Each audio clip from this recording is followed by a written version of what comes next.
Forward. C.J. Polychronua. Over the course of the last couple of decades we have become witness to the rise of a new political phenomenon, which may be loosely described as authoritarianism populism. It is a movement situated, ideologically, on the far right of the political spectrum, although there are some subtle differences with regard to policy making on various issues between, say, Hungary's authoritarian populist regime under Viktor Orban, and those of Tayyip Erdogan's in Turkey, Jair Bolsonaro's in Brazil and of Donald Trump's in the United States, respectively. However, what bonds authoritarian populist leaders in the early part of the 21st century is their affinity for forms of political behavior that result in repressive measures, undermine all forms of collective decision-making and indeed of the democratization process itself and lead to the formation of autocratic regimes. Authoritarian leaders such as Orban, Bolsonaro, and Trump employ a rhetoric that can be loosely defined as neo-fascist and xenophobic, if not outright racist, while seeking at the same time to gain popular support by using an ideology of extreme nationalism. The reasons behind the rise of authoritarian populism appear to be intrinsically related to concerns about globalization, immigration, and a dilution of the national identity among growing segments of primarily lower and working-class citizens. These factors were surely at the heart of Donald Trump's surprising victory of the 2016 U.S. presidential election over Hillary Clinton, even though he lost the popular vote by 3 million votes. Indeed, authoritarian populism received its biggest boost with the rise of Trump to power, and, by virtue of the fact that he held the highest position in the world's most powerful nation, made him the de facto leader of the authoritarian populist current that has been spreading among liberal democracies over the last couple of decades. Thankfully, Donald Trump ended up being a one-term president, losing the 2020 election to Joe Biden.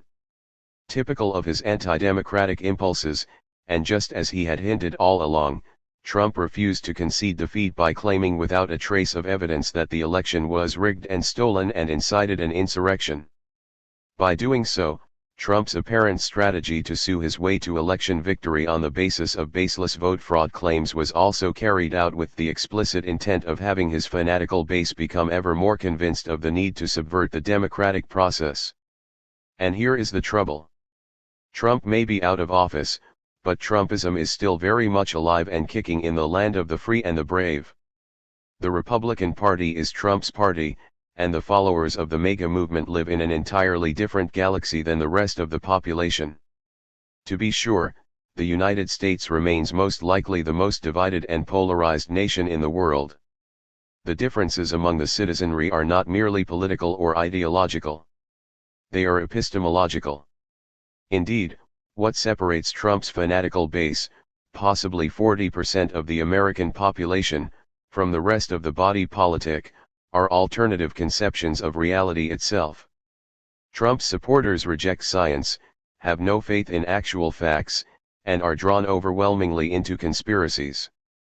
And the con artist that occupied the White House from January 20, 2017, to January 20, 2021, knew his political clientele all too well, and took full advantage of the situation by being a super spreader of misinformation and constant lies, while proceeding at the same time to extend all sorts of big gifts to the very rich and the corporate world, huge tax cuts and massive deregulations, and backstabbing the poor and average Americans who voted for him.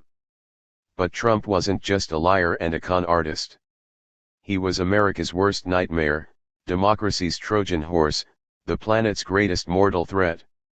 The 45th President of the United States is responsible for the death of hundreds of thousands of Americans on account of his reckless stance on the coronavirus pandemic, for bringing the nation on the verge of a civil war and the planet dangerously close to the tipping point with his denial of global warming, compelling one of the world's greatest minds and most revered public intellectual alive, i.e., Noam Chomsky, to label Trump the worst criminal in history.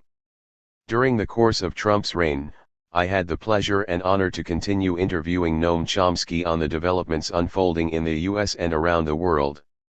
The interviews collected in this volume, which originally appeared in Truthout, cover the period from Trump's election in November 2016 to the 2020 elections. They offer brilliant analyses, immense insights, and breathtaking critiques by a staggering genius on Trump's presidency and the phenomenon of Trumpism. Hopefully, however, this little volume won't be read only by those who are aware of the existential threat that Donald Trump represented and may still represent for the future of democracy in the United States and of the sustainability of the planet, but also by those who were mesmerized by and idolized the greatest political con man in recent memory and the worst criminal in history. Trump in the White House.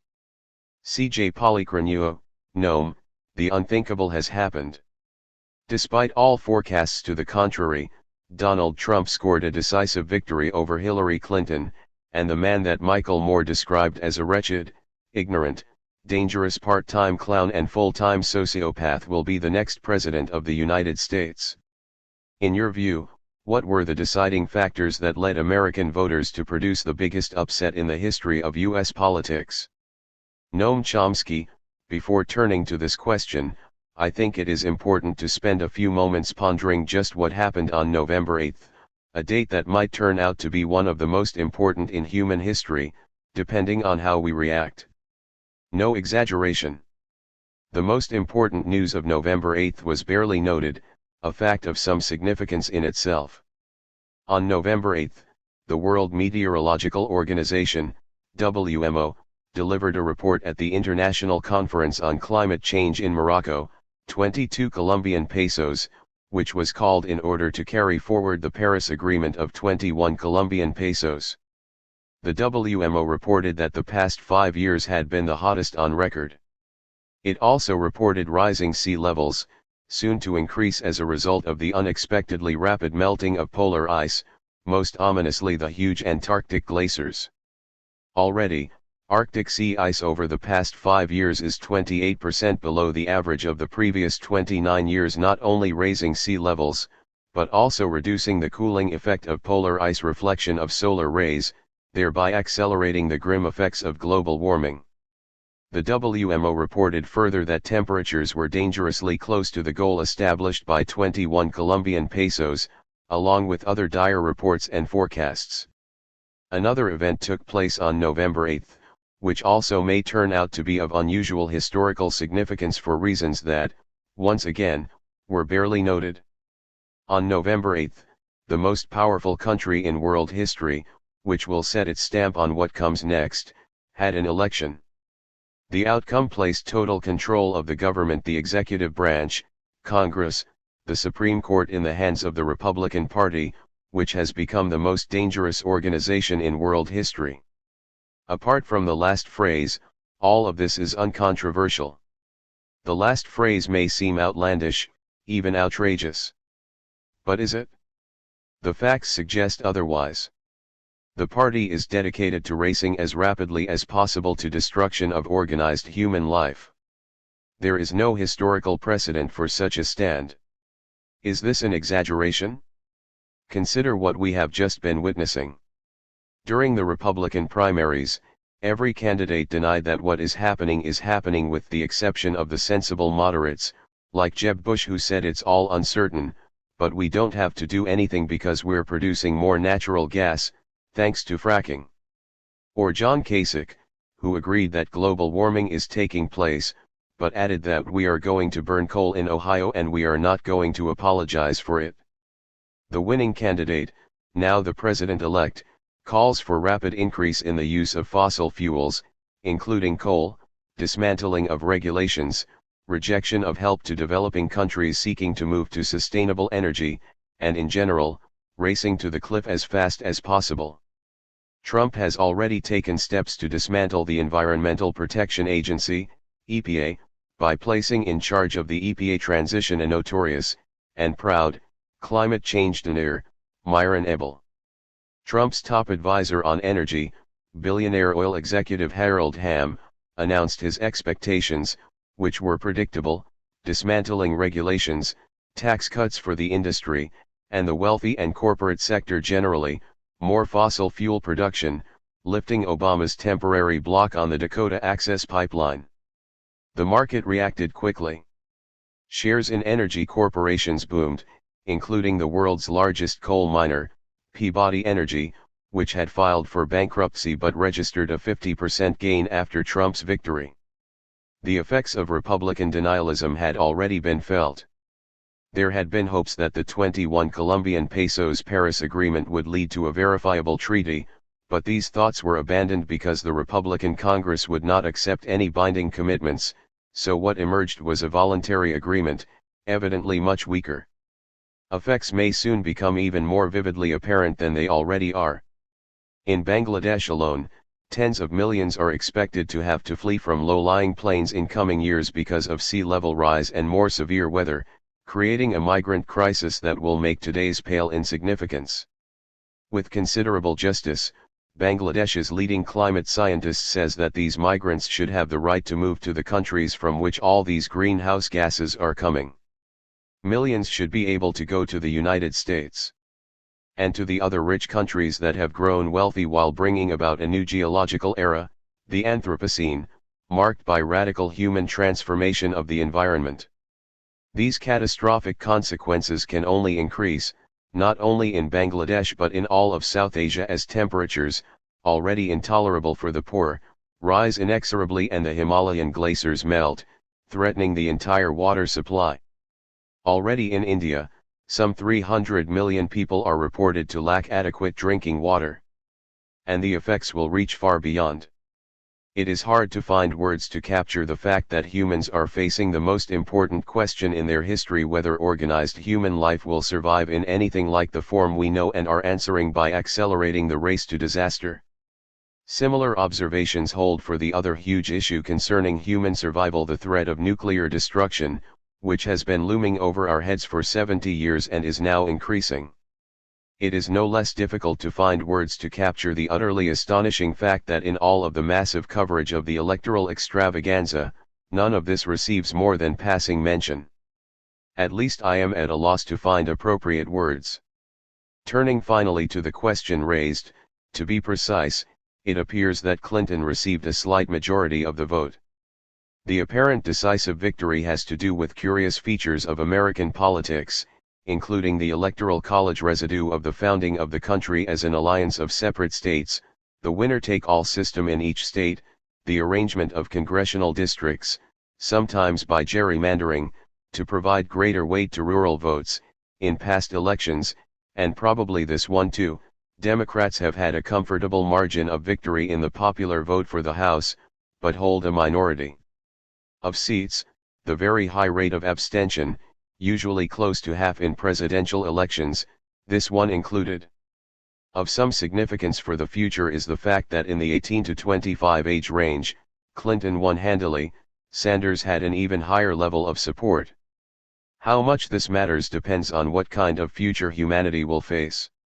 According to current information, support for Trump from white voters, working class and lower middle class, particularly in the $50,000 to $90,000 income range, rural and suburban, primarily those without college education, broke all records. These groups share the anger throughout the West at the centrist establishment, revealed as well in the unanticipated Brexit vote and the collapse of centrist parties in continental Europe. Many of the angry and disaffected are victims of the neoliberal policies of the past generation, the policies described in congressional testimony by Fed Chair Alan Greenspan, St. Alan, as he was called reverentially by the economics profession and other admirers, until the miraculous economy he was supervising crashed in 2007 to 2008, threatening to bring the whole world economy down with it. As Greenspan explained during his glory days, his successes in economic management were based substantially on growing worker insecurity. Intimidated working people would not ask for higher wages, benefits, and security, but would be satisfied with the stagnating wages and reduced benefits that signal a healthy economy by neoliberal standards. Working people, who have been the subjects of these experiments in economic theory, are not particularly happy about the outcome. They are not, for example, overjoyed at the fact that in 2007, at the peak of the neoliberal miracle, real wages for non-supervisory workers were lower than they had been years earlier, or that real wages for male workers are about at 1960s levels. Meanwhile, spectacular gains have gone into the pockets of a very few at the top, disproportionately a fraction of 1%. Not the result of market forces, achievement, or merit, but rather the consequence of definite policy decisions, matters reviewed carefully by economist Dean Baker in recently published work. The fate of the minimum wage illustrates this pattern.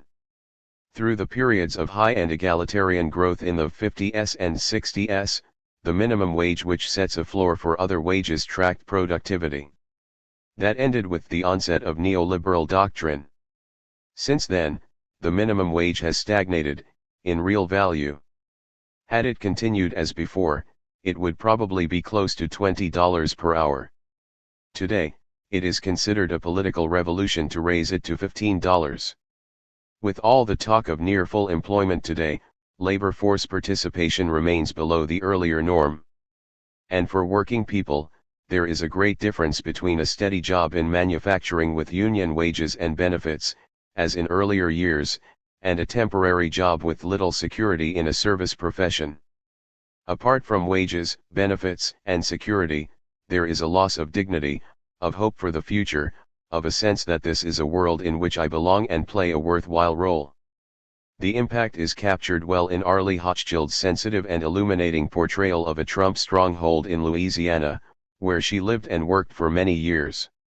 She uses the image of a line in which residents are standing, expecting to move forward steadily as they work hard and keep to all the conventional values. But their position in the line has stalled.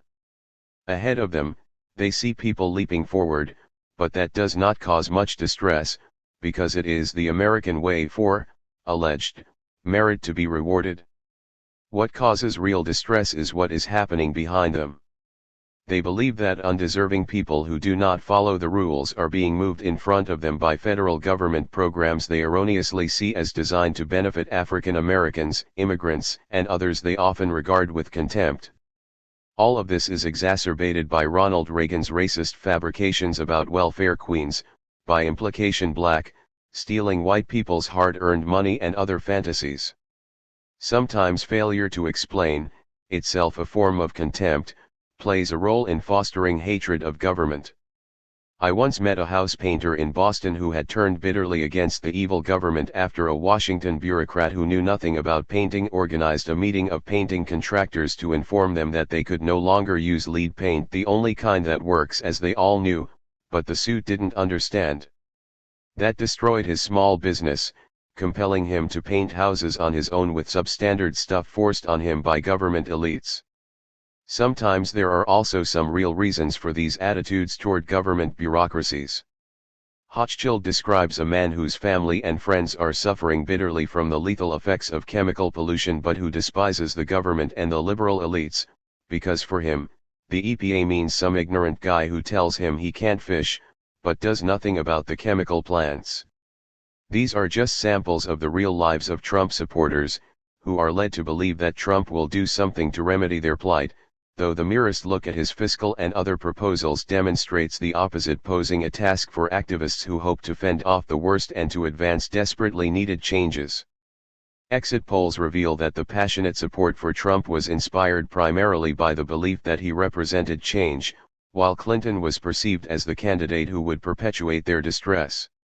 The change that Trump is likely to bring will be harmful or worse, but it is understandable that the consequences are not clear to isolated people in an atomized society lacking the kinds of associations, like unions, that can educate and organize.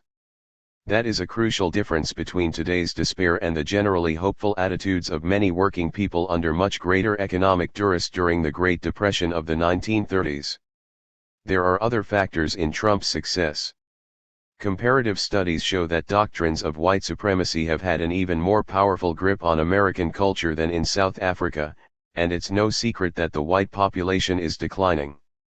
In a decade or two, whites are projected to be a minority of the workforce, and not too much later, a minority of the population.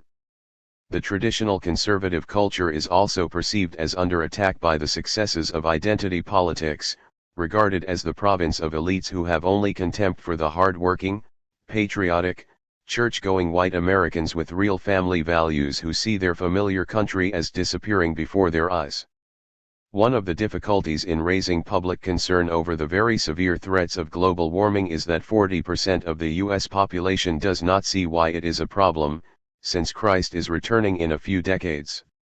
About the same percentage believe that the world was created a few thousand years ago. If science conflicts with the Bible, so much the worse for science. It would be hard to find an analog in other societies. The Democratic Party abandoned any real concern for working people by the 1970s, and they have therefore been drawn to the ranks of their bitter class enemies, who at least pretend to speak their language. Reagan's folksy style of making little jokes while eating jelly beans, George W. Bush's carefully cultivated image of a regular guy you could meet in a bar who loved to cut brush on the ranch in 100-degree heat, and his probably faked mispronunciations, it's unlikely that he talked like that at Yale. And now Trump. The latter gives voice to people with legitimate grievances, people who have lost not just jobs, but also a sense of personal self-worth, and who rails against the government that they perceive as having undermined their lives, not without reason.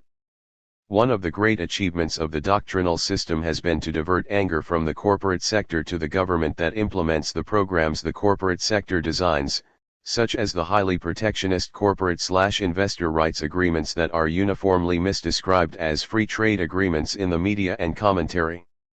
With all its flaws, the government is, to some extent, under popular influence and control, unlike the corporate sector. It is highly advantageous for the business world to foster hatred for pointy-headed government bureaucrats and to drive out of people's minds the subversive idea that the government might become an instrument of popular will, a government of, by, and for the people. Is Trump representing a new movement in American politics, or was the outcome of this election primarily a rejection of Hillary Clinton by voters who hate the Clintons and are fed up with politics as usual? It's by no means new. Both political parties have moved to the right during the neoliberal period. Today's New Democrats are pretty much what used to be called moderate Republicans. The political revolution that Bernie Sanders called for, rightly, would not have greatly surprised Dwight Eisenhower. The Republicans have moved so far toward a dedication to the wealthy and the corporate sector that they cannot hope to get votes on their actual programs, and have turned to mobilizing sectors of the population that have always been there, but not as an organized coalitional political force: evangelicals, nativists, racists, and the victims of the forms of globalization designed to set working people around the world in competition with one another. Meanwhile, the privileged are protected, and measures that provided working people with some protection are undermined, including the ability to influence decision-making in the closely linked public and private sectors, notably through effective labor unions. The consequences have been evident in recent Republican primaries. Every candidate that has emerged from the base, such as Michelle Bachmann, Herman Cain, or Rick Santorum, has been so extreme that the Republican establishment had to use its ample resources to beat them down. The difference in 2016 is that the establishment failed, much to its chagrin, as we have seen. Deservedly or not, Clinton represented the policies that were feared and hated, while Trump was seen as the symbol of change. Change of what kind requires a careful look at his actual proposals, something largely missing in what reached the public.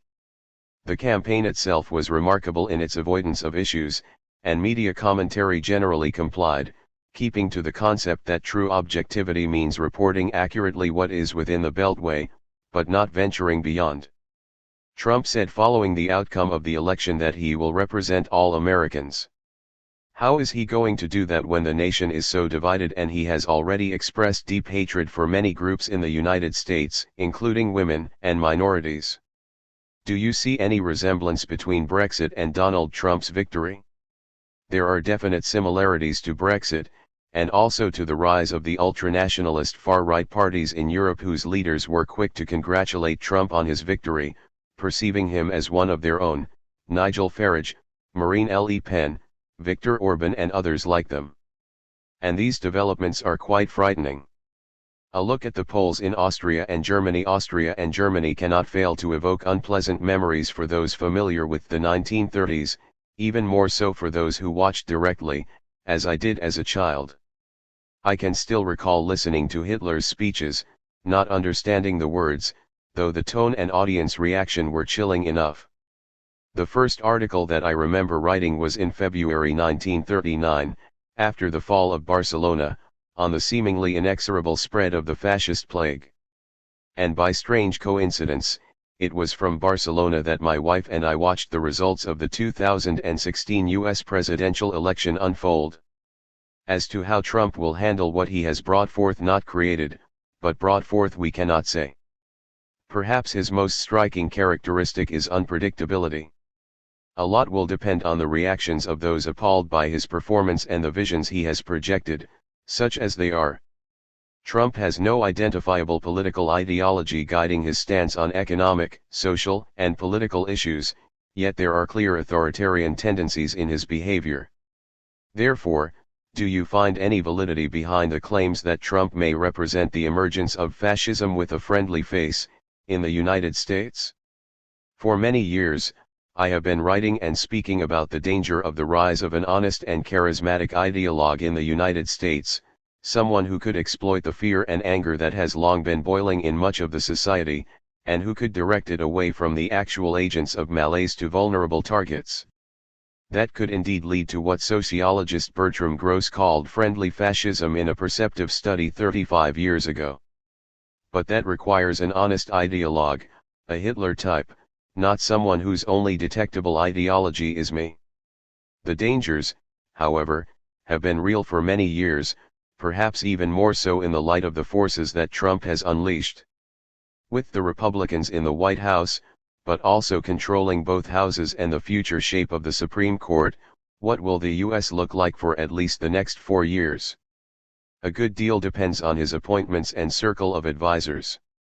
Early indications are unattractive, to put it mildly. The Supreme Court will be in the hands of reactionaries for many years, with predictable consequences. If Trump follows through on his Paul Ryan-style fiscal programs, there will be huge benefits for the very rich. The Tax Policy Center estimates a tax cut of more than 14% for the top 0.1% and a substantial cut more generally at the upper end of the income scale, but with virtually no tax relief for others, who will also face major new burdens. The respected economics correspondent of the Financial Times, Martin Wolf, writes that the tax proposals would shower huge benefits on already rich Americans such as Mr. Trump, while leaving others in the lurch, including, of course, his constituency. The immediate reaction of the business world reveals that Big Pharma, Wall Street, the military industry, energy industries, and other such wonderful institutions expect a very bright future. One positive development might be the infrastructure program that Trump has promised while, along with much reporting and commentary, concealing the fact that it is essentially the Obama stimulus program that would have been of great benefit to the economy and to the society generally, but was killed by the Republican Congress on the pretext that it would explode the deficit. While that charge was spurious at the time, given the very low interest rates, it holds in spades for Trump's program, now accompanied by radical tax cuts for the rich and corporate sector and increased Pentagon spending.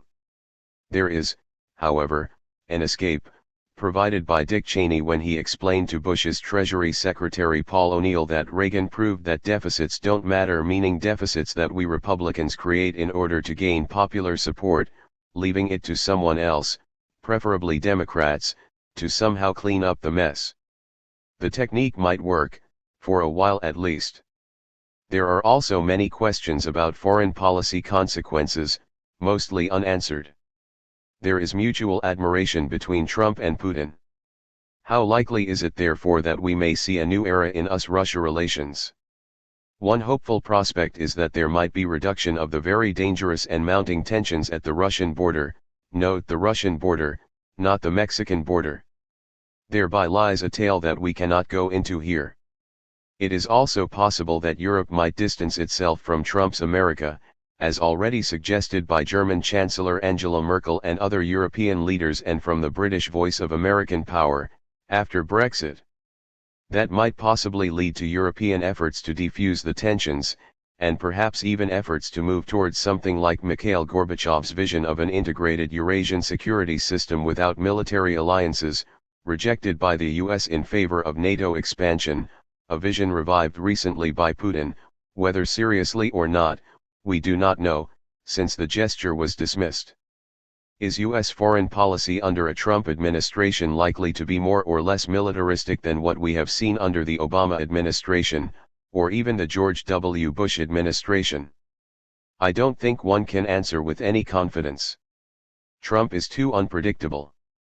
There are too many open questions. What we can say is that popular mobilization and activism, properly organized and conducted, can make a large difference. Trump's first 100 days are undermining our prospects for survival.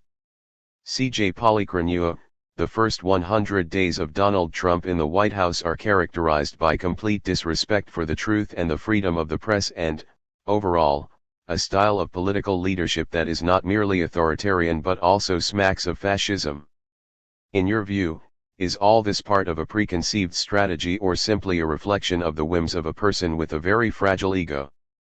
Noam Chomsky, I don't pretend to have any special insight into the mind of this strange person, though the people around him have been fairly coherent, in particular Steve Bannon, who seems to be the shadowed figure behind the throne.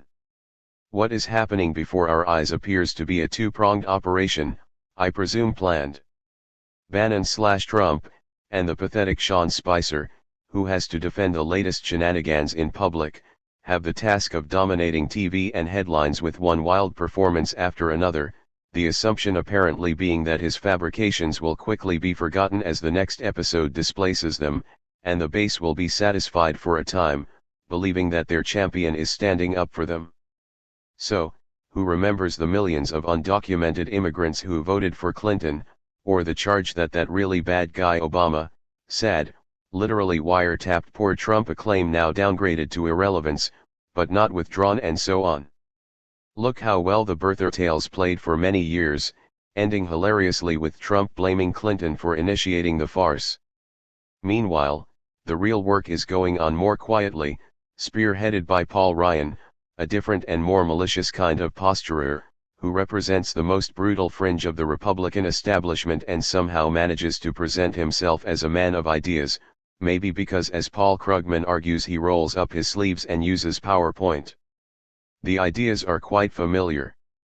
They are the standard fare of the component of the Republican establishment dedicated with unusual ferocity to enriching the rich and powerful bankers, CEOs, and other types who matter while kicking the vulnerable, the poor, and Trump's rural and working-class constituency in the face. All of this abetted by the ultra-right billionaire cabinet and other appointees, selected very carefully to destroy whatever within their domains might be helpful to mere humans, but not to the chosen few of extreme wealth and power. The consistency is impressive, if not breathtaking. With the collapse of the shameful GOP healthcare proposals, we are likely to see the scenario enacted with real passion. The White House and its congressional allies have many ways to undermine the current healthcare system, which, with all its flaws, is a considerable improvement over what preceded it, though still well behind comparable societies, let alone what the population wants and deserves, as polls continue to show a rational single-payer universal healthcare system. That is a fairly resilient phenomenon over many years, with some variation, and quite remarkable in that there is virtually no articulate elite advocacy of this sane and popular position.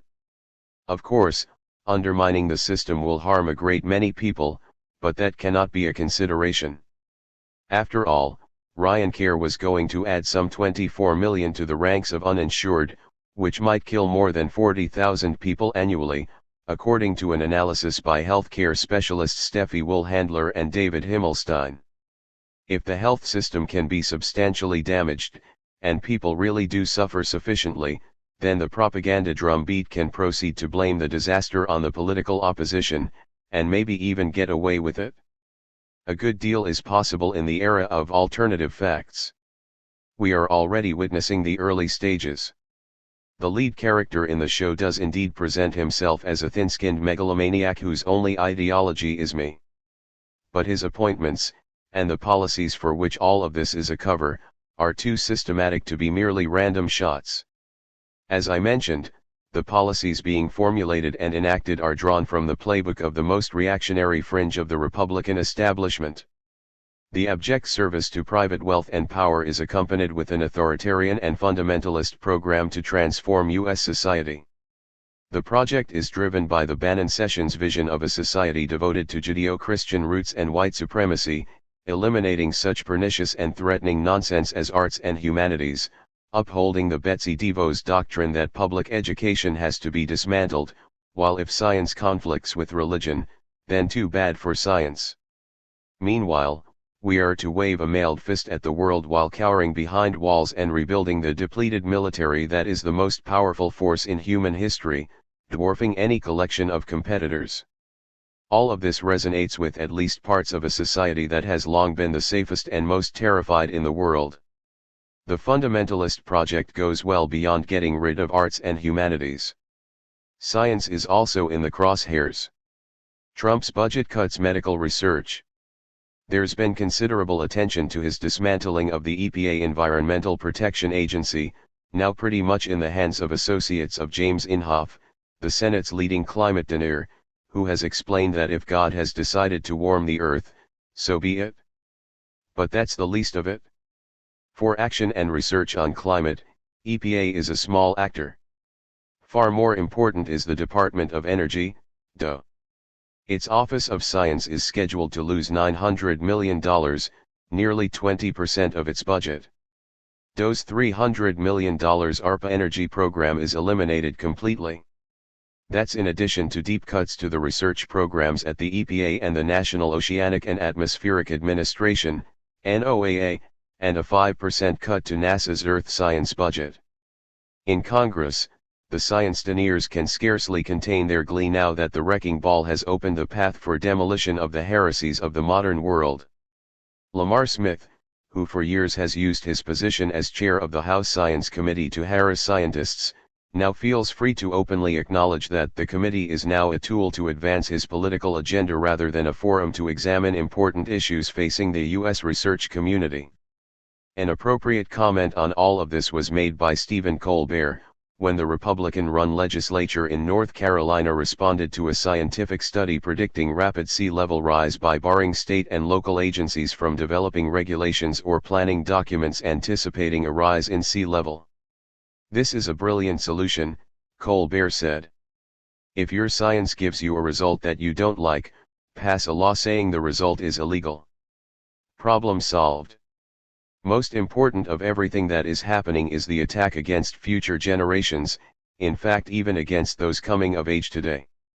Trump and allies, departing from the world, are cheerily leading the race to environmental destruction while the rest take at least halting steps toward averting a looming catastrophe which doesn't weigh in the balance against fabulous profits tomorrow for the select few.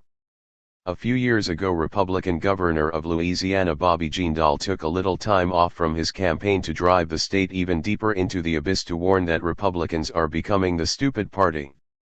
The respected conservative analyst Norman J. Ornstein of the American Enterprise Institute described the current party as a radical insurgency that has abandoned parliamentary politics. Has any other organization dedicated itself with such enthusiasm to undermining our prospects for decent survival? And not in the distant future. What do you make of Trump's recent attacks over FBI Russia leaks? Clearly, this is not the sort of thing one would ever expect from a US president, so what do you think it's all about? Very little that comes out of the White House would be expected from a US president. But another question comes to mind as well. What is this all about? When Obama was presenting himself to the public before the 2008 primaries, one of his proudest accomplishments, in fact, one of the very few of his senatorial career, was impassioned support for Israel's murderous invasion of Lebanon. He even went so far as to co-sponsor legislation calling for strong action against any country that might impede the assault. Has anyone on the Trump team been accused of similar support for Russian crimes? True, there have been some entirely improper acts, notably Michael Flynn's failure to register as an agent of Turkey. But that is not the focus of the anger of the Democrats, whose primary concern in this affair seems to be to extinguish one of the few rays of light in the Trump performances, his indications of concern to reduce tensions with Russia that might well explode to terminal nuclear war. it's perhaps of some interest that one may turn to the leading establishment journal, Foreign Affairs, to find an informed analysis of the fierce liberal opposition to such sensible moves and its background. An argument could be made that a major part of the explanation for Trump's apparent infatuation with Vladimir Putin is not only the fact that the Donald is naturally drawn to strong men, but also that he sees Russia and the United States as the only stalwarts left that are able and willing to halt what they see as the decline of Western Christian civilization by targeting large numbers of Muslims, thereby preventing the alleged Islamization of the Western world. Do you see any validity behind this way of conceptualizing Trump's mindset? As I said, I don't claim any particular insight into his thinking. The term infatuation seems to me too strong, at least on the basis of what I have seen, though he has expressed admiration for Putin, much like Marine Le Pen and other unsavory political figures who are rising in the West. If Trump's concern is rolling back the Muslim hordes, he need go no further than Europe, where a majority of the population favors a complete ban on Muslim immigrants, including those fleeing from countries ravaged by Europe, in some cases for centuries. These are among the signs of the severe moral-cultural crisis of the West that is mislabeled a refugee crisis. NATO troops recently held a military exercise near the Norwegian-Russian border. This is clearly an act of provocation, so one wonders if Trump supported this move. Any thoughts on the matter? Very clearly. These are among the provocations that increased under Obama-Clinton and apparently continue without change under Trump. I don't think he and his associates have had much to say about these provocations, which trace back to NATO expansion after the collapse of the Soviet Union. The mounting provocations on both sides of the border underscore the wisdom of European historian Richard Sakwe's observation that NATO's prime mission today is to manage the risks created by its existence. And it's worth remembering that it's the Russian border, not the Mexican border, and a border that is on the invasion route through which Russia was virtually destroyed twice by Germany alone in the past century. In Trump's America First vision, military superiority over other nations includes the US being on top of the pack on nuclear weapons. Do you think we will see the end of Pax Americana under Donald Trump's presidency?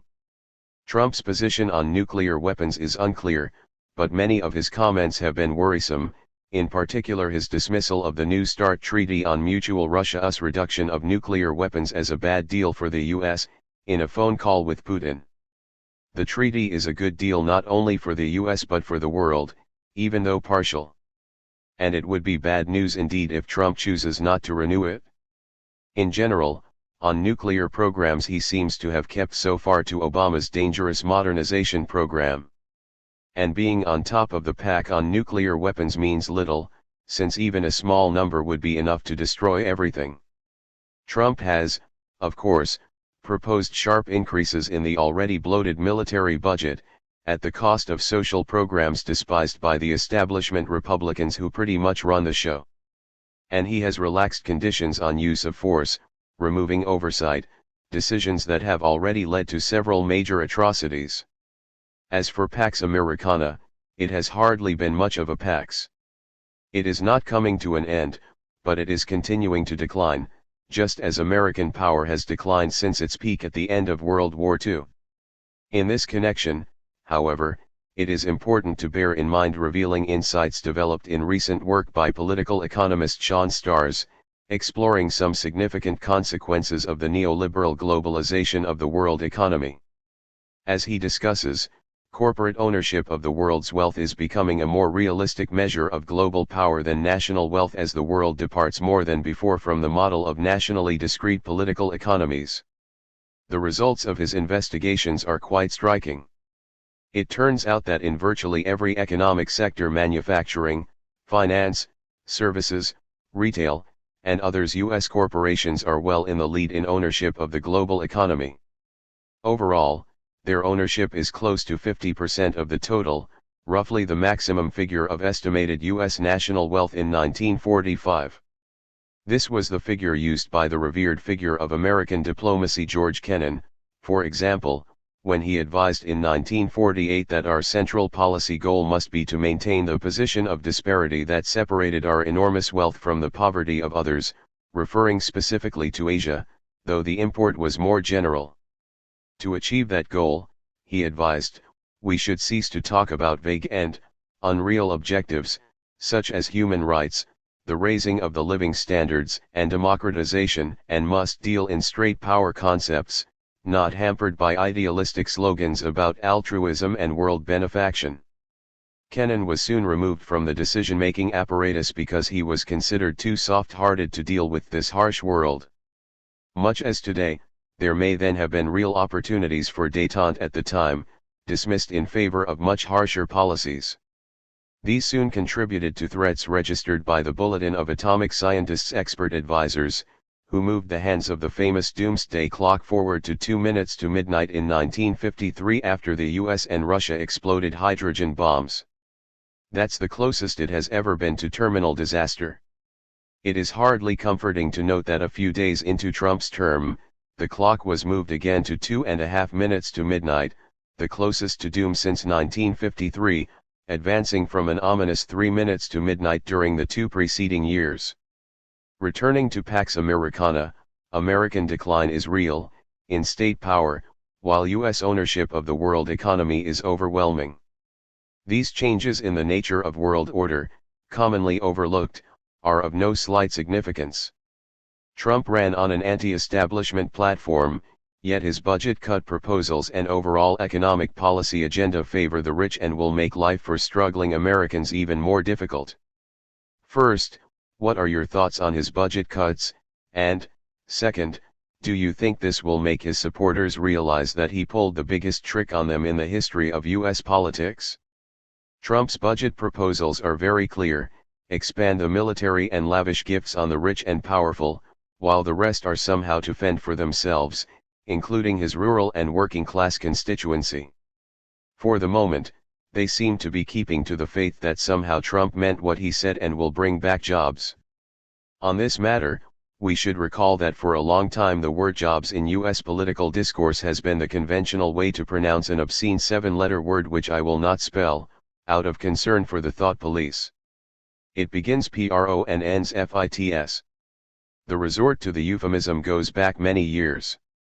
Some will remember George H.W. Bush's trip to Asia in order to gain jobs, jobs, jobs, as he proclaimed. Others fall into line, including the media. It will take creative propaganda initiatives to sustain the con game in Trump's case. Sooner or later, the veil will fall away, just as it did with Obama's Hope and Change, at that time shifting working-class votes to their bitter class enemy.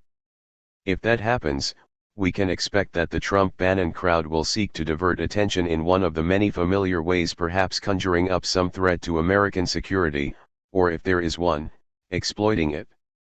Or, perhaps, scapegoating the most vulnerable, immigrants, Muslims, welfare recipients, one of Reagan's disgusting techniques, and other available targets. That could turn very ugly. It could lead to the friendly fascism that sociologist Bertram Gross predicted 30 years ago. Or worse. At the same time, there are very promising opportunities ahead. A serious program to heal the pathologies of the neoliberal era could attract very broad popular support. There already is popular support for progressive programs. One example I've already mentioned: most Americans continue to prefer a government health care program of the kind that functions far better than ours in other developed countries. Another example was provided recently by Fox News. They conducted a poll asking who is the most popular political figure in the country. In the lead, by a very large margin, was Bernie Sanders, even more so among the young, the hope for the future. The success of the Sanders campaign was quite remarkable, a sharp break from political history. For over a century, elections in the US have been mostly bought. But here was someone who was scarcely known, who had virtually no support from the wealthy or corporate sector and was dismissed by the media, and even used the scare word socialism. He would very likely have won the Democratic nomination had it not been for the shenanigans of the Obama-Clinton clique that dominates the party and that has almost ruined it at local and state levels in recent years. And he might very well have become president. Sanders called for a political revolution, and with the sharp rightward drift of the past 30 years of the neoliberal assault, the term may not be inappropriate. His basically New Deal proposals, however, would not have surprised Dwight Eisenhower. It is useful to recall the nature of conservatism at the outset of Eisenhower's term in 1952, when he said, for example, that he has no use for those regardless of their political party who hold some foolish dream of spinning the clock back to days when unorganized labor was a huddled, almost helpless mass. Today in America unions have a secure place in our industrial life. Only a handful of unreconstructed reactionaries harbor the ugly thought of breaking unions. Only a fool would try to deprive working men and women of the right to join the union of their choice. And more generally, Eisenhower held that those who question New Deal policies have no place in the U.S. political system. Such ideas are not far below the surface, even as the political class has shifted very far to the right, with Clinton Democrats becoming what used to be called moderate Republicans, and Republicans mostly drifting off the spectrum. They can be revived. The Sanders campaign was a dramatic illustration, not the only one. And those are by no means the limits of legitimate aspirations. It's easy to succumb to a sense of futility and despair, but objective circumstances provide no justification for that stance. There have been many gains over past years thanks to struggles undertaken under far harsher conditions than those of today. These gains provide us with a legacy that offers a great many opportunities to avoid the worst, and to move on to a much better future. The long history of U.S. meddling in foreign elections. C.J. Polychronua, Noam. The U.S. intelligence agencies have accused Russia of interference in the U.S. presidential election in order to boost Trump's chances, and some leading Democrats have actually gone on record saying that the Kremlin's canny operatives changed the election outcome. What's your reaction to all this talk in Washington and among media pundits about Russian cyber and propaganda efforts to influence the outcome of the presidential election in Donald Trump's favor? Noam Chomsky. Much of the world must be astonished if they are not collapsing in laughter while watching the performances in high places and in media concerning Russian efforts to influence an American election, a familiar U.S. government specialty as far back as we choose to trace the practice. There is, however, merit in the claim that this case is different in character. By U.S. standards, the Russian efforts are so meager as to barely elicit notice. Let's talk about the long history of U.S. meddling in foreign political affairs, which has always been morally and politically justified as the spread of American-style democracy throughout the world. The history of U.S. foreign policy, especially after World War II, is pretty much defined by the subversion and overthrow of foreign regimes, including parliamentary regimes, and the resort to violence to destroy popular organizations that might offer the majority of the population opportunities to enter the political arena. Following the Second World War, the United States was committed to restoring the traditional conservative order.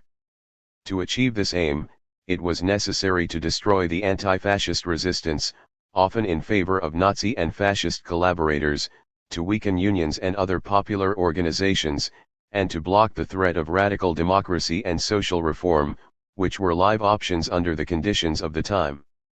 These policies were pursued worldwide in Asia, including South Korea, the Philippines, Thailand, Indochina, and crucially, Japan, in Europe, including Greece, Italy, France, and crucially, Germany, in Latin America, including what the CIA took to be the most severe threats at the time, radical nationalism in Guatemala and Bolivia. Sometimes the task required considerable brutality. In South Korea, about 100,000 people were killed in the late 1940s by security forces installed and directed by the United States.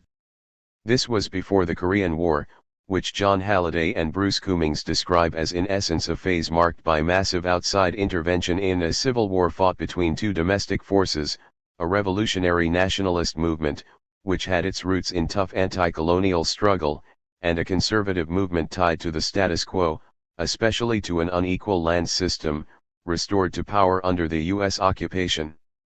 In Greece in the same years, hundreds of thousands were killed, tortured, imprisoned, or expelled in the course of a counterinsurgency operation, organized and directed by the United States, which restored traditional elites to power, including Nazi collaborators, and suppressed the peasant and worker-based communist-led forces that had fought the Nazis. In the industrial societies, the same essential goals were realized, but by less violent means. Yet it is true that there have been cases where the US was directly involved in organizing coups even in advanced industrial democracies, such as in Australia and Italy in the mid-1970s. Correct. Yes, there is evidence of CIA involvement in a virtual coup that overturned the Whitlam Labour government in Australia in 1975, when it was feared that Whitlam might interfere with Washington's military and intelligence bases in Australia. Large-scale CIA interference in Italian politics has been public knowledge since the Congressional Pike Report was leaked in 1976, citing a figure of over $65 million to approved political parties and affiliates from 1948 through the early 1970s. In 1976, the Aldo Moro government fell in Italy after revelations that the CIA had spent $6 million to support anti-communist candidates. At the time, the European communist parties were moving toward independence of action with pluralistic and democratic tendencies, Eurocommunism, a development that in fact pleased neither Washington nor Moscow. For such reasons, both superpowers opposed the legalization of the Communist Party of Spain and the rising influence of the Communist Party in Italy, and both preferred center-right governments in France. Secretary of State Henry Kissinger described the major problem in the Western alliance as the domestic evolution in many European countries, which might make Western communist parties more attractive to the public, nurturing moves towards independence and threatening the NATO alliance. U.S. interventions in the political affairs of other nations have always been morally and politically justified as part of the faith in the doctrine of spreading American-style democracy, but the actual reason was of course the spread of capitalism and the dominance of business rule. Was faith in the spread of democracy ever tenable? No belief concerning U.S. foreign policy is more deeply entrenched than the one regarding the spread of American-style democracy. The thesis is commonly not even expressed, merely presupposed as the basis for reasonable discourse on the U.S. role in the world. The faith in this doctrine may seem surprising. Nevertheless, there is a sense in which the conventional doctrine is tenable. If by American-style democracy, we mean a political system with regular elections but no serious challenge to business rule, then U.S. policymakers doubtless yearn to see it established throughout the world. The doctrine is therefore not undermined by the fact that it is consistently violated under a different interpretation of democracy, a system where citizens may play meaningful parts in the management of public affairs. So, what lessons can be drawn from all this about the concept of democracy as understood by U.S. policy planners in their effort to create a new world order? One problem that arose as areas were liberated from fascism after World War II was that traditional elites had been discredited, while prestige and influence had been gained by resistance movements, based largely on groups responsive to the working class and poor, and often committed to some version of radical democracy. The basic quandary was articulated by Churchill's trusted advisor, South African Prime Minister Jan Christian Smuts, in 1943, with regard to Southern Europe, with politics let loose among those peoples, he said, we might have a wave of disorder and wholesale communism. Here the term disorder is understood as threat to the interests of the privileged, and communism, in accordance with usual convention, refers to failure to interpret democracy as elite dominance, whatever the other commitments of the communists may be. With politics let loose, we face a crisis of democracy, as privileged sectors have always understood. In brief, at that moment in history, the United States faced the classic dilemma of Third World intervention in large parts of the industrial world as well. The U.S. position was politically weak, though militarily and economically strong. Tactical choices are determined by an assessment of strengths and weaknesses. The preference has, quite naturally, been for the arenas of force and economic warfare and strangulation, where the U.S. has ruled supreme. Wasn't the Marshall Plan a tool for consolidating capitalism and spreading business rule throughout Europe after World War II? Very much so. For example, the extension of Marshall Plan aid in countries like France and Italy was strictly contingent on exclusion of communists, including major elements of the anti-fascist resistance and labor from the government. This is democracy in the usual sense. U.S. aid was critically important in early years for suffering people in Europe and was therefore a powerful lever of control, a matter of much significance for U.S. business interests and longer-term planning. The fear in Washington was that the communist left would emerge victorious in Italy and France without massive financial assistance. On the eve of the announcement of the Marshall Plan, Ambassador to France Jefferson Caffery warned Secretary of State Marshall of grim consequences if the Communists won the elections in France. Soviet penetration of Western Europe, Africa, the Mediterranean, and the Middle East would be greatly facilitated. May 12, 1947. The dominoes were ready to fall. During May, the U.S. pressured political leaders in France and Italy to form coalition governments excluding the Communists. It was made clear and explicit that aid was contingent on preventing an open political competition, in which left and labor might dominate. Through 1948, Secretary of State Marshall and others publicly emphasized that if communists were voted into power, U.S. aid would be terminated. This was no small threat, given the state of Europe at the time. In France, the post-war destitution was exploited to undermine the French labor movement, along with direct violence. Desperately needed food supplies were withheld to coerce obedience, and gangsters were organized to provide goon squads and strike breakers, a matter that is described with some pride in semi-official U.S. labor histories. They praise the AFL, American Federation of Labor, for its achievements in helping to save Europe by splitting and weakening the labor movement, thus frustrating alleged Soviet designs, and safeguarding the flow of arms to Indochina for the French War of Reconquest, another prime goal of the U.S. labor bureaucracy. The CIA reconstituted the mafia for these purposes, in one of its early operations. The quid pro quo was restoration of the heroin trade. The U.S. government connection to the drug boom continued for many decades. U.S. policies toward Italy basically picked up where they had been broken off by World War II. The United States had supported Mussolini's fascism from the 1922 takeover through the 1930s. Mussolini's wartime alliance with Hitler terminated these friendly relations, but they were reconstituted as U.S. forces liberated southern Italy in 1943, establishing the rule of Field Marshal Pietro Badoglio and the royal family that had collaborated with the fascist government. As Allied forces drove toward the north, they dispersed the anti-fascist resistance along with local governing bodies formed in its attempt to establish a new democratic state in the zones it had liberated from Germany. Eventually, a center-right government was established with neo-fascist participation and the left soon excluded. Here too, the plan was for the working classes and the poor to bear the burden of reconstruction, with lowered wages and extensive firing. Aid was contingent on removing communists and left socialists from office, because they defended workers' interests and thus posed a barrier to the intended style of recovery, in the view of the State Department. The Communist Party was collaborationist. Its position fundamentally meant the subordination of all reforms to the liberation of Italy and effectively discouraged any attempt in northern areas to introduce irreversible political changes as well as changes in the ownership of the industrial companies, disavowing and discouraging those workers' groups that wanted to expropriate some factories, as Gianfranco Pasquino put it.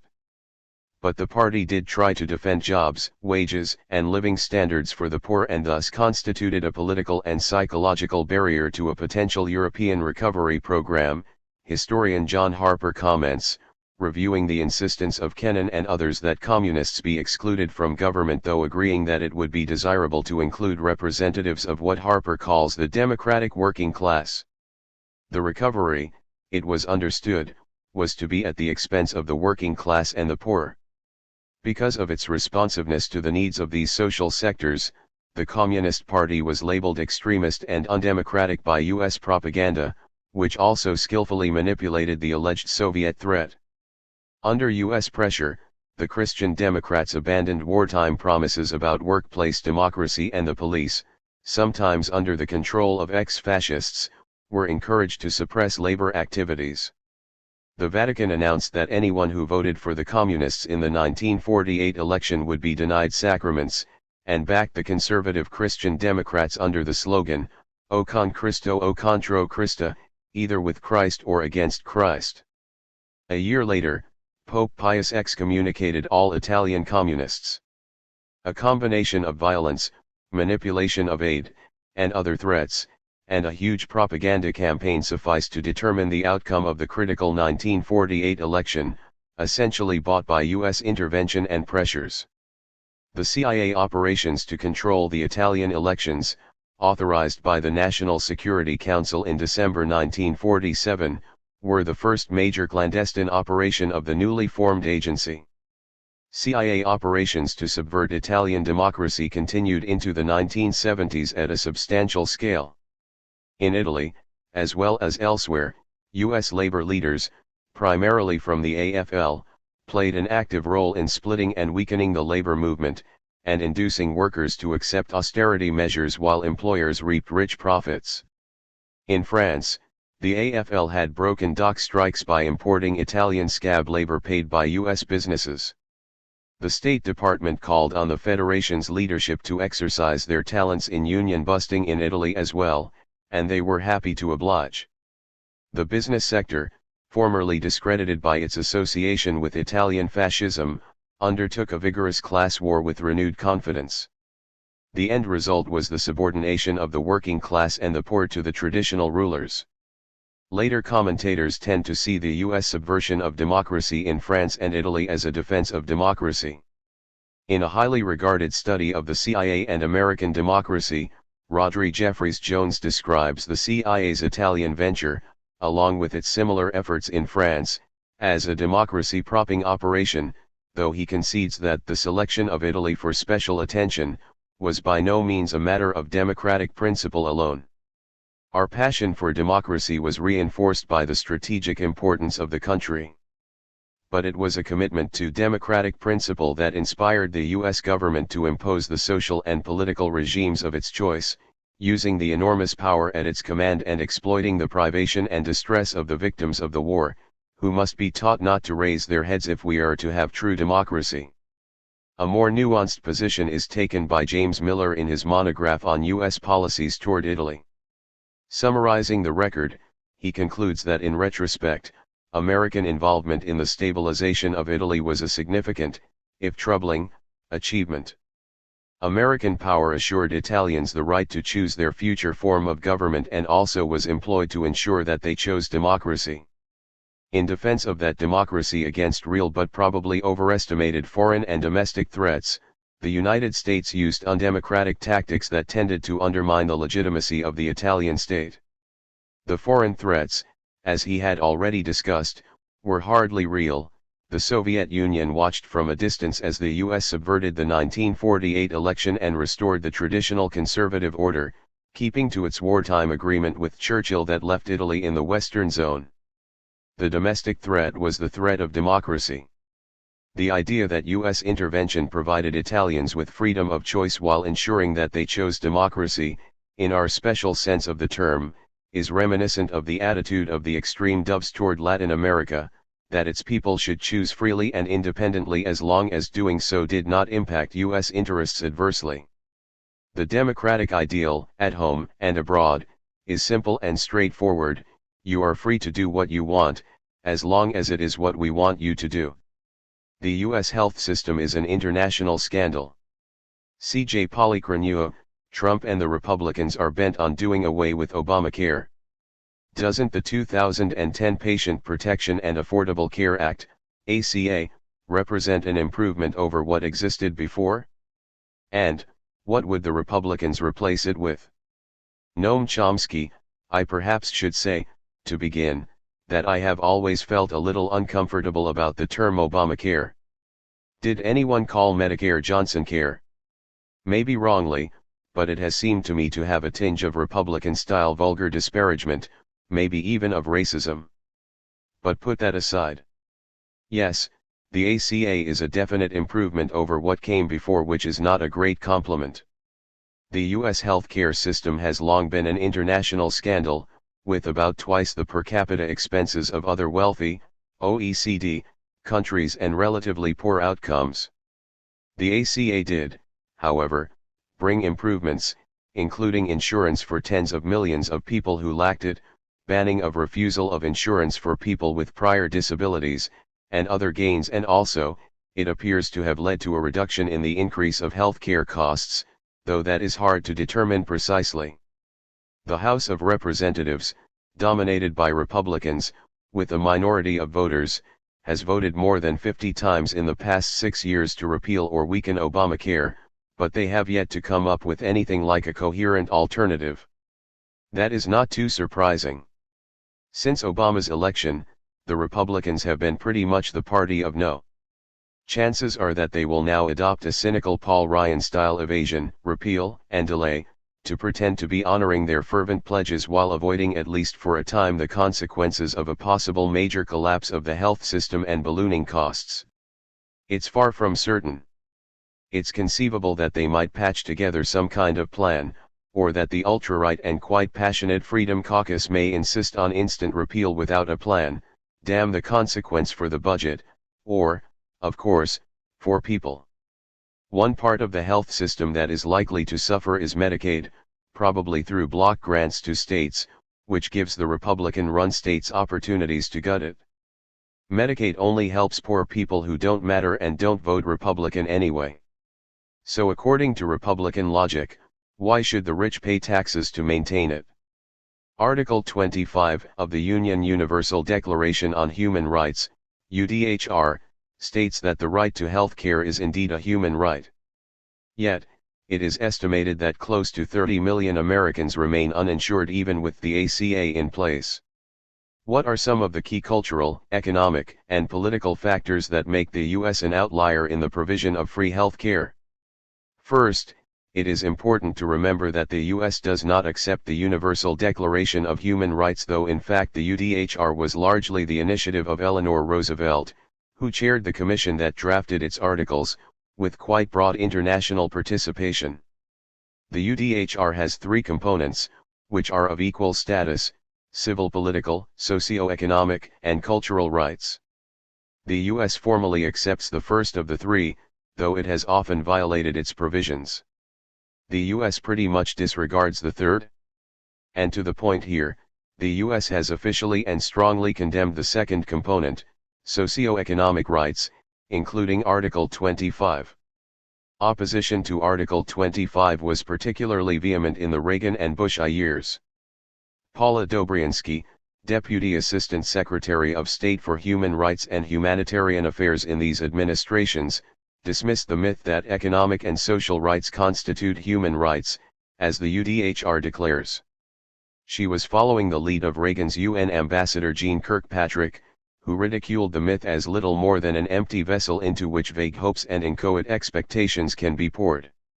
Kirkpatrick thus joined Soviet Ambassador Andrei Vyshinsky, who agreed that it was a mere collection of pious phrases. The concepts of Article 25 are preposterous and even a dangerous incitement, according to Ambassador Morris Abram, the distinguished civil rights attorney who was U.S. representative to the UN Commission on Human Rights under Bush I, casting the sole veto of the UN Right to Development, which closely paraphrased Article 25 of the UDHR. The Bush II administration maintained the tradition by voting alone to reject a UN resolution on the right to food and the right to the highest attainable standard of physical and mental health. The resolution passed 52-1. Rejection of Article 25, then, is a matter of principle. And also a matter of practice.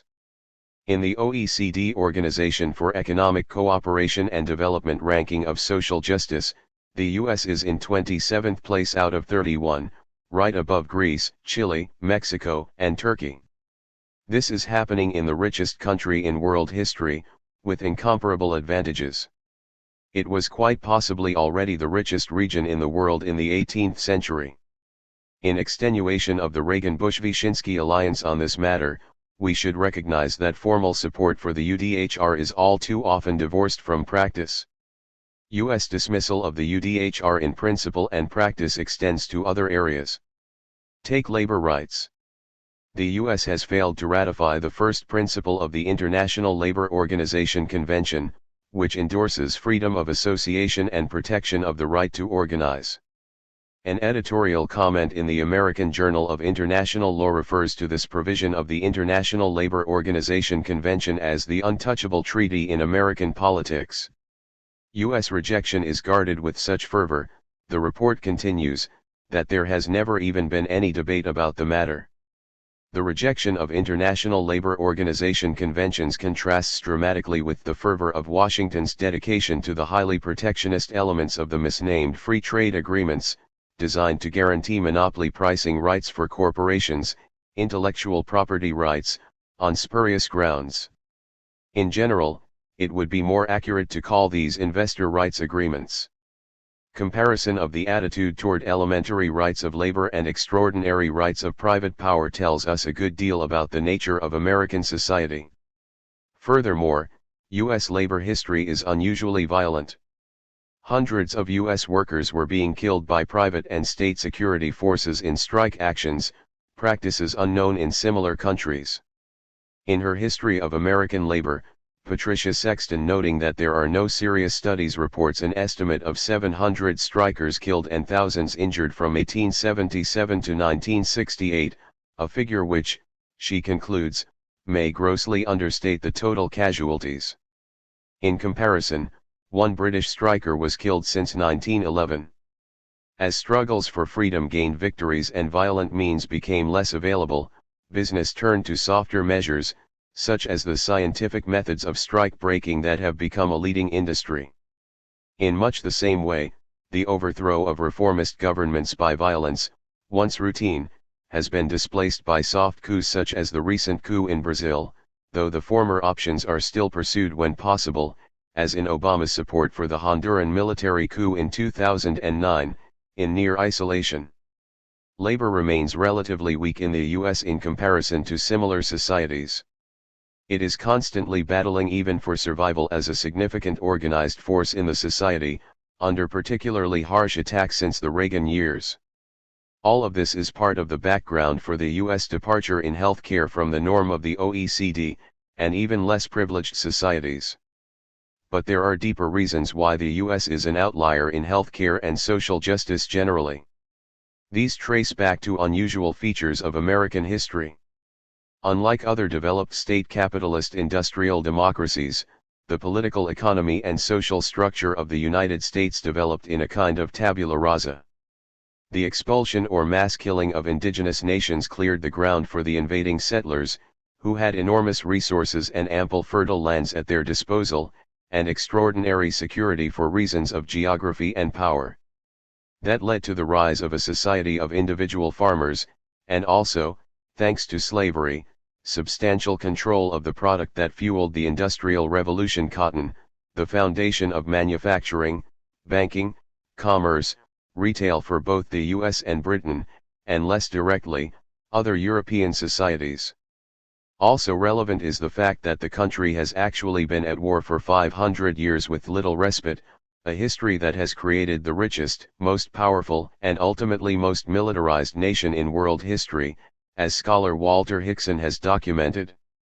For similar reasons, American society lacked the traditional social stratification and autocratic political structure of Europe, and the various measures of social support that developed unevenly and erratically. There has been ample state intervention in the economy from the outset, dramatically in recent years, but without general support systems. As a result, U.S. society is, to an unusual extent, business-run, with a highly class-conscious business community dedicated to the everlasting battle for the minds of men. The business community is also set on containing or demolishing the political power of the masses, which it deems as a serious hazard to industrialists, to sample some of the rhetoric of the business press during the New Deal years, when the threat to the overwhelming dominance of business power seemed real. Here is yet another anomaly about U.S. healthcare. According to data by the Organization for Economic Cooperation and Development, the U.S. spends far more on healthcare than most other advanced nations, yet Americans have poor health outcomes and are plagued by chronic illnesses at higher rates than the citizens of other advanced nations. Why is that? U.S. healthcare costs are estimated to be about twice the OECD average, with rather poor outcomes by comparative standards. Infant mortality, for example, is higher in the US than in Cuba, Greece, and the EU generally, according to CIA figures. As for reasons, we can return to the more general question of social justice comparisons, but there are special reasons in the healthcare domain. To an unusual extent, the US healthcare system is privatized and unregulated. Insurance companies are in the business of making money, not providing healthcare, and when they undertake the latter, it is likely not to be in the best interests of patients or to be efficient. Administrative costs are far greater in the private component of the healthcare system than in Medicare, which itself suffers by having to work through the private system. Comparisons with other countries reveal much more bureaucracy and higher administrative costs in the US privatized system than elsewhere. One study of the US and Canada a decade ago, by medical researcher Steffi Woolhandler and Associates, found enormous disparities, and concluded that reducing US administrative costs to Canadian levels would save at least $209 billion annually, enough to fund universal coverage. Another anomalous feature of the US system is the law banning the government from negotiating drug prices, which leads to highly inflated prices in the US as compared with other countries. That effect is magnified considerably by the extreme patent rights accorded to the pharmaceutical industry in trade agreements, enabling monopoly profits. In a profit-driven system, there are also incentives for expensive treatments rather than preventive care, as strikingly in Cuba, with remarkably efficient and effective health care. Why aren't Americans demanding, not simply expressing a preference for in survey polls, access to a universal health care system? They are indeed expressing a preference, over a long period. Just to give one telling illustration, in the late Reagan years 70% of the adult population thought that health care should be a constitutional guarantee, and 40% thought it already was in the Constitution since it is such an obviously legitimate right. Poll results depend on wording and nuance, but they have quite consistently, over the years, shown strong and often large majority support for universal health care, often called Canadian style, not because Canada necessarily has the best system, but because it is close by and observable. The early ACA proposals called for a public option. It was supported by almost two-thirds of the population, but was dropped without serious consideration, presumably as part of a compact with financial institutions. The legislative bar to government negotiation of drug prices was opposed by 85%, also disregarded again, presumably, to prevent opposition by the pharmaceutical giants. The preference for universal health care is particularly remarkable in light of the fact that there is almost no support or advocacy in sources that reach the general public and virtually no discussion in the public domain. The facts about public support for universal health care receive occasional comment, in an interesting way. When running for president in 2004, Democrat John Kerry, the New York Times reported, took pains to say that his plan for expanding access to health insurance would not create a new government program, because there is so little political support for government intervention in the healthcare market in the United States. At the same time, polls in the Wall Street Journal, Businessweek, The Washington Post and other media found overwhelming public support for government guarantees to everyone of the best and most advanced health care that technology can supply. But that is only public support. The press reported correctly that there was little political support and that what the public wants is politically impossible, a polite way of saying that the financial and pharmaceutical industries will not tolerate it, and in American democracy, that's what counts. Returning to your question, it raises a crucial question about American democracy: why isn't the population demanding what it strongly prefers? Why is it allowing concentrated private capital to undermine necessities of life in the interests of profit and power? The demands are hardly utopian. They are commonly satisfied elsewhere, even in sectors of the US system. Furthermore, the demands could readily be implemented even without significant legislative breakthroughs.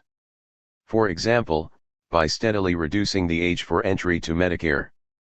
The question directs our attention to a profound democratic deficit in an atomized society, lacking the kind of popular associations and organizations that enable the public to participate in a meaningful way in determining the course of political, social, and economic affairs.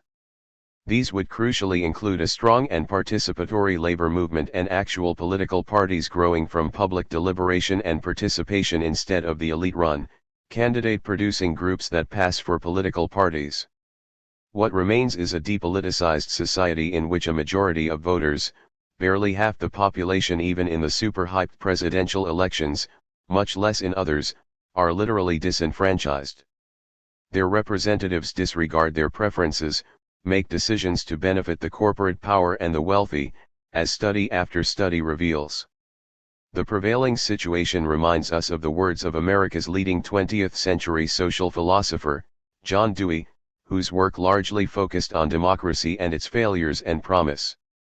Dewey deplored the domination by business for private profit through private control of banking, land, industry, reinforced by command of the press, press agents, and other means of publicity and propaganda, and recognized that power today resides in control of the means of production, exchange, publicity, transportation and communication. Whoever owns them rules the life of the country, even if democratic forms remain. Until those institutions are in the hands of the public, he continued, politics will remain the shadow cast on society by big business. This was not a voice from the marginalized far left, but from the mainstream of liberal thought. Turning finally to your question again, a rather general answer, which applies in its specific way to contemporary Western democracies, was provided by David Hume over 250 years ago, in his classic study of the first principles of government. Hume found nothing more surprising than to see the easiness with which the many are governed by the few, and to observe the implicit submission with which men resign their own sentiments and passions to those of their rulers. When we inquire by what means this wonder is brought about, we shall find, that as force is always on the side of the governed, the governors have nothing to support them but opinion. 'Tis therefore, on opinion only that government is founded, and this maxim extends to the most despotic and most military governments, as well as to the most free and most popular. Implicit submission is not imposed by laws of nature or political theory. It is a choice, at least in societies such as ours, which enjoys the legacy provided by the struggles of those who came before us. Here power is indeed on the side of the governed, if they organize and act to gain and exercise it. That holds for health care and for much else. Trump's America and the New World Order. C.J. Polychronua, Noam, the President-elect's cabinet is being filled by financial and corporate bigwigs and military leaders. Such selections hardly reconcile with Trump's pre-election promises to drain the swamp, so what should we expect from this megalomaniac and phony populist insofar as the future of the Washington establishment is concerned? Noam Chomsky, in this respect note the Qualification Time magazine put it fairly well, in a December 26 column by Joe Klein. While some supporters may balk, Trump's decision to embrace those who have wallowed in the Washington muck has spread a sense of relief among the Capitol's political class. It shows, says one GOP consultant close to the president-elect's transition, that he's going to govern like a normal Republican. There surely is some truth to this. Business and investors plainly think so. The stock market boomed right after the election, led by the financial companies that Trump denounced during his campaign, particularly the leading demon of his rhetoric, Goldman Sachs.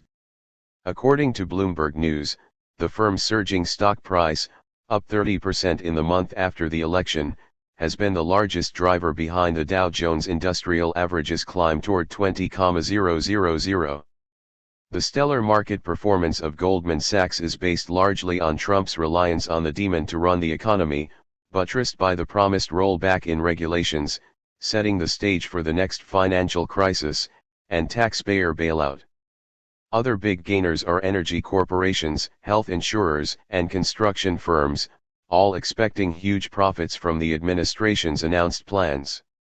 These include a Paul Ryan-style fiscal program of tax cuts for the rich and corporations, increased military spending, turning the healthcare system over even more to insurance companies, with predictable consequences, taxpayer largesse for a privatized form of credit-based infrastructure development, and other normal Republican gifts to wealth and privilege at taxpayer expense. Rather plausibly, economist Larry Summers describes the fiscal program as the most misguided set of tax changes in U.S. history, which will massively favor the top 1% of income earners, threaten an explosive rise in federal debt, complicate the tax code, and do little if anything to spur growth. But, great news for those who matter. There are, however, some losers in the corporate system. Since November 8, gun sales, which more than doubled under Obama, have been dropping sharply, perhaps because of lessened fears that the government will take away the assault rifles and other armaments we need to protect ourselves from the feds. Sales rose through the year as polls showed Clinton in the lead, but after the election, the Financial Times reported, shares in gun makers such as Smith & Wesson and Sturm-Ruger plunged. By mid-December, the two companies had fallen 24% and 17% since the election, respectively. But all is not lost for the industry. As a spokesman explains, to put it in perspective, U.S. consumer sales of firearms are greater than the rest of the world combined. It's a pretty big market. Normal Republicans cheer Trump's choice for Office of Management and Budget, Mick Mulvaney, one of the most extreme fiscal hawks, though a problem does arise: how will a fiscal hawk manage a budget designed to massively escalate the deficit? In a post-fact world, maybe that doesn't matter. Also cheering to normal Republicans is the choice of the radically anti-labor Andy Puzder for Secretary of Labor, though here too a contradiction may lurk in the background. As an ultra-rich CEO of restaurant chains, he relies on the most easily exploited non-union labor, typically immigrants, for the dirty work. This doesn't comport well with the plans to deport them en masse. The same problem arises for the infrastructure programs, as the private firms set to profit from these initiatives rely heavily on the same labor source. Perhaps that problem can be finessed by redesigning the beautiful wall so that it will only keep out Muslims. Is this to say then that Trump will be a normal Republican as America's 45th president? In such respects as the ones mentioned above, Trump proved himself very quickly to be a normal Republican, if to the extremist side. But in other respects he may not be a normal Republican, if that means something like a mainstream establishment Republican, people like Mitt Romney, whom Trump went out of his way to humiliate in his familiar style, just as he did to McCain and others of this category. But it's not only his style that causes offense and concern. His actions do as well. Take just the two most significant issues that we face, the most significant that humans have ever faced in their brief history on Earth, issues that bear on species survival: nuclear war and global warming. Shivers went up the spine of many normal Republicans, as of others who care about the fate of the species, when Trump tweeted that the United States must greatly strengthen and expand its nuclear capability until such time as the world comes to its senses regarding nukes. Expanding nuclear capability means casting to the winds the treaties that have sharply reduced nuclear arsenals and that sane analysts hope may reduce them much further, in fact, to zero, as advocated by such normal Republicans as Henry Kissinger and Reagan's Secretary of State George Shultz, and by Reagan, in some of his moments. Concerns did not abate when Trump went on to tell the co-host of the TV show Morning Joe, "Let it be an arms race. We will outmatch them at every pass." And it wasn't too comforting when his White House team tried to explain that the Donald didn't say what he said. Nor do concerns abate because Trump was presumably reacting to Putin's statement, "We need to strengthen the military potential of strategic nuclear forces, especially with missile complexes that can reliably penetrate any existing and prospective missile defense systems.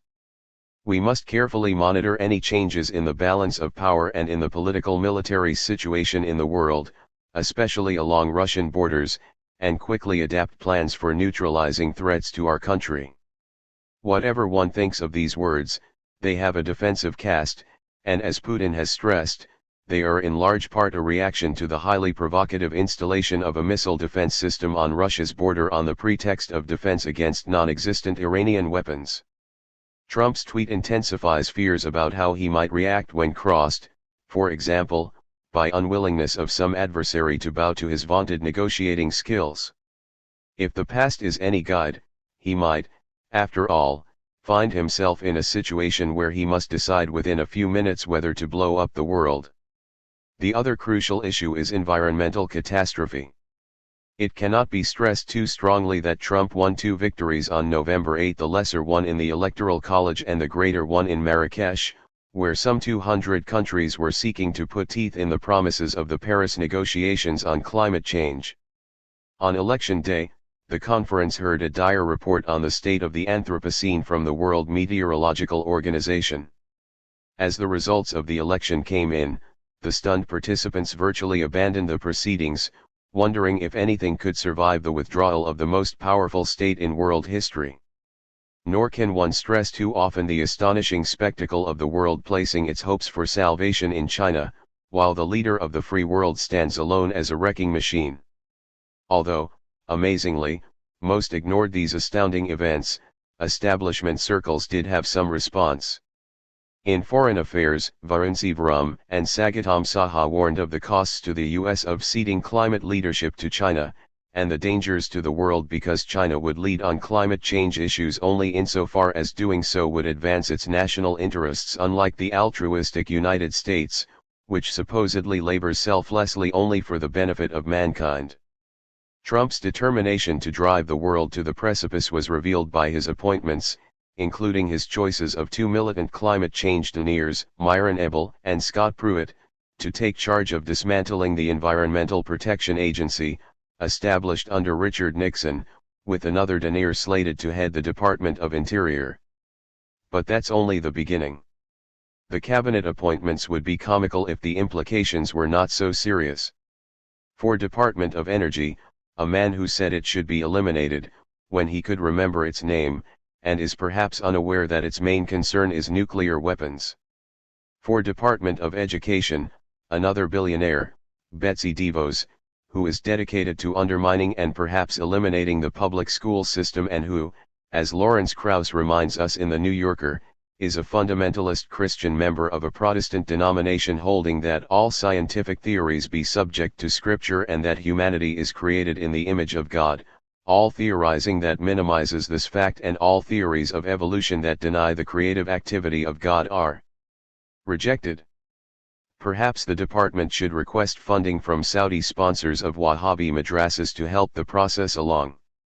DeVos's appointment is no doubt attractive to the evangelicals who flock to Trump's standard and constitute a large part of the base of today's Republican Party. She should also be able to work amicably with Vice President-elect Mike Pence, one of the prized warriors of a cabal of vicious zealots who have long craved an extremist Christian theocracy, as Jeremy Scahill details in The Intercept, reviewing his shocking record on other matters as well. And so it continues, case by case. But not to worry. As James Madison assured his colleagues as they were framing the Constitution, a national republic would extract from the mass of the society the purest and noblest characters which it contains. What about the choice of Rex Tillerson as Secretary of State? One partial exception to the above is choice of ExxonMobil CEO Rex Tillerson for Secretary of State, which has aroused some hope among those across the spectrum who are rightly concerned with the rising and extremely hazardous tensions with Russia.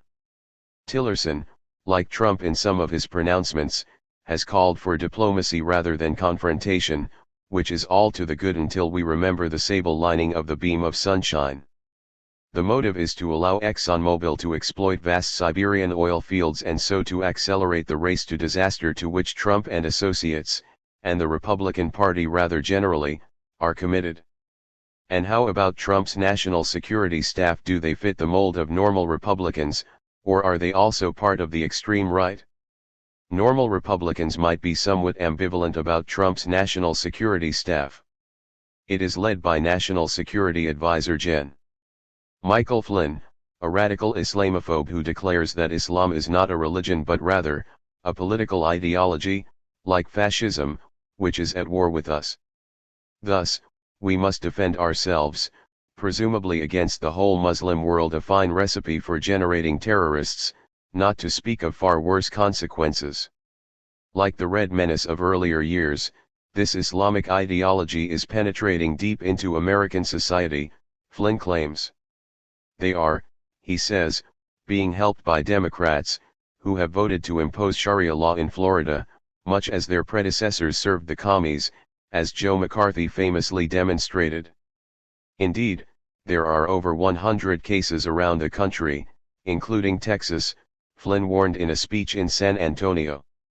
To ward off the imminent threat, Flynn is a board member of ACT, which pushes state laws banning Sharia law, plainly an imminent threat in states like Oklahoma, where 70% of voters approved legislation to prevent the courts from applying this grim menace to the judicial system. Second to Flynn in the national security apparatus is Secretary of Defense Gen. James Mad Dog Mattis, considered a relative moderate. Mad Dog has explained that it's fun to shoot some people. He achieved his fame by leading the assault on Fallujah in November 2004, one of the most vicious crimes of the Iraq invasion. A man who is just great, according to the president-elect, the closest thing we have to Gen. George Patton. In your view, is Trump bent on a collision course with China? It's hard to say. Concerns were voiced about Trump's attitudes toward China, again full of contradictions, particularly his pronouncements on trade, which are almost meaningless in the current system of corporate globalization and complex international supply chains. Eyebrows were raised over his sharp departure from long-standing policy in his phone call with Taiwan's president, but even more by his implying that the U.S. might reject China's concerns over Taiwan unless China accepts his trade proposals, thus linking trade policy to an issue of great power politics over which China may be willing to go to war, the business press warned. What of Trump's views and stance on the Middle East? They seem to be in line with those of normal Republicans, right? Unlike with China, normal Republicans did not seem dismayed by Trump's tweet foray into Middle East diplomacy. Breaking with standard protocol, they demanded that Obama veto UN Security Council Resolution 2334, which reaffirmed that the policy and practices of Israel in establishing settlements in the Palestinian and other Arab territories occupied since 1967 have no legal validity and constitute a serious obstruction to achieving a comprehensive, just and lasting peace in the Middle East, and calls once more upon Israel, as the occupying power, to abide scrupulously by the 1949 Fourth Geneva Convention, to rescind its previous measures and to desist from taking any action which would result in changing the legal status and geographical nature and materially affecting the demographic composition of the Arab territories occupied since 1967, including Jerusalem, and, in particular, not to transfer parts of its own civilian population into the occupied Arab territories. Nor did they object when he informed Israel that it can ignore the lame duck administration and just wait until January 20, when all will be in order. What kind of order? That remains to be seen. Trump's unpredictability serves as a word of caution. What we know so far is Trump's enthusiasm for the religious ultra-right in Israel and the settler movement generally. Among his largest charitable contributions are gifts to the West Bank settlement of Beth El in honor of David Friedman, his choice as ambassador to Israel. Friedman is president of American Friends of Beth El Institutions. The settlement, which is at the religious ultranationalist extreme of the settler movement, is also a favorite of the family of Jared Kushner, Trump's son-in-law, reported to be one of Trump's closest advisors. A lead beneficiary of the Kushner family's contributions, the Israeli press reports, is a yeshiva headed by a militant rabbi who has urged Israeli soldiers to disobey orders to evacuate settlements and who has argued that homosexual tendencies arise from eating certain foods. Other beneficiaries include a radical yeshiva in Yitzhar that has served as a base for violent attacks against Palestinian villages and Israeli security forces. In isolation from the world, Friedman does not regard Israeli settlement activity as illegal and opposes a ban on construction for Jewish settlers in the West Bank and East Jerusalem. In fact, he appears to favor Israel's annexation of the West Bank. That would not pose a problem for the Jewish state, Friedman explains, since the number of Palestinians living in the West Bank is exaggerated and therefore a large Jewish majority would remain after annexation. In a post-fact world, such pronouncements are legitimate, though they might become accurate in the boring world of fact after another mass expulsion. Jews who support the international consensus on a two-state settlement are not just wrong, Friedman says, they are worse than capos, the Jews who were controlling other inmates in service to their Nazi masters in the concentration camps, the ultimate insult. On receiving the report of his nomination, Friedman said he looked forward to moving the U.S. Embassy to Israel's eternal capital, Jerusalem, in accord with Trump's announced plans. In the past, such proposals were withdrawn, but today they might actually be fulfilled, perhaps advancing the prospects of a war with the Muslim world, as Trump's national security advisor appears to recommend. Returning to UNSC 2334 and its interesting aftermath, it is important to recognize that the resolution is nothing new. The quote given above was not from UNSC 2334 but from UNSC Resolution 446, passed on March 12, 1979, reiterated in essence in UNSC 2334. UNSC 446 passed 12-0 with the US abstaining, joined by the UK and Norway. Several resolutions followed, reaffirming 446. One resolution of particular interest was even stronger than 446, 2334, calling on Israel to dismantle the existing settlements. UNSC Resolution 465, passed in March 1980. This resolution passed unanimously, no abstentions. The government of Israel did not have to wait for the UN Security Council, and more recently, the World Court, to learn that its settlements are in gross violation of international law. In September 1967, only weeks after Israel's conquest of the occupied territories, in a top-secret document, the government was informed by the legal advisor to Israel's Ministry of Foreign Affairs, the distinguished international lawyer Theodore Meron, that civilian settlement in the administered territories, Israel's term for the occupied territories, contravenes explicit provisions of the Fourth Geneva Convention.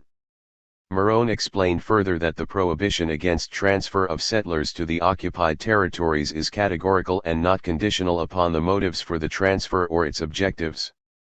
Its purpose is to prevent settlement in occupied territory of citizens of the occupying state. Meron therefore advised that if it is decided to go ahead with Jewish settlement in the administered territories, it seems to me vital, therefore, that settlement is carried out by military and not civilian entities. It is also important, in my view, that such settlement is in the framework of camps and is, on the face of it, of a temporary rather than permanent nature. Meron's advice was followed. Settlement has often been disguised by the subterfuge suggested, the temporary military entities turning out later to be civilian settlements. The device of military settlement also has the advantage of providing a means to expel Palestinians from their lands on the pretext that a military zone is being established. Deceit was scrupulously planned, beginning as soon as Meron's authoritative report was delivered to the government. As documented by Israeli scholar Avi Raz, in September 1967, on the day a second civilian settlement came into being in the West Bank, the government decided that as a cover for the purpose of Israel's diplomatic campaign, the new settlements should be presented as army settlements and the settlers should be given the necessary instructions in case they were asked about the nature of their settlement. The Foreign Ministry directed Israel's diplomatic missions to present the settlements in the occupied territories as military strongpoints and to emphasize their alleged security importance. Similar practices continue to the present. In response to the Security Council orders of 1979-80 to dismantle existing settlements and to establish no new ones, Israel undertook a rapid expansion of settlements with the cooperation of both of the major Israeli political blocs, Labor and Likud, always with lavish U.S. material support. The primary differences today are that the U.S. is now alone against the whole world, and that it is a different world. Israel's flagrant violations of Security Council orders, and of international law, are by now far more extreme than they were 35 years ago, and are arousing far greater condemnation in much of the world. The contents of resolutions 446, 2334 are therefore taken more seriously. Hence, the revealing reactions to 2334 and to Secretary of State John Kerry's explanation of the U.S. vote. In the Arab world, the reactions seem to have been muted. We've been here before. In Europe they were generally supportive. In the US and Israel, in contrast, coverage and commentary were extensive, and there was considerable hysteria. These are further indications of the increasing isolation of the US on the world stage. Under Obama, that is. Under Trump, US isolation will likely increase further, and indeed, already did, even before he took office, as we have seen. Why did Obama choose abstention from the UN vote on Israeli settlements at this juncture, i.e., only a month or so before the end of his presidency? Just why Obama chose abstention rather than veto is an open question. We do not have direct evidence. But there are some plausible guesses. There had been some ripples of surprise and ridicule after Obama's February 2011 veto of a UNSC resolution calling for implementation of official U.S. policy, and he may have felt that it would be too much to repeat it if he is to salvage anything of his tattered legacy among sectors of the population that have some concern for international law and human rights. It is also worth remembering that among liberal Democrats, if not Congress, and particularly among the young, opinion about Israel-Palestine has been moving toward criticism of Israeli policies in recent years, so much so that 60% of Democrats support imposing sanctions or more serious action in reaction to Israeli settlements, according to a December 2016 Brookings Institute poll. By now the core of support for Israeli policies in the U.S. has shifted to the far right, including the evangelical base of the Republican Party. Perhaps these were factors in Obama's decision, with his legacy in mind. The 2016 abstention aroused furor in Israel and in the U.S. Congress as well, among both Republicans and leading Democrats, including proposals to defund the UN in retaliation for the world's crime. Israeli Prime Minister Netanyahu denounced Obama for his underhanded, anti-Israel actions. His office accused Obama of colluding behind the scenes with this gang up by the Security Council, producing particles of evidence that hardly rise to the level of sick humor. A senior Israeli official added that the abstention revealed the true face of the Obama administration, adding that now we can understand what we have been dealing with for the past 8 years. Reality is rather different. Obama has, in fact, broken all records in support for Israel, both diplomatic and financial. The reality is described accurately by Financial Times Middle East specialist David Gardner. Mr. Obama's personal dealings with Mr. Netanyahu may often have been poisonous, but he has been the most pro-Israel of presidents, the most prodigal with military aid and reliable in wielding the U.S. veto at the Security Council. The election of Donald Trump has so far brought little more than turbo-froth tweets to bear on this and other geopolitical knots. But the auguries are ominous. An irredentist government in Israel tilted towards the ultra-right is now joined by a national populist administration in Washington fire-breathing Islamophobia. Public commentary on Obama's decision and Kerry's justification was split. Supporters generally agreed with Thomas Friedman that Israel is clearly now on a path toward absorbing the West Bank's 2.8 million Palestinians, posing a demographic and democratic challenge. In a New York Times review of the state of the two-state solution defended by Obama-Kerry and threatened with extinction by Israeli policies, Max Fisher asks, are there other solutions? He then turns to the possible alternatives, all of them multiple versions of the so-called one-state solution that poses a demographic and democratic challenge, too many Arabs perhaps soon a majority in a Jewish and democratic state. In the conventional fashion, commentators assume that there are two alternatives, the two-state solution advocated by the world, or some version of the one-state solution. Ignored consistently is a third alternative, the one that Israel has been implementing quite systematically since shortly after the 1967 war and that is now very clearly taking shape before our eyes, a greater Israel, sooner or later incorporated into Israel proper, including a vastly expanded Jerusalem, already annexed in violation of Security Council orders, and any other territories that Israel finds valuable, while excluding areas of heavy Palestinian population concentration and slowly removing Palestinians within the areas scheduled for incorporation within Greater Israel. As in neo-colonies generally, Palestinian elites will be able to enjoy Western standards in Ramallah, with 90% of the population of the West Bank living in 165 separate islands, ostensibly under the control of the Palestinian Authority but actual Israeli control, as reported by Nathan Thrall, senior analyst with the International Crisis Group. Gaza will remain under crushing siege, separated from the West Bank in violation of the Oslo Accords. The third alternative is another piece of the reality described by David Gardner. In an interesting and revealing comment, Netanyahu denounced the gang up of the world as proof of old world bias against Israel, a phrase reminiscent of Donald Rumsfeld's Old Europe New Europe distinction in 2003.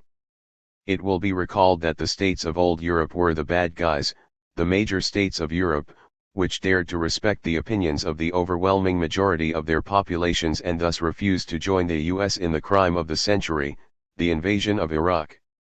The states of New Europe were the good guys, which overruled an even larger majority and obeyed the master. The most honorable of the good guys was Spain's José María Aznar, who rejected virtually unanimous opposition to the war in Spain and was rewarded by being invited to join Bush and Blair in announcing the invasion. This quite illuminating display of utter contempt for democracy, along with others like it at the same time, passed virtually unnoticed, understandably.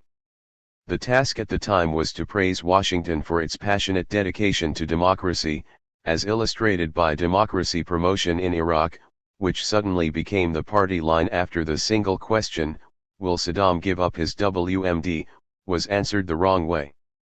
Netanyahu is adopting much the same stance. The old world that is biased against Israel is the entire UN Security Council, more specifically, anyone in the world who has some lingering commitment to international law and human rights. Luckily for the Israeli far right, that excludes the US Congress and very forcefully the president-elect and his associates. The Israeli government is, of course, cognizant of these developments. It is therefore seeking to shift its base of support to authoritarian states, such as Singapore, China, and Modi's right-wing Hindu nationalist India, now becoming a very natural ally with its drift toward ultranationalism, reactionary internal policies, and hatred of Islam. The reasons for Israel's looking in this direction for support are outlined by Mark Heller, Principal Research Associate at Tel Aviv's Institution for National Security Studies. Over the long term, he explains, there are problems for Israel in its relations with Western Europe and with the US, while in contrast, the important Asian countries don't seem to indicate much interest about how Israel gets along with the Palestinians, Arabs, or anyone else. In short, China, India, Singapore, and other favored allies are less influenced by the kinds of liberal and humane concerns that pose increasing threats to Israel. Are we then in the midst of new trends and tendencies in world order? I believe so, and the tendencies developing in world order merit some attention. As noted, the US is becoming even more isolated than it has been in recent years. When US-run polls unreported in the US but surely known in Washington revealed that world opinion regarded the US as by far the leading threat to world peace, no one else even close. Under Obama, the US is now alone in abstention on the illegal Israel settlements, against an otherwise unanimous Security Council. With President Trump joining his bipartisan congressional supporters on this issue, the US will be even more isolated in the world in support of Israeli crimes. Since November 8, the US is isolated on the crucial matter of global warming, a threat to the survival of organized human life in anything like its present form. If Trump makes good on his promise to exit from the Iran deal, it is likely that the other participants will persist, leaving the US still more isolated from Europe. The US is also much more isolated from its Latin American backyard than in the past, and will be even more isolated if Trump backs off from Obama's halting steps to normalize relations with Cuba, undertaken to ward off the likelihood that the US would be pretty much excluded from hemispheric organizations because of its continuing assault on Cuba, in international isolation. Much the same is happening in Asia, as even close US allies, apart from Japan, and even the UK flock to the China-based Asian Infrastructure Investment Bank and the China-based Regional Comprehensive Economic Partnership, in this case including Japan. The China-based Shanghai Cooperation Organization, SCO, incorporates the Central Asian states, Siberia with its rich resources, India, Pakistan, and soon, probably Iran, and perhaps Turkey. The SCO has rejected the U.S. request for observer status and demanded that the U.S. remove all military bases from the region. Immediately after the Trump election, we witnessed the intriguing spectacle of German Chancellor Angela Merkel taking the lead in lecturing Washington on liberal values and human rights. Meanwhile, since November 8, the world looks to China for leadership in saving the world from environmental catastrophe, while the US, in splendid isolation once again, devotes itself to undermining these efforts. US isolation is not complete, of course. As was made very clear in the reaction to Trump's electoral victory, the US has the enthusiastic support of the xenophobic ultra-right in Europe, including its neo-fascist elements. The return of the right in parts of Latin America offers the US opportunities for alliances there as well. And the US retains its close alliance with the dictatorships of the Gulf and Egypt, and with Israel, which is also separating itself from more liberal and democratic sectors in Europe and linking with authoritarian regimes that are not concerned with Israel's violations of international law and harsh attacks on elementary human rights. The developing picture suggests the emergence of a new world order, one that is rather different from the usual portrayals within the doctrinal system. Trump and the flawed nature of U.S. democracy. C.J. Polychronua, Noam. I want to start by asking you to reflect on the following. Trump won the presidential election even though he lost the popular vote. In this context, if one person, one vote is a fundamental principle behind every legitimate model of democracy, what type of democracy prevails in the US, and what will it take to undo the anachronism of the Electoral College? Noam Chomsky. The Electoral College was originally supposed to be a deliberative body drawn from educated and privileged elites. It would not necessarily respond to public opinion, which was not highly regarded by the founders, to put it mildly. The mass of people seldom judge or determine right, as Alexander Hamilton put it during the framing of the Constitution, expressing a common elite view. Furthermore, the infamous 3/5 clause ensured the slave states an extra boost, a very significant issue considering their prominent role in the political and economic institutions. As the party system took shape in the 19th century, the Electoral College became a mirror of the state votes, which can give a result quite different from the popular vote because of the first-past-the-post rule, as it did once again in this election. Eliminating the Electoral College would be a good idea, but it's virtually impossible as the political system is now constituted. It is only one of many factors that contribute to the regressive character of the US political system, which, as Seth Ackerman observes in an interesting article in Jacobin magazine, would not pass muster by European standards. Ackerman focuses on one severe flaw in the US system, the dominance of organizations that are not genuine political parties with public participation, but rather elite-run candidates' election institutions often described, not unrealistically, as the two factions of the single business party that dominates the political system. They have protected themselves from competition by employing many devices that bar genuine political parties that grow out of free association of participants, as would be the case in a properly functioning democracy. Beyond that, there is the overwhelming role of concentrated private and corporate wealth, not just in the presidential campaigns, as has been well documented, particularly by Thomas Ferguson, but also in Congress. A recent study by Ferguson, Paul Jorgensen, and Ji Chen on how money drives U.S. congressional elections, reveals a remarkably close correlation between campaign expenditures and electoral outcomes in Congress over decades. and extensive work in academic political science, particularly by Martin Gilens, Benjamin Page, and Larry Bartlett, reveals that most of the population is effectively unrepresented, because their attitudes and opinions have little or no effect on decisions of the people they vote for. Instead, these decisions are pretty much determined by the very top of the income-wealth scale. In the light of such factors, the defects of the Electoral College, while real, are of lesser significance. To what extent is this presidential election a defining moment for Republicans and Democrats alike? For the 8 years of the Obama presidency, the Republican organization has hardly qualified as a political party. A more accurate description was given by the respected political analysts Thomas Mann and Norman Ornstein of the Conservative American Enterprise Institute. The party became an insurgent outlier, ideologically extreme, contemptuous of the inherited social and economic policy regime, scornful of compromise, unpersuaded by conventional understanding of facts, evidence, and science, and dismissive of the legitimacy of its political opposition.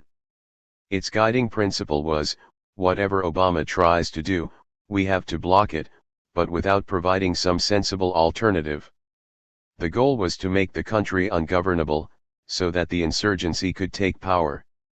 Its infantile antics on the Affordable Care Act are a good illustration, endless votes to repeal it in favor of nothing.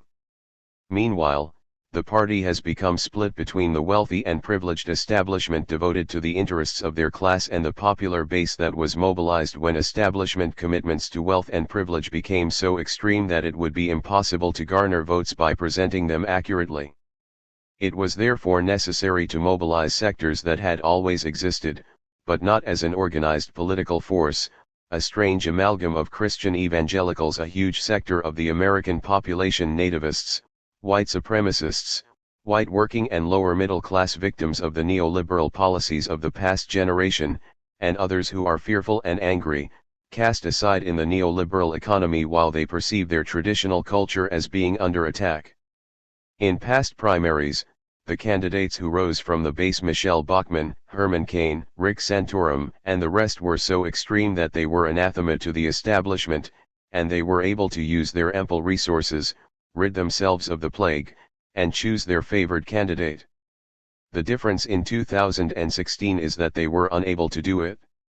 Now the Republican Party faces the task of formulating policies other than no, it must find a way to craft policies that will somehow pacify or marginalize the popular base, while serving the real constituency of the establishment.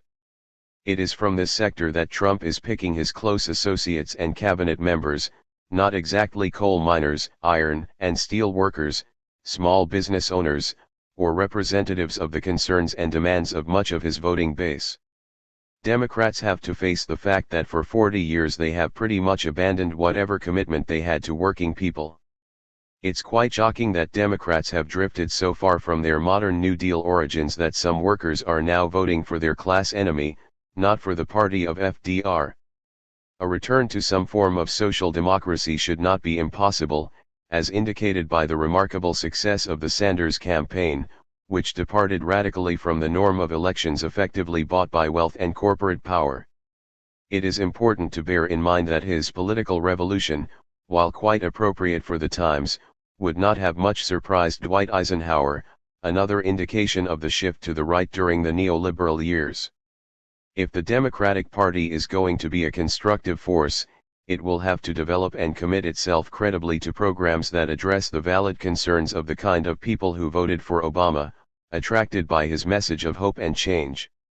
When disillusioned by the disappearance of hope and the lack of change, they switched to the con man who declared that he would bring back what they have lost.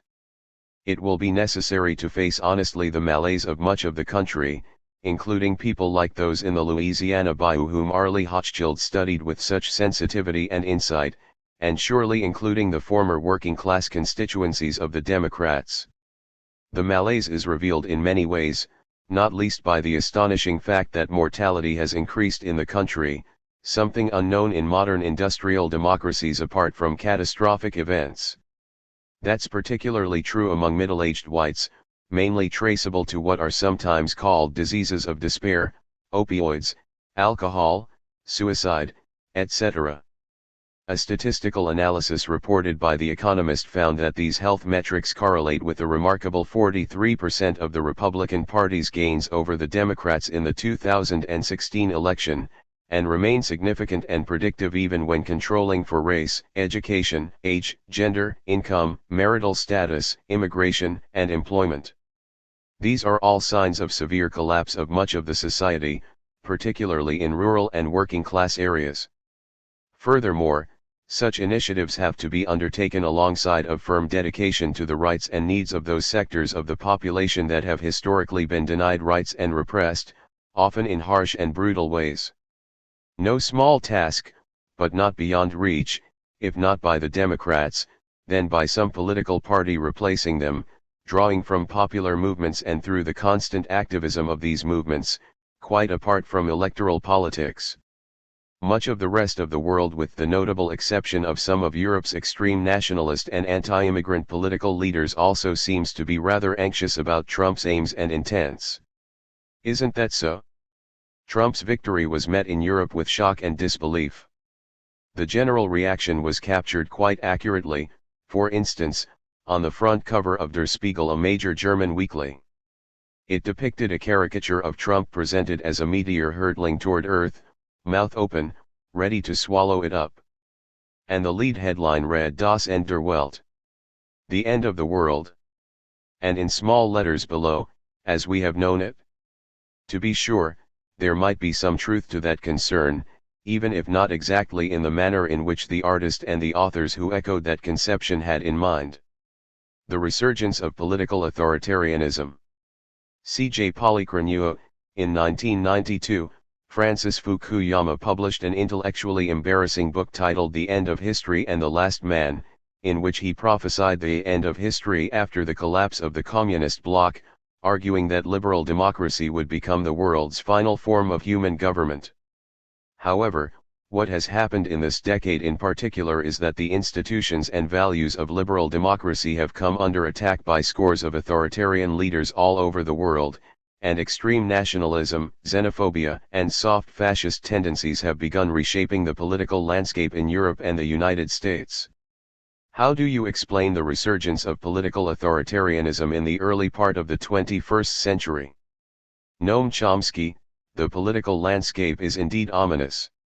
While today's political and social circumstances are much less dire, still they do call to mind Antonio Gramsci's warning from Mussolini's prison cells about the severe crisis of his day, which consists precisely in the fact that the old is dying and the new cannot be born, and in this interregnum a great variety of morbid symptoms appear.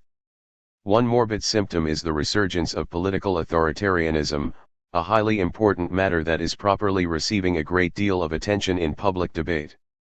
But a great deal of public attention should always be a warning sign. Does the shaping of the issues reflect power interests, which are diverting attention from what may be more significant factors behind the general concerns? In the present case, I think that is so, and before turning to the very significant question of the resurgence of political authoritarianism, I'd like to bring up related matters that do not seem to me to receive the attention they merit, and in fact are almost totally excluded from the extensive public attention. It's entirely true that the institutions and values of liberal democracy are under attack to an unusual extent, but not only by authoritarian leaders, and not for the first time.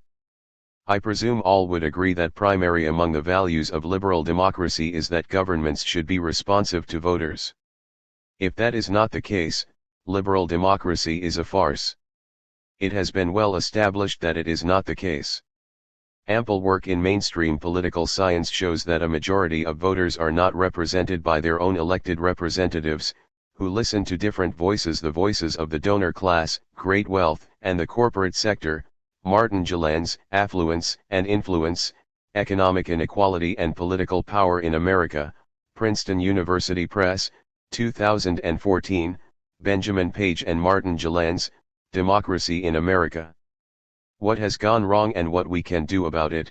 University of Chicago Press, 2017, Larry Bartels, Unequal Democracy, The Political Economy of the New Gilded Age, 2nd ed., Princeton University Press, 2018, among others.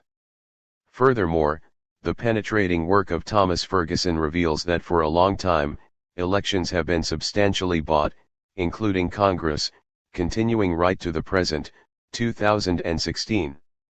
These facts alone show that the furor about alleged Russian interference with our pristine democratic process reveals profound indoctrination in capitalist, not democratic, values. Furthermore, those who find foreign interference to be especially troublesome despite its marginality should clearly be looking elsewhere. It is not even in question that Israel interferes massively in US elections and governance, proudly and ostentatiously. One recent case that was unusually brazen was in 2015, when Prime Minister Netanyahu addressed Congress without even informing President Obama in order to undermine his Iran program, a mere fragment of Israel's constant and far-reaching efforts to influence US politics. Putting aside these secondary matters, the major attack on the institutions and values of liberal democracy is by the powerful business classes, intensifying since Reagan as both political parties have drifted toward greater subordination to their interests, the Republicans to such an extreme that by now they barely can be considered a political party. Anyone who finds this surprising must be uninformed about American society and how it functions. By now, as business power has been unleashed by its servants in the Republican Party, the traditional business attack on the institutions and values of liberal democracy has reached levels not seen since the Gilded Age, if even then. Of course, it is quite legal to buy elections, to send lobbyists to congressional offices to write legislation, and in other ways to shape public policy in a way that serves private power's narrow interests. Indeed, these comprise an essential, non-accidental part of business strategy, Zephyr Teachout writes in a valuable study. Investigation has shown, she adds, that a CEO's investment in changing laws to decrease corporate tax rates yields a vastly greater return than investment in reducing cost of production. Small wonder that all of this is normal business strategy. Teachout cites a Supreme Court decision of 1874 which concluded that if any of the great corporations of the country were to hire adventurers who make market of themselves for the promotion of their private interests, the moral sense of every right-minded man would instinctively denounce the employer and employed as steeped in corruption. That was, of course, before the ideology of business supremacy had risen to the level of hegemonic common sense, in Gramscian terms. The sharp transition well illustrates the force of indoctrination in a society with a powerful and highly class-conscious business community. The Reagan-Thatcher project of enhancing untrammeled business power, carried forward and extended by their successors, has been the political extension of a dedicated and coordinated campaign by the business classes to reverse the crisis of democracy of the 1960s. This period deeply troubled liberal international elites, who devoted the first major publication of the Trilateral Commission to this serious malady. Their prime concern was the increased engagement of popular classes in the political arena, where they pressed their demands, imposing too much pressure on the state, and threatening, though this remains implicit, the dominance of the business world. As the American rapporteur, Harvard professor of government Samuel Huntington, observed nostalgically, Truman had been able to govern the country with the cooperation of a relatively small number of Wall Street lawyers and bankers, but those happy days were disappearing under the attack of the great majority, whose role in a liberal democracy is to be passive and acquiescent, a doctrine with a rich pedigree, which I've reviewed elsewhere. That was the liberal end of the political spectrum. Toward the conservative end, at the same time, the influential Powell Memorandum, directed to the Chamber of Commerce by corporate lawyer Lewis Powell, later appointed to the Supreme Court by Richard Nixon, called for open war by the business world to defend itself from a virtual takeover by the radical forces destroying free enterprise under the leadership of Ralph Nader, Herbert Marcuse, and other dangerous extremists. The messages are pretty much the same, but the rhetoric is quite different. The liberal rhetoric is largely reserved, while the business rhetoric reaches the frenzied pitch of a 3-year-old who has all the toys and laments that one might be taken away. The business world, of course, did not need reminders to dedicate resources to reverse democratic progress and the highly successful regulated capitalism of the post-war era that indeed infringed on business power, and crucially threatened profit, as political economist Robert Brenner has shown. The neoliberal counterattack substantially beat back these threats, sharply increasing private power and the wealth of a tiny segment of the population.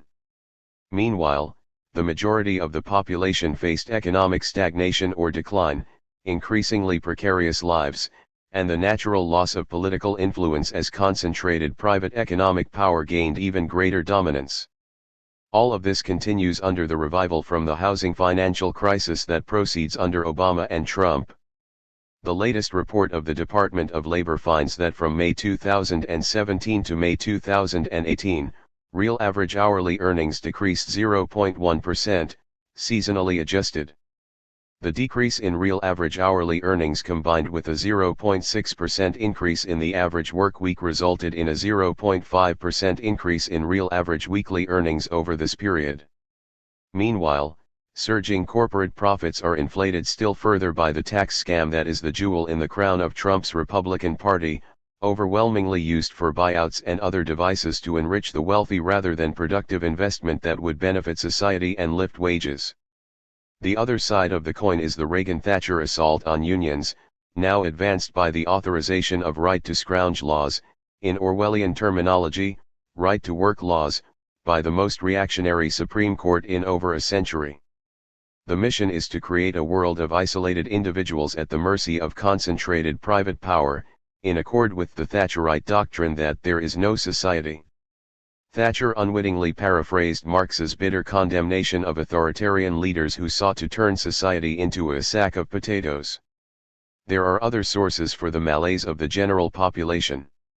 The radical financialization of the economy and the prioritization of shareholder value during the neoliberal years, expedited by Reagan's Chicago Boys, has shifted corporate behavior sharply from the retain and invest model of the great growth years of regimented capitalism. The buyback economy of the neoliberal reaction has been explored with much insight by William Lozonek. Lozonek estimates that trillions of dollars that could have been spent on productive investment have instead been used to buy back stock in order to boost share prices, enriching the rich but not providing meaningful and steady work or useful goods. Apple, the world's largest corporation in market value, was once devoted to product innovation and development. Under its new CEO, Tim Cook, it has become the buyback king, enriching shareholders and management. Others are doing much the same. The Republican tax scam of 2018 is having the same effects, all to the detriment of working people and the general population. The rapid increase in speculation has had similar consequences. The same is true of the repeated financial crises following deregulation, severely harming the poor and working people but not the culprits in the financial industry, who are bailed out by the public and emerge richer than before. There are remedies, but their advocates remain for now at the fringes of the political economy. Though perhaps not for long. These are, to be sure, generalities. Like most complex processes, the rise of authoritarian leaders and the concomitant antisocial tendencies are overdetermined. There are many more specific factors, but the essence, I think, is along the lines just outlined. Today's most powerful authoritarian leaders, e.g., Vladimir Putin in Russia, Viktor Orban in Hungary, Recep Tayyip Erdogan in Turkey, Bibi Netanyahu in Israel, and Donald Trump in the US, to name just a few, are enjoying widespread popularity with the masses and happen, in fact, to have risen to power via democratic means. What's going on? Is something wrong with today's democracy? Here specific causes intrude. In the case of Western societies, Trump in the US, and throughout Western Europe, democracy is in decline, with attendant attacks on prospects for decent lives, and the increased control of political systems by concentrated private power and wealth. These are natural consequences of the neoliberal assault against the social democratic tendencies of the early post-war decades. It should be recalled that the Great Depression and World War II unleashed radical democratic forces throughout much of the world. Although the reaction of the business world was quick to come, example Taft-Hartley in 1947, it was muted until the economic disruptions of the 1970s, which provided an opportunity for more vigorous class war. It's also worth recalling the rather belated recognition in 1978 by United Auto Workers President Doug Fraser that businessmen had chosen to wage a one-sided class war in this country, a war against working people, the unemployed, the poor, the minorities, the very young and the very old, and even many in the middle class of our society, and had broken and discarded the fragile, unwritten compact previously existing during a period of growth and progress. In fact, the class war was already underway in the latter days of the pre-war New Deal years, but it was not yet one-sided, since a vigorous labor movement existed, the target of bitter and increasingly one-sided class war in the post-war years. In Europe, the attack on democracy is amplified by the strongly undemocratic institutions of the European Union. Major decisions over policy are made by the unelected Troika, European Commission, International Monetary Fund, IMF, European Central Bank, with the northern banks right at their shoulders. The population has little say, and knows it, a large reason for the general collapse of centrist parties that have governed the countries since World War II. In a very revealing inquiry, economist Mark Weisbrot reviews the reports of the regular IMF consultations with member governments of the European Union. He discovered a remarkably consistent and disturbing pattern. The financial crisis was exploited as an opportunity to lock in the neoliberal reforms, spending cuts in the public sector rather than tax increases, reduced benefits and public services, cuts in healthcare, undermining of collective bargaining, and in general, moves to create a society with less bargaining power for labor and lower wages, more inequality and poverty, a smaller government and social safety nets, and measures that reduce growth and employment. The IMF papers, Weisbrot concludes, detail the agenda of Europe's decision-makers, and they have accomplished quite a bit of it over the past 5 years. The agenda is quite familiar in the US and, in fact, wherever the neoliberal assault has proceeded. In England, Thatcher Major and Blair's New Labour, followed by Tory austerity, had similar effects. The Corbyn movement is an encouraging reaction, bitterly opposed by the Labour establishment and most of the media. The other cases mentioned have their own special features. Putin seems to have been genuinely popular throughout his tenure. Crimeans, it appears, support the takeover by Russia. There seem to be possibilities for social democratic developments in Russia after the collapse of the Soviet Union, possibly even for mutually supportive linkages to social democratic Europe. Such hopes were dashed by the harsh effects of the US-backed market reforms, which devastated the economy, led to millions of deaths, and opened the way for immense corruption as oligarchs took over state assets. Putin was seen by the public as a corrective to the neoliberal disaster and the decline of Russia on the world scene.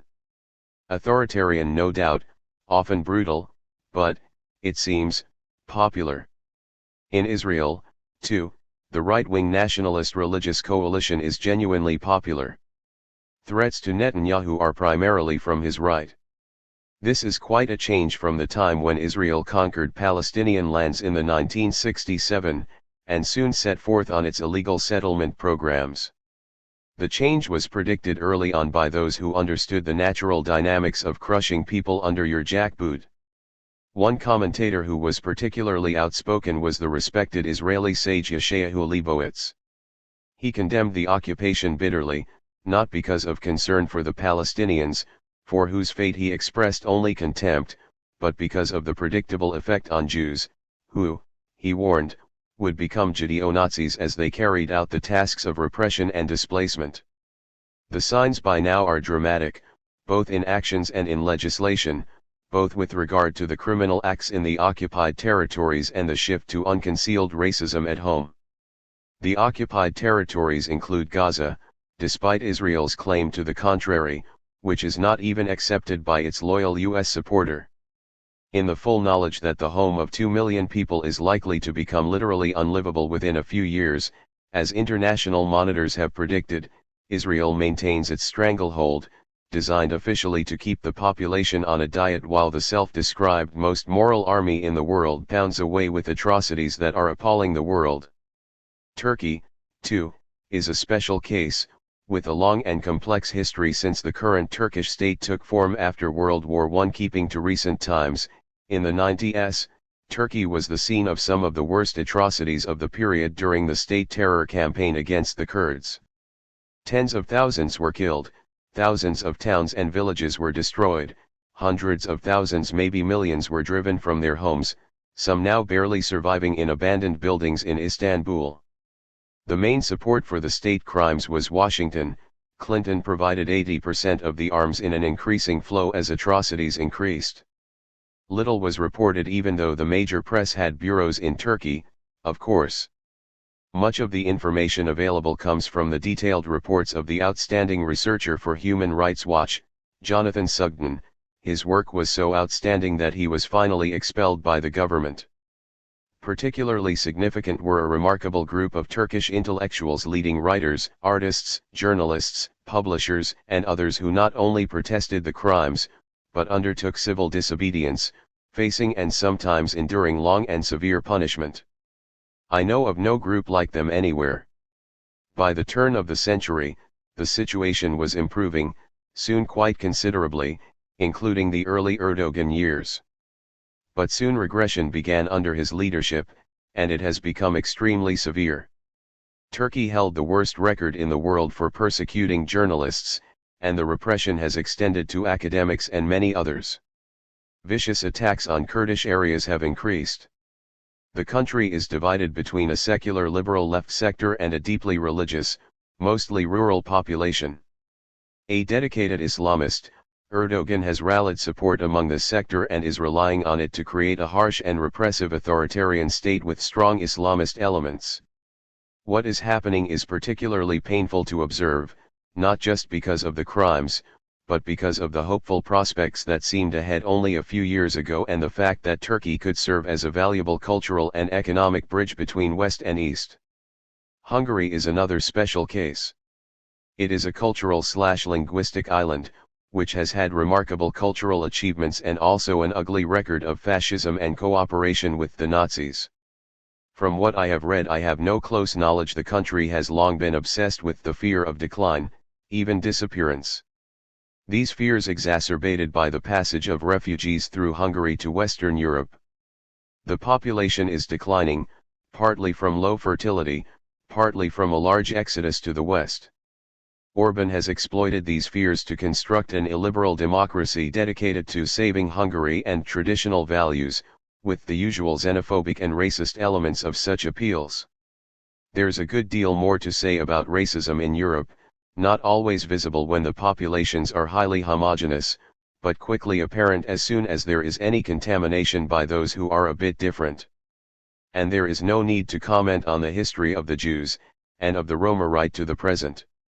Speaking of authoritarian leaders, I've been dumbfounded by the US political establishment's reaction to Trump's handling of the Helsinki summit with Putin. What's wrong with the idea of the US and Russia working together to address major international issues facing the world today, including the threat of nuclear weapons? What's your own reaction to this matter? Was Trump wrong? Was he being anti-American? There's surely nothing wrong with the US and Russia seeking rapprochement and cooperation on such issues. It is essential for hopes for a better future, even survival.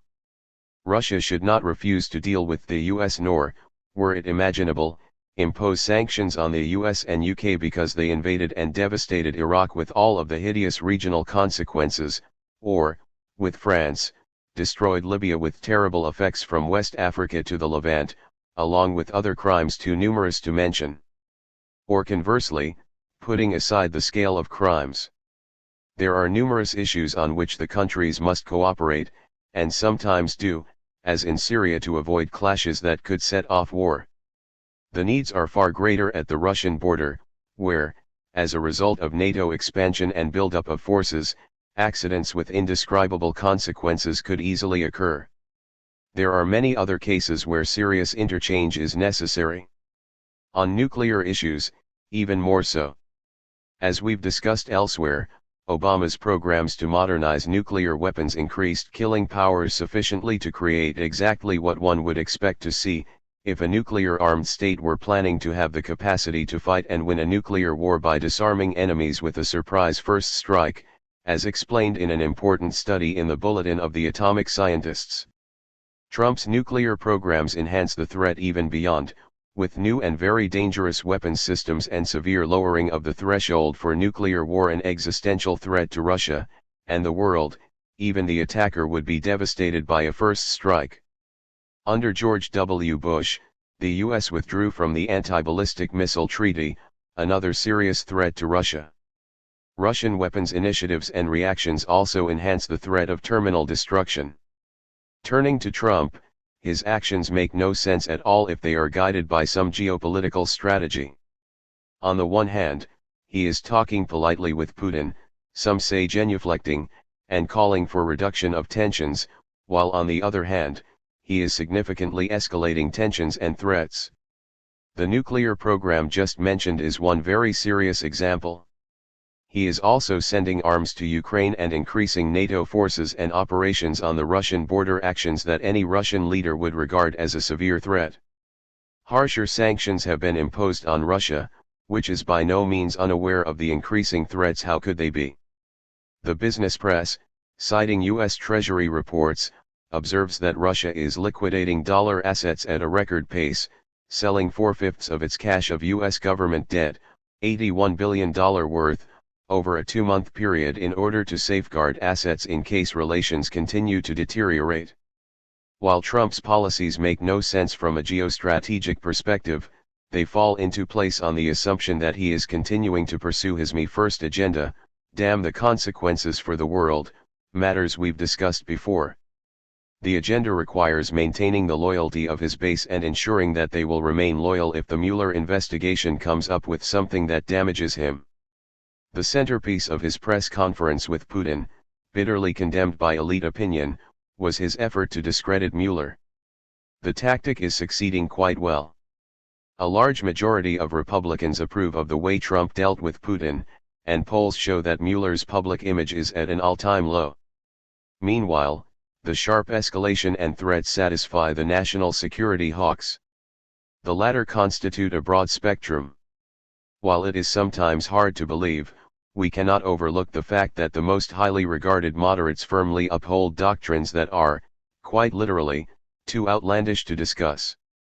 For example, Richard Haass, a respected scholar and diplomat and longtime president of the influential Council on Foreign Relations, instructs us with a straight face that international order for 4 centuries has been based on non-interference in the internal affairs of others and respect for sovereignty. Russia has violated this norm by seizing Crimea and by interfering in the 2016 US election. We must deal with Putin's Russia as the rogue state it is. Words fail. In Israel, a controversial bill about the Jewish nation-state was just passed that makes no mention of minority rights. Is there something new behind the passing of this bill that wasn't always a reality from Israel's standpoint of view? Regrettably, within Israel itself, the new nationality law of July 2018 was not very controversial, though it has appalled liberal opinion throughout the world. Rather typical is what is happening in the US, which since the 1967 war, has been Israel's leading supporter. For a long period, Israel was the darling of liberal and progressive opinion. By today, that has changed considerably. According to a Pew Research Center survey in April 2018, self-described liberal Democrats were twice as likely to sympathize with Palestinians over Israel than they were only 2 years ago. 40% of liberals sympathized more with Palestinians, the most since 2001, while 33% sympathized more with Israel. Support for Israel has shifted to the ultra-nationalist right and Christian evangelicals, many of whom combine passionate support for Israel with the doctrine that the Second Coming, perhaps very soon, will consign all Jews to the torments of eternal perdition, apart from a very few who will find Christ in time, a level of anti-Semitism unmatched even in Nazi Germany. Israel is well aware that it is losing support among sectors of world opinion that have at least some concern for human and civil rights. It is therefore seeking to expand its base of support to the east, primarily to China and India, the latter becoming a very natural ally for a number of reasons, including the drift in both societies toward ultranationalism, reactionary internal policies, and hatred of Islam. It is also firming up what have been tacit alliances with the most reactionary and brutal Arab states, Saudi Arabia and the UAE, joined now by Egypt under the current harsh military dictatorship. The new nationality law declares Israel to be the nation-state of the Jewish people, downgrades the status of Arabic and formally authorizes Jewish-only communities. It does break some new ground, but not very much. What is new is primarily the elevation of these racist principles to the basic law constitutional status. Long ago, Israel's highest court determined that Israel is the sovereign state of the Jewish people, but not the state of its 20% non-Jewish citizens, essentially the same doctrine. One of the few articulate critics of the new law, the fine Israeli writer Yitzhak Latter, reminds us that in debates on the land law of 1960, Zirak Warhaftig, a founder of the National Religious Party and a signer of the Declaration of Independence, declared that, "We wish it to be clear that the land of Israel belongs to the nation of Israel." Nation of Israel is a wider concept than the nation that lives in Zion, because the nation of Israel is found in the entire world. In this new law there is a very great judicial novelty. We are giving a legal cover to the regulations of the Karen Kayemet L'Israel Jewish National Fund, or JNF, translated from Hebrew. The JNF regulations in turn obligate the organization to work for the benefit of persons of Jewish race, religion, or origin. It may be added that these radical violations of civil rights are funded by American taxpayers thanks to the tax-free status of the JNF as a charitable organization. Warhaftig was quite right almost 60 years ago.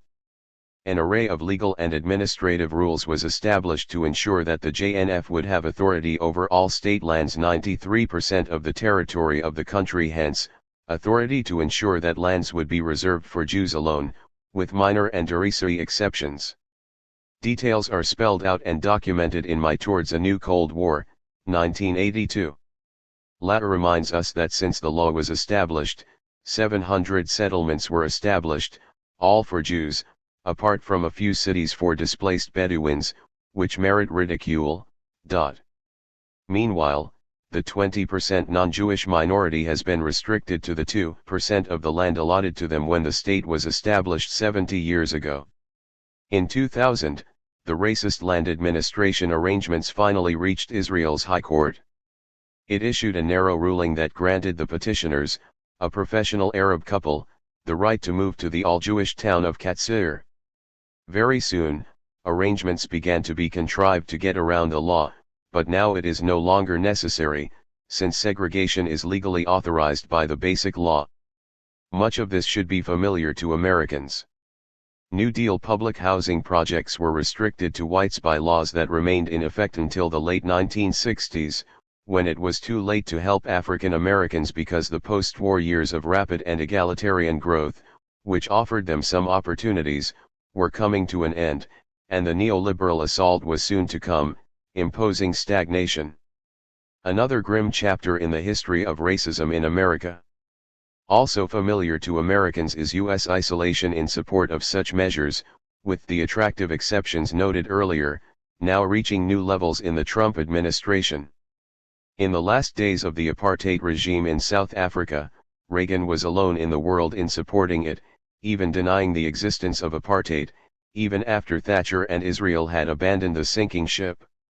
We might also recall that during the last throes of apartheid, in 1988, the Reagan administration declared Nelson Mandela's African National Congress to be one of the more notorious terrorist groups in the world. While greatly honored internationally, Mandela remained on the U.S. terrorist list until 2008, when at last a congressional resolution allowed him to enter the land of the free without special dispensation. Often, there is indeed little new under the sun. The World Bank continues to support authoritarian regimes throughout the global south by providing funds and bailouts. How can the UN and Western democratic governments tolerate such a stance on the part of the World Bank? Unfortunately, the answer is all too clear. As their own practice consistently illustrates, the Western democratic governments pursue similar policies with enthusiasm. It should be superfluous to illustrate, but since we live in an atmosphere of self-celebration, it might be useful to consider at least one example. Take the Congo, which should be one of the richest and most advanced countries of the world, with huge resources and no threats from its neighbors, that is. When Europe was despoiling Africa, the Congo was the domain of King Leopold of Belgium, whose hideous crimes surpassed even the normal standards of the enlightened West. He didn't pass without censure. In the famous 11th edition of the Britannica, the article on the monarch lauds his achievements, but does add a phrase at the end saying that he treated his subjects harshly, slaughtering millions and ordering atrocious tortures to gain more rubber for his overflowing coffers. The horror finally came to end in 1960, when Congo declared independence.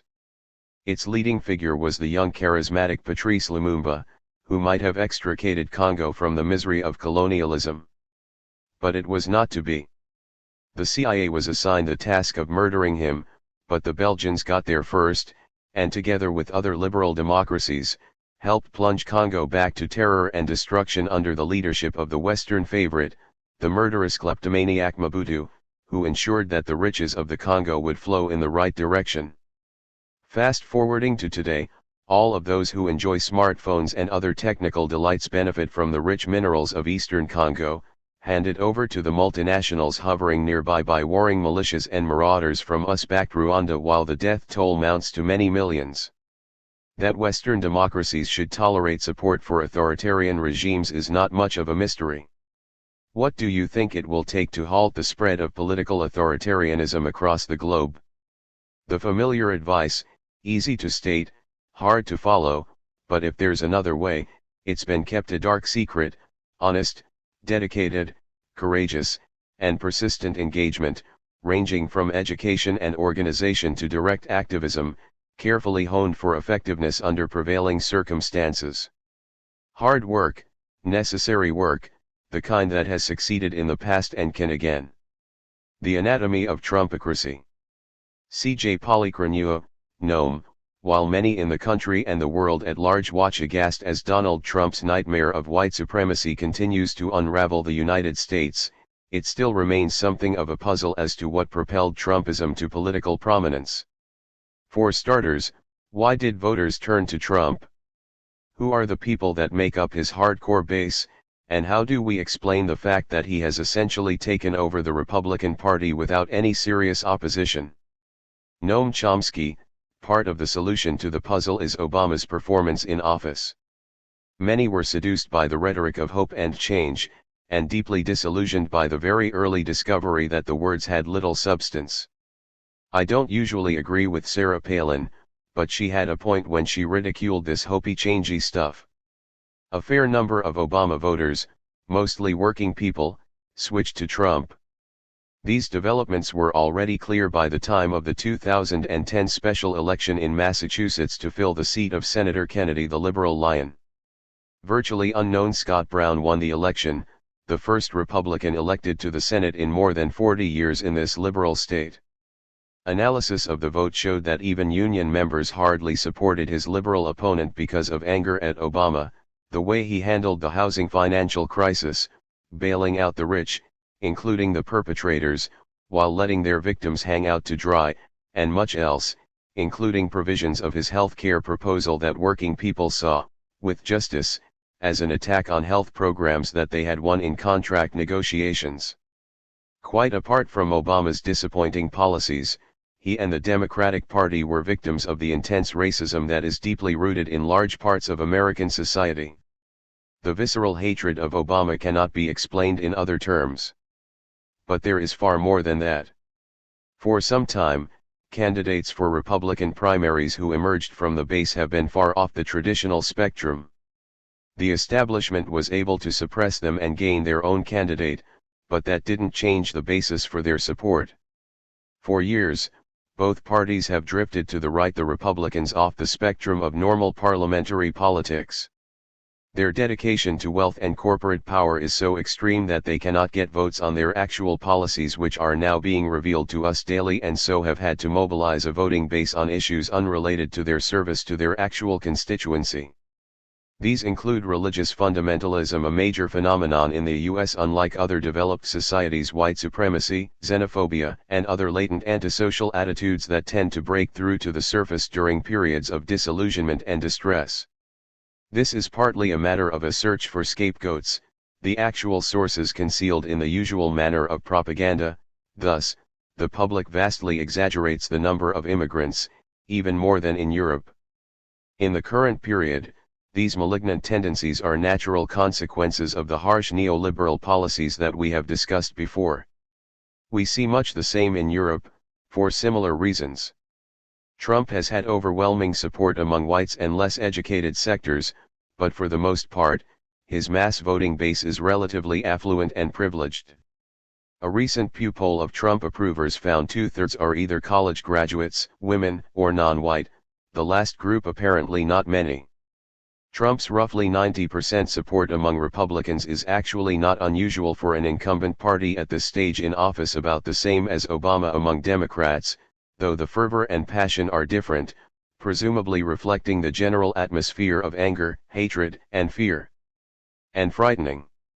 Recognizing the great differences, I still can't repress childhood memories of hearing Hitler's Nuremberg rallies on the radio, not understanding the words, though the mood was unmistakable. For the actual Republican constituency of wealth and corporate power, these are glory days, so why object, even if his antics sometimes cause some grimaces? The core constituency of evangelicals is solidly in Trump's pocket, thanks to the crumbs thrown their way. Many working people maintain the illusion that Trump cares about them and will bring back lost days of steady jobs in mining and manufacturing. Even those realistic enough to dismiss this act at least see someone who is standing up to the foreign devils who have been robbing us, and in particular, the cultural elites that regard them and their values with contempt, just deplorables. Mostly farce, but also much successful propaganda, with enough elements of truth to be persuasive for a while at least. It's revealing to take a closer look at attitudes of the huge evangelical community. According to a study by the Public Religion Research Institute, in 2011, only 30% believed that personal immorality was consistent with an ethical performance of official duties.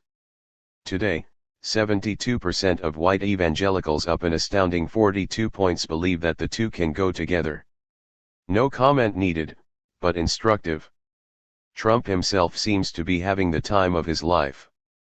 He's constantly in the limelight, his loyal base worships his every move, he's free to defy convention, to insult anyone he chooses, to disrupt the international economic and political order at will, whatever comes to mind next, knowing that he's the biggest thug on the block and can probably get away with it again, for a while, at least. I don't think it's quite fair, however, to call him a liar. Lying presupposes having a concept of truth, and being in a situation where telling the truth matters. We don't say that 3-year-olds are lying if they say they saw a dragon outside, or an actor in a play. It's also not clear that it's tactically useful to tot up the random falsehoods that pepper his tweets and orations. That just fires up his worshipful base, providing more evidence that the hated liberal elites are trying to destroy the one guy in the political arena who is dedicated to defending the common folk whom he is shafting, with delight, at every opportunity. It's an intriguing spectacle, and not a little worrisome. Trump loves to present himself as an art of the deal president. Exactly what kind of deals has he made so far that can justify his claim to being a master negotiator? There are no deals with others of any note, but there are real accomplishments. The most heralded one is the tax bill, a very welcome gift to the actual corporate constituency, with the side benefit of expanding the deficit and thus offering the opportunity to dismantle the limited social programs, which are deemed a nuisance, dispensable, since they raise the taxes of the actual constituency and do not benefit them. Steps are already underway to weaken these programs further. That includes the steady dismantling of protections provided by the hated Obamacare. I've often wondered whether the term itself might have caught on because of implicit racism. We didn't call Medicare Johnson Care.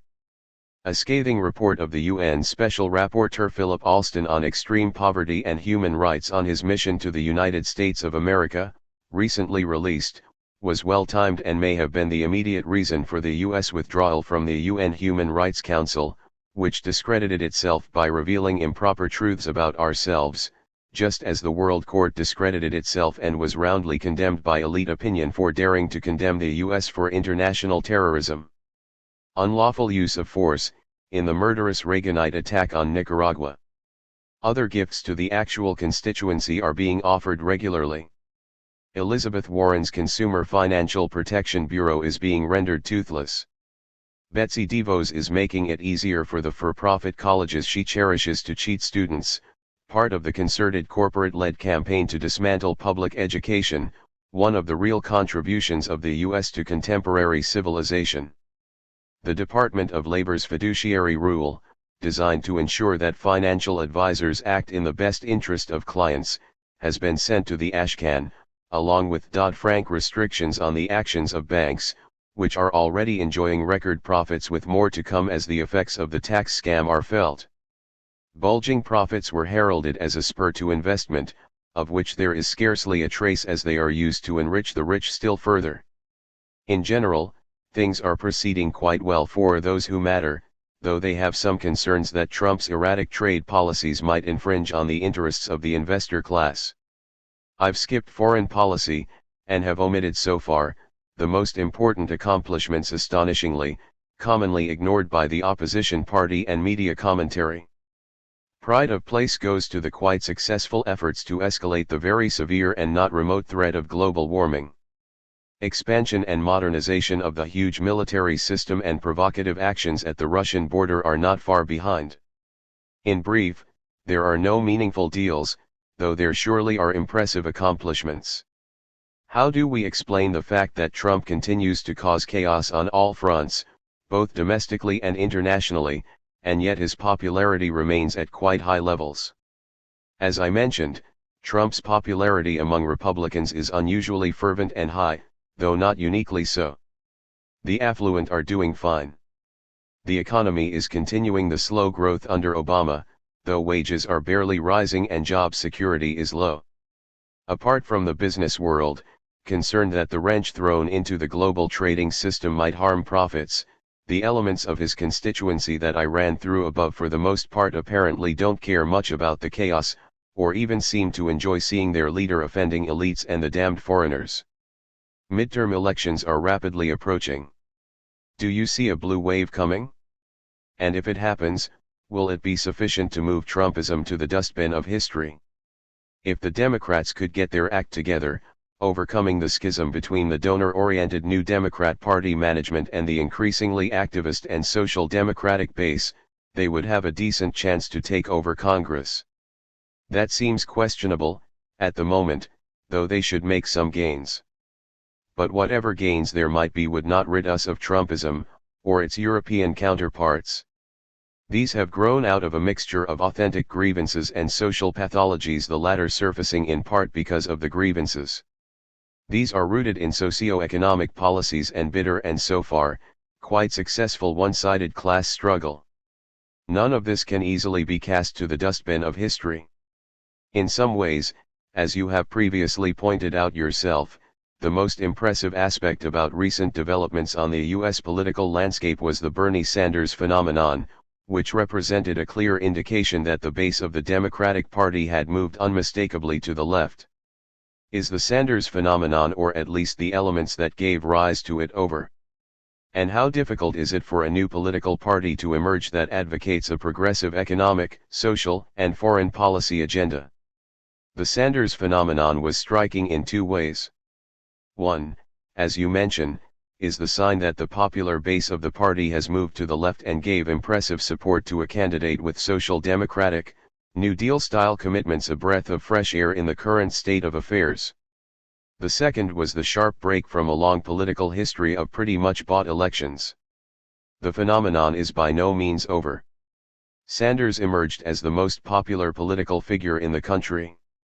In a functioning democracy, his voice, which continues to be loud and clear, would reach a wide public through mainstream media. Not here, where it is scarcely heard.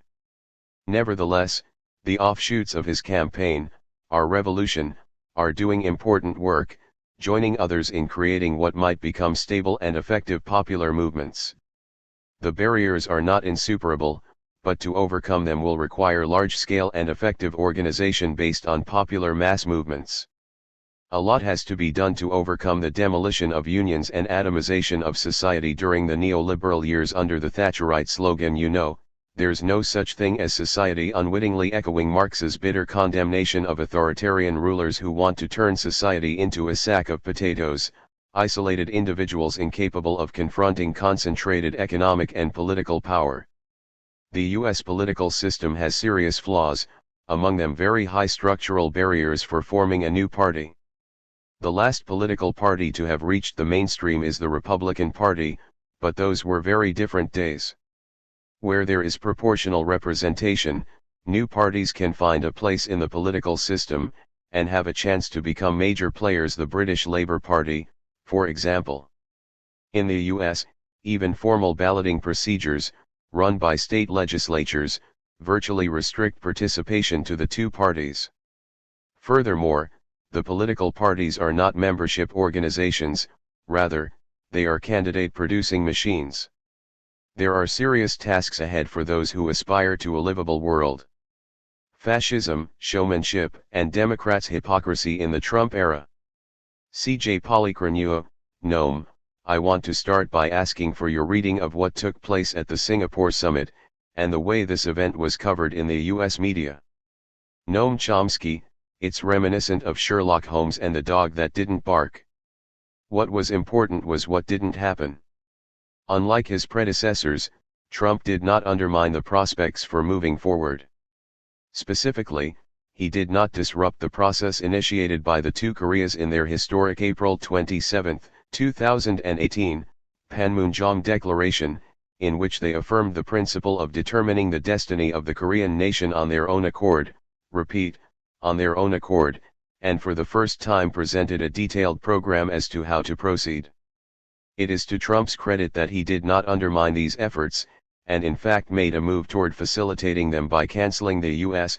South Korean war games, which, as he correctly said, are very provocative.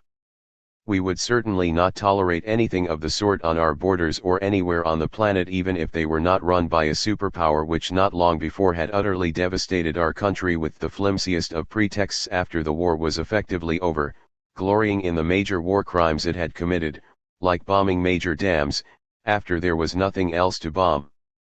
Beyond the achievement of letting matters proceed, which was not slight, no diplomatic skills were involved in Trump's triumph. The coverage has been quite instructive, in part because of the efforts of the Democrats to outflank Trump from the right. Beyond that, the coverage across the spectrum illustrates quite well two distinct kinds of deceit, lying and not telling relevant truths. Each merits comment. Trump is famous for the former, and his echo chamber is as well. Liberal commentators exult in totting up and refuting Trump's innumerable lies and distortions, much to his satisfaction, since it provides the opportunity for him to fire up his loyal, by now almost worshipful base with more evidence of how the hated establishment is using every possible underhanded means to prevent their heroic leader from working tirelessly to defend them from a host of enemies.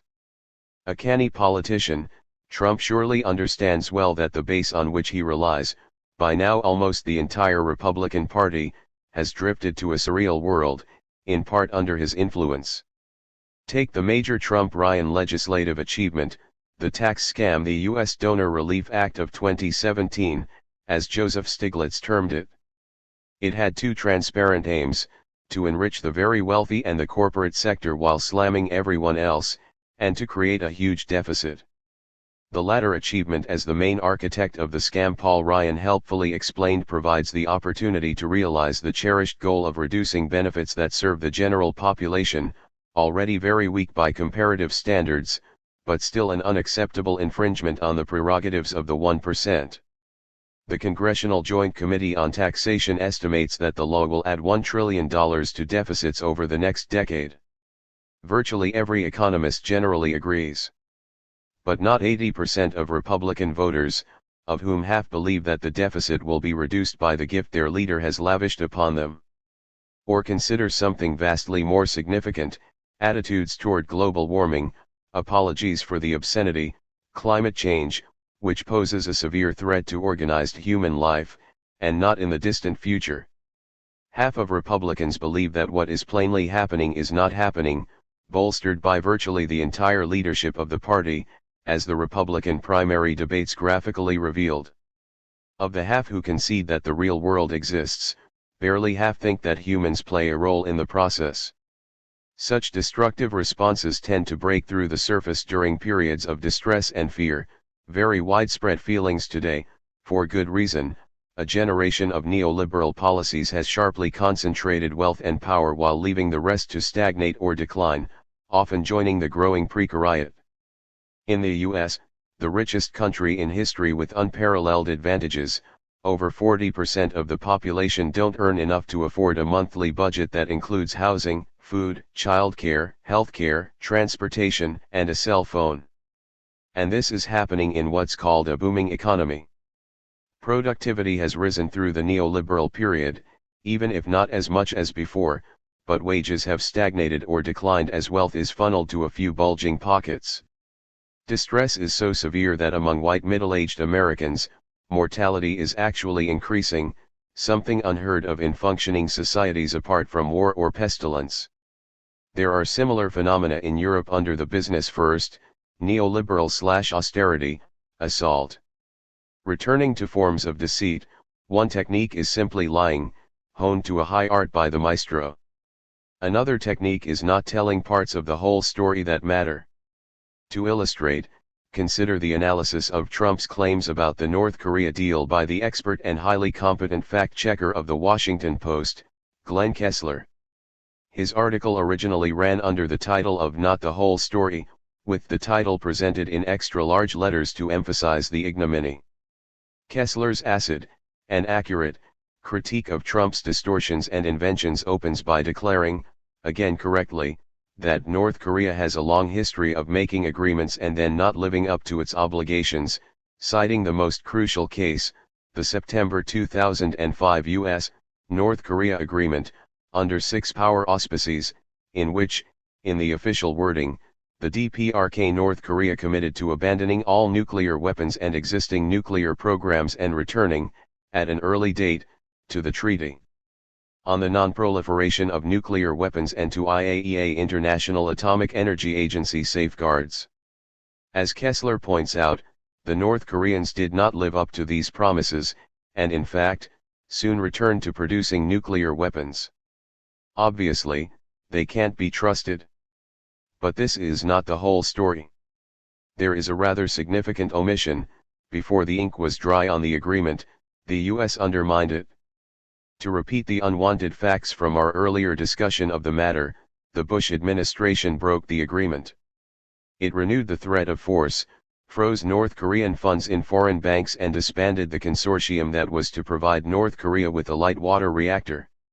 Bruce Cummings, the leading U.S.-Korea scholar, writes that the sanctions were specifically designed to destroy the September pledges and to head off an accommodation between Washington and Pyongyang.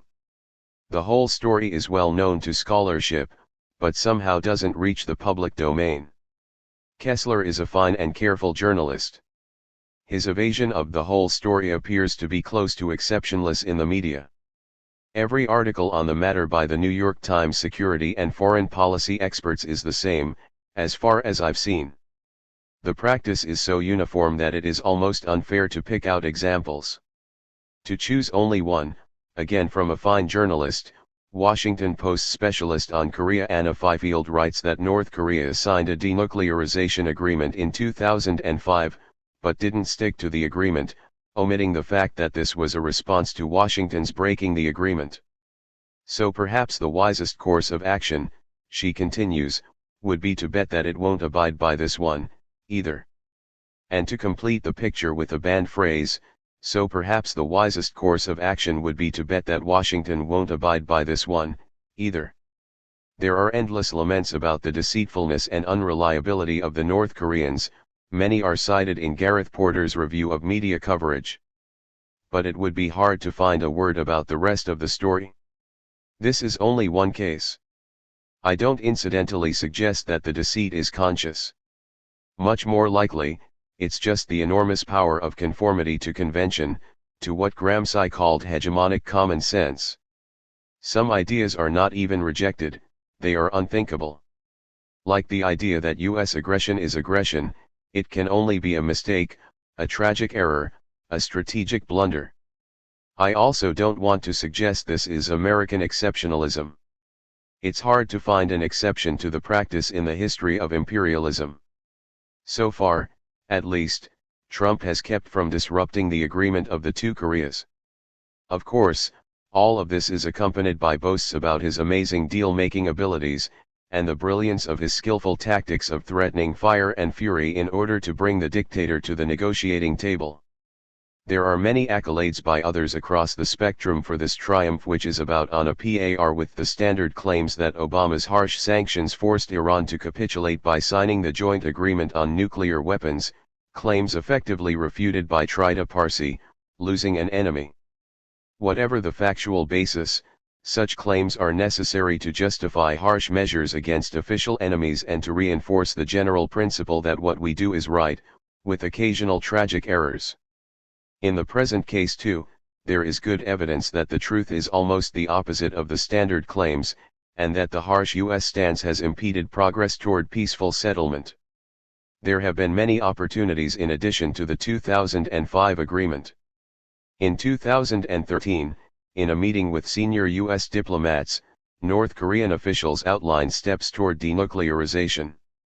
One of those who attended the meeting, former U.S. official and Stimson Center senior fellow Joel Witt, reports that, not surprisingly, for the North Koreans, the key to denuclearization was that the United States had to end its hostile policy. While the U.S. maintains its threatening stance, the North Korean leadership not surprisingly has sought to develop a nuclear arsenal as a shield to deter the U.S. while they move to develop the economy.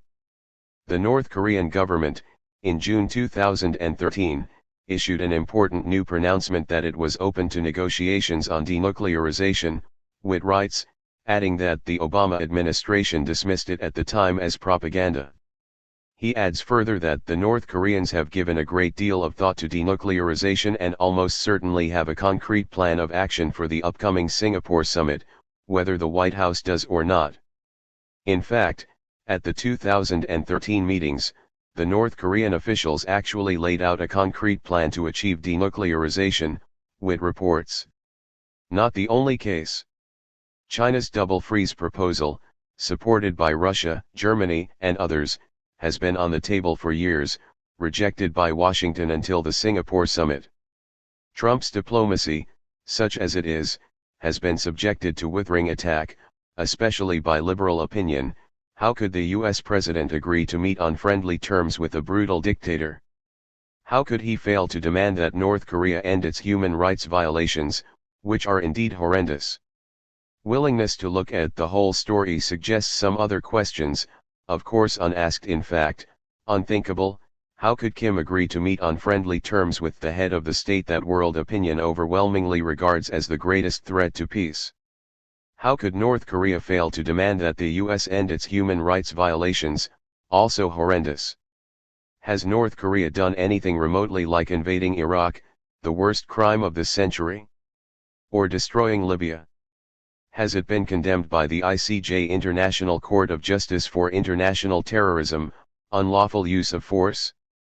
And a lot more that is easy enough to reel off. It made perfect sense for North Korea not to bring up US crimes as a condition for moving forward. The proper goal of the meeting was to expedite the efforts of the two Koreas to pursue the directions outlined in their April 27 declaration. And the argument cuts both ways.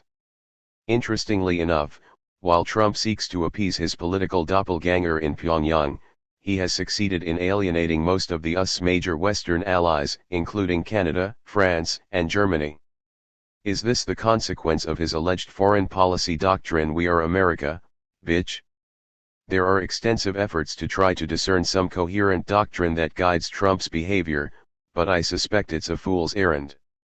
A very good predictor of Trump policy is his fixation on reversing anything associated with the despised Kenyan Muslim he replaced, in foreign policy, tearing up the successful Iran deal and accepting the long-standing possibilities for addressing the serious North Korea crisis, proclaiming to have created an astonishing breakthrough. Much the same is true of other actions that look like random shots when the driving forces are ignored.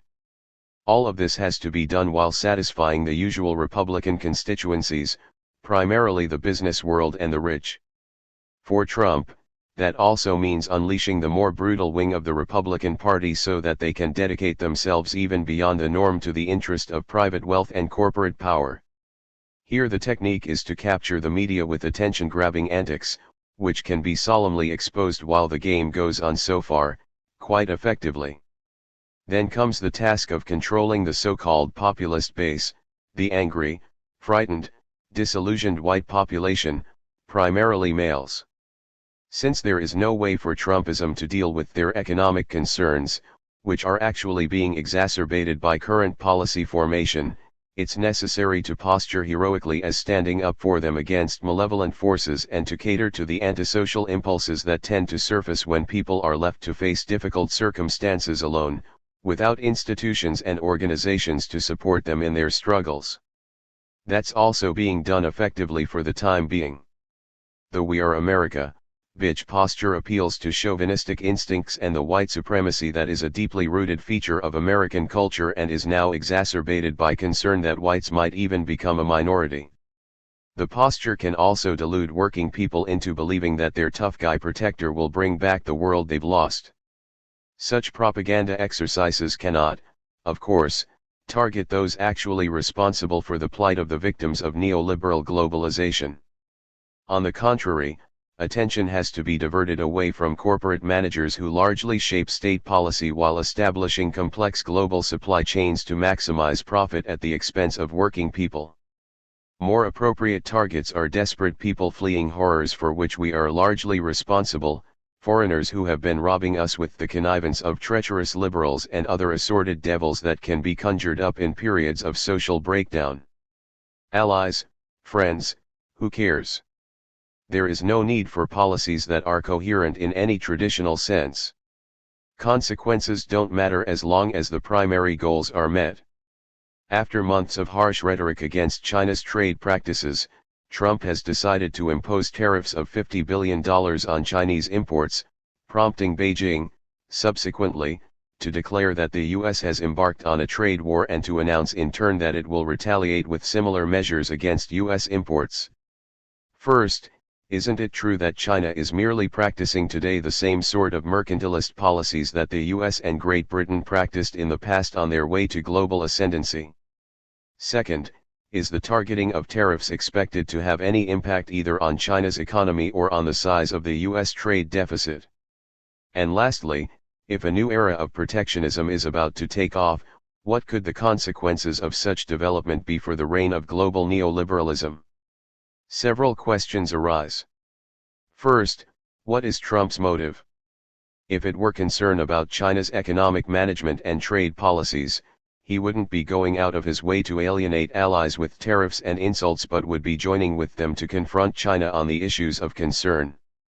If, however, the driving force is what I discussed earlier, then targeting both China and allies with abuse and tariffs has a certain logic. It may play well in the Rust Belt, contributing to the delusion that our hero is fighting to ensure jobs for working people, though it's a tricky strategy, because it harms other parts of his loyal base, mainly farmers, and also, though more subtly, because it imposes a new tax on consumption, which is what tariffs amount to. As for China's economic policies, yes, they are similar to those that have been used by developed societies generally, beginning with Britain and then its former North American colony. Similar, but more limited. China lacks the means available to its predecessors. Britain stole superior technology from India, the Low Countries, Ireland, and by force and severe protectionism, undermined the Indian economy, then the world's most advanced along with China. The US, under the Hamiltonian system, resorted to high tariffs to bar superior British goods, and also took British technology in ways barred by the current US-initiated global trading system. Economic historian Paul Barrick describes the US as the mother country and bastion of protectionism into the 1920s, well after it had become far and away the richest country in the world. The general practice is called kicking away the ladder by economic historians, first use the practices to develop, then bar others from following. Earlier, Britain's economic development relied on large-scale piracy, now considered by its former practitioner to be the most heinous of crimes. Keynes wrote that the booty of English pirates, like the famed and admired Sir Francis Drake, may fairly be considered the fountain and origin of British foreign investments. Piracy was also a standard practice in the American colonies.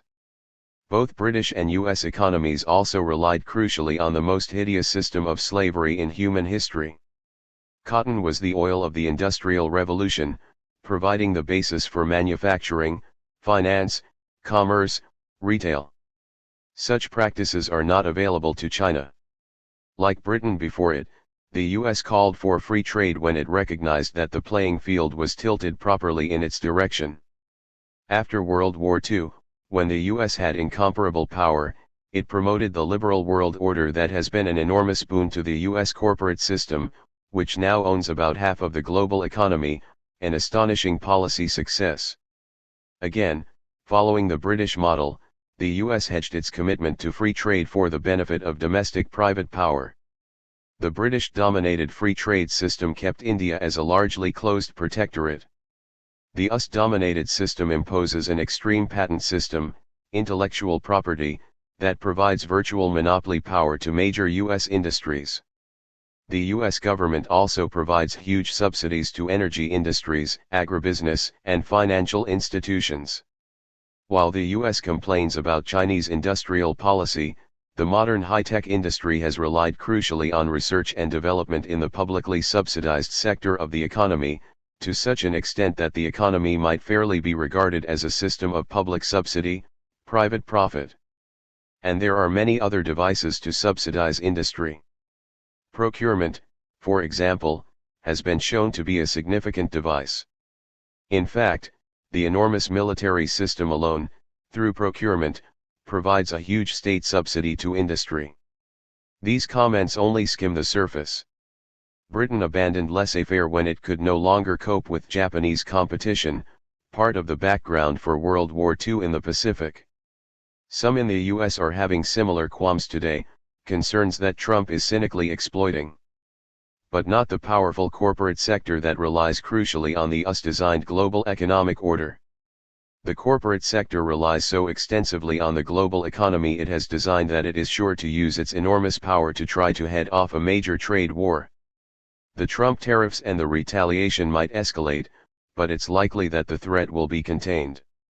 Trump is quite right, however, in proclaiming that the US would win a limited trade war, given the scale of the US economy, the huge domestic market, and unique advantages in other respects. The "We are America, bitch" doctrine is a powerful weapon of intimidation. The Trump administration is moving full speed ahead with its intent on cracking down on unauthorized entries to the country by separating immigrant children from their parents. More than 2,000 children have been separated from their parents during the last 7 weeks, and Attorney General Jeff Sessions sought recently to justify Trump's immigration policy by citing a verse from the Bible. What can one say about an advanced Western society in which religion continues to crowd out reason in shaping public policy and public attitudes? And didn't the Nazis, although they were no believers, also use Christianity to justify their immoral and criminal acts? The immigration policy, always grotesque, has descended to levels so revolting that even many of those who foster and exploit xenophobia are running for cover, like Trump, who is desperately trying to blame it on the Democrats, and like the First Lady, who is appealing to both sides of the aisle to come together to stop the obscenity. We should, however, not overlook the fact that Europe is crawling through much the same gutters. One can quote scripture for almost any purpose one likes. Sessions doubtless knows that all the law hangs on 2 commandments, loving God and thou shalt love thy neighbor as thyself. But that is not the appropriate thought for the occasion. It is true, however, that the US is unique among developed societies in the role of religion in social life, ever since the Puritans landed.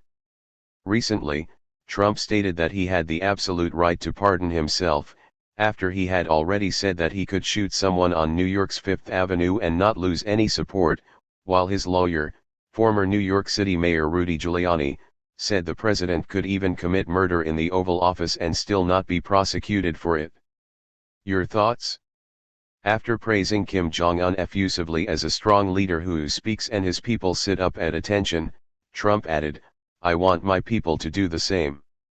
When the predictable reaction followed, he said he was kidding. Maybe.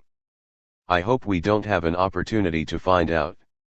While it is clear that the country is well on its way to becoming a pariah nation, the Democrats continue to focus their attention primarily on Trump's alleged collusion with Russia and unethical behavior, all the while trying to outflank the president on the jingoist front, adopting new restrictions for the 2020 elections so they can keep away the likes of Bernie Sanders, and of course, playing masterfully the fundraising game that works in a plutocracy. With all this in mind, how would you describe the nature of contemporary US politics? Much as in Europe, the centrist political institutions in the United States, which have long been in the driver's seat, are in decline. The reasons are not obscure. People who have endured the rigors of the neoliberal assault austerity in the recent European version recognize that the institutions are working for others, not for them. In the US, people do not have to read academic political science to know that a large majority, those who are not near the top of the income scale, are effectively disenfranchised, in that their own representatives pay little attention to their views, hearkening rather to the voices of the rich, the donor class. As previously noted, in Europe, anyone can see that basic decisions are made by the unelected troika, in Brussels, with the northern banks peering over their shoulders. In the US, respect for Congress has long been hovering in single digits. In recent Republican primaries, when candidates emerged from the base, the establishment was able to beat them down and obtain their own candidate.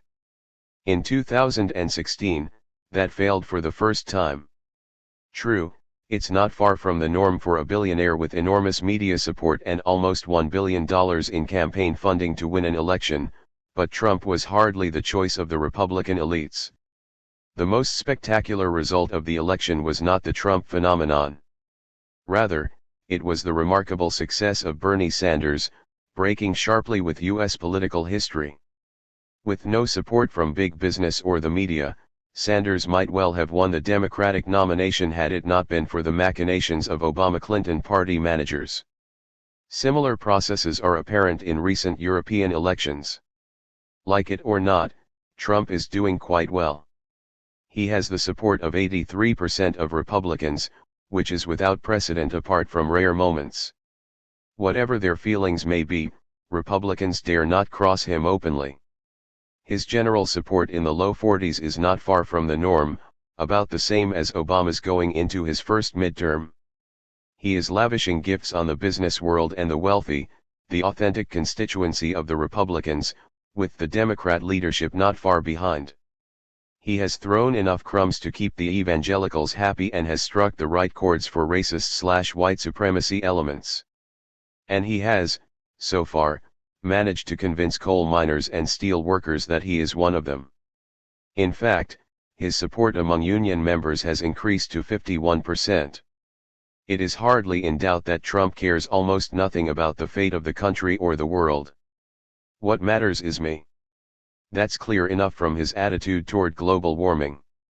He is perfectly well aware of the dire threat to his properties.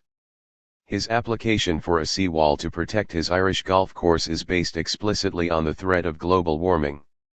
But pursuit of power impels him to lead the race to destruction, quite happily, as is evident from his performances. The same holds of other serious, if lesser, threats, among them the threat that the country may be isolated, despised, declining with dues to pay after it's no longer his concern. The Democrats are now torn between a popular base that is largely social democratic and a new Democrat leadership that panders to the donor class. Under Obama, the party was reduced to shambles at the local and state level, a particularly serious matter because the 2020 elections will determine redistricting, offering opportunities for gerrymandering even beyond today's scandalous situation. The bankruptcy of the Democratic elite is well illustrated by the obsession with alleged Russian meddling with our sacred elections. Whatever it might amount to, apparently very little, it cannot begin to compare with the meddling of campaign funding, which largely determines electoral outcomes, as extensive research has shown, particularly the careful work of Thomas Ferguson, which he and his colleagues have now extended to the 2016 elections. As Ferguson points out, when Republican elites realized that it was going to be Trump or Clinton, they responded with a huge wave of last-minute money that not only led to Clinton's late October decline but also had the same effect on Democratic candidates for Senate, virtually in lockstep. It is outlandish, Ferguson observes, that former FBI Director James Comey or the Russians could be responsible for both collapses in the final stage of the campaign. For the first time in the entire history of the United States, the partisan outcome of Senate races coincided perfectly with the results of every state's presidential balloting. The outcome conforms very well to Ferguson's well-supported investment theory of party competition. But facts and logic matter little. The Democrats are bent on revenge for their 2016 failure, having run such a rotten campaign that what looked like a sure thing collapsed. Evidently, Trump's severe assault against the common good is a lesser matter, at least to the party elite. It's sometimes been noted that the US not only regularly meddles in foreign elections, including Russian ones, but also proceeds to subvert and sometimes overthrow governments it doesn't like. Horrifying consequences abound, to the present, from Central America to the Middle East. Guatemala has been a horror story since a US-backed coup overthrew its elected reformist government in 1954. Gaza, declining in misery, may become unlivable by 2020, the UN predicts, not by acts of God. In 2006, Palestinians committed a grave crime. They ran the first free election in the Arab world, and made the wrong choice, handing power to Hamas. Israel reacted by escalating violence and a brutal siege. The US reverted to standard operating procedure and prepared a military coup, preempted by Hamas. In punishment for this new crime, US-Israeli torture of Gaza sharply increased, not only with strangulation but also regular murderous and destructive US-backed Israeli invasions, on pretexts that quickly collapse on examination. Elections that come out the wrong way plainly cannot be tolerated under our policy of democracy promotion. In recent European elections, there has been much concern about possible Russian meddling. That was particularly true of the 2017 German elections, when the far-right party Alternative für Deutschland, AfD, did surprisingly well, winning 94 seats in the Bundestag, the first time it had won seats. One can easily imagine the reaction had Russian meddling been detected behind these frightening results. It turns out that there was indeed foreign meddling, but not from Russia. AfD hired a Texas media firm, Harris Media, known for support of right-wing nationalist candidates, Trump, Le Pen, Netanyahu. The firm enlisted the cooperation of the Berlin office of Facebook, which provided it with detailed information about potential voters for use in micro-targeting those who might be receptive to AfD's message. It may have worked. The story seems to have been ignored, apart from the business press. If the Democratic Party cannot overcome its deep internal problems and the slow expansion of the economy under Obama and Trump continues without disruption or disaster, the Republican wrecking ball may be swinging away at the foundations of a decent society, and at the prospects for survival, for a long time. Donald Trump and the Me First Doctrine. C.J. Polychronua, Noam. Donald Trump rose to power with America First as the key slogan of his election campaign. However, looking at what his administration has done so far on both the domestic and international front, it is hard to see how his policies are contributing to the well-being and security of the United States. With that in mind, can you decode for us what Trump's America First policy may be about with regard to international relations? Noam Chomsky, it is only natural to expect that policies will be designed for the benefit of the designers and their actual not pretended constituency, and that the well-being and security of the society will be incidental. And that is what we commonly discover. We might recall, for example, the frank comments on the Monroe Doctrine by Woodrow Wilson's Secretary of State, Robert Lansing. In its advocacy of the Monroe Doctrine, the United States considers its own interests. The integrity of other American nations is an incident, not an end. While this may seem based on selfishness alone, the author of the doctrine had no higher or more generous motive in its declaration. The observation generalizes in international affairs, and much the same logic holds within the society. There is nothing essentially new about America First, and America does not mean America, but rather the designers and their actual constituency. A typical illustration is the policy achievement of which the Trump-Ryan McConnell administration is most proud, the tax bill, what Joseph Stiglitz accurately called the U.S. Donor Relief Act of 2017. It contributes very directly to the well-being of their actual constituency, private wealth and corporate power. It benefits the actual constituency indirectly by the standard Republican technique, since Reagan, of blowing up the deficit as a pretext for undermining social programs, which are the Republicans' next targets. The bill is thus of real benefit to its actual constituency and severely harms the general population. Turning to international affairs, in Trumpian lingo, America First means me first and damn the consequences for the country or the world. The me first doctrine has an immediate corollary: it's necessary to keep the base in line with fake promises and fiery rhetoric, while not alienating the actual constituency. It also follows that it's important to do the opposite of whatever was done by Obama. Trump is often called unpredictable, but his actions are highly predictable on these simple principles. His most important decision, by far, was to pull out of the Paris negotiations on climate change and to tear to shreds efforts to prevent environmental catastrophe, a threat that is extremely severe, and not remote. All completely predictable on the basic principles just mentioned. The decision benefits the actual constituency, the energy corporations, the automotive industry, most of it, and others who pursue the imperative of short-term profit. Consider perhaps the most respected and moderate member of the Trump team, former ExxonMobil CEO Rex Tillerson, kicked out because he was too soft-hearted. We now know that ExxonMobil scientists were in the lead in the 1970s in recognizing the dire threat of global warming, facts surely known to the CEO, who presided over efforts to maximize the threat and to fund denialism of what the management knew was true, all to fill some overstuffed pockets with more dollars before we say goodbye to organized human life, not in the distant future. It's hard to find a word in the language to describe such behavior. The decision also appeals to the pretended constituency, the voting base. Half of Republicans deny that global warming is taking place, and of the rest, a bare majority think that humans may have a role in it. It's doubtful that anything comparable exists elsewhere.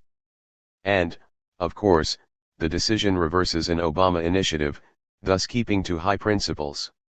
One cannot overemphasize the astonishing fact that the most powerful country in world history refuses to join the world in doing at least something, in some cases a lot, about this existential threat to organized human life, and to the species that are disappearing as the sixth extinction proceeds on its lethal course. And beyond that, is devoting its efforts to accelerating the race to disaster. And no less astonishing is the failure to highlight, even to discuss, this extraordinary situation.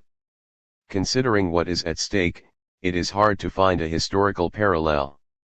The same holds pretty much on other policies, though sometimes with more elite opposition. Take Obama's Iran deal, the Joint Comprehensive Plan of Action, JCPOA. That, of course, has to go, on pretexts too ludicrous to discuss, and always ignoring the fact that while Iran has been adhering to the agreement, the US has been violating it all along by acting to block Iran's reintegration into the global economy, particularly the global financial system, and to undermine the normalization of trade and economic relations with Iran. All in violation of the JCPOA, but of no concern, on the prevailing tacit assumption that the indispensable nation stands above the law. A considerable majority of Republicans have always opposed the deal, though in this case, Republican elites are often more realistic.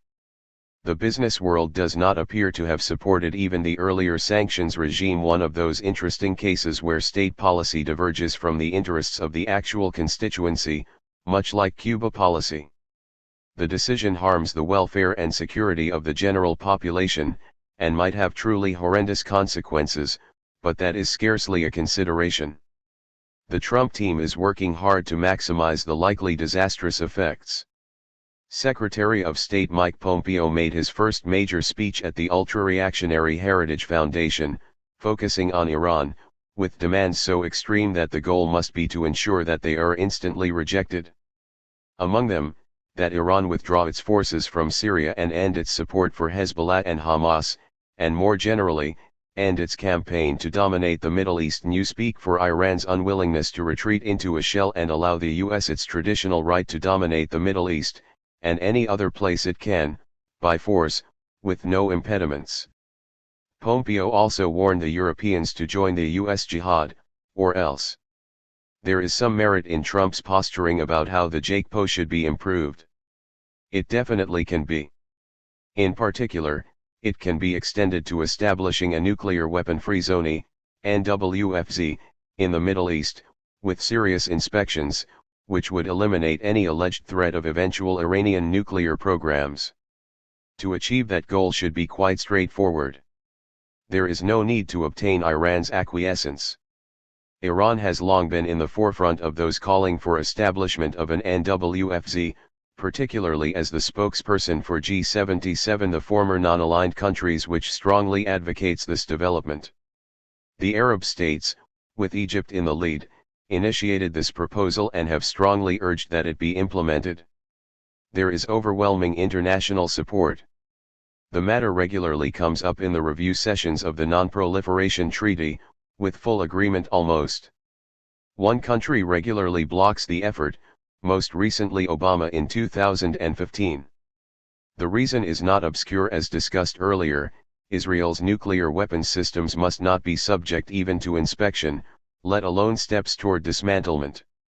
It is important to add that the US and UK have a special responsibility to work to establish a Middle East NWFZ. They are committed to this goal by Security Council Resolution 687, a commitment that takes on even greater force because they appealed to this resolution when seeking desperately to create legal pretext for their 2003 criminal invasion of Iraq. But all of this is unmentionable, so we can put it aside. The Trump decision has infuriated much of the world, with the usual exceptions. In particular, it has infuriated European allies. Whether they will be willing to stand up against the global bully is unclear. It is a frightening prospect. If Europe does not proceed with the JCPOA, as the Trump wreckers hope, that might encourage Iranian hardliners to develop nuclear capability, a capacity to produce nuclear weapons if they ever decide to, which many non-nuclear states have. That might provide a green light for those who have been itching to bomb Iran for a long time, among them the new National Security Advisor John Bolton and Israeli Prime Minister Benjamin Netanyahu.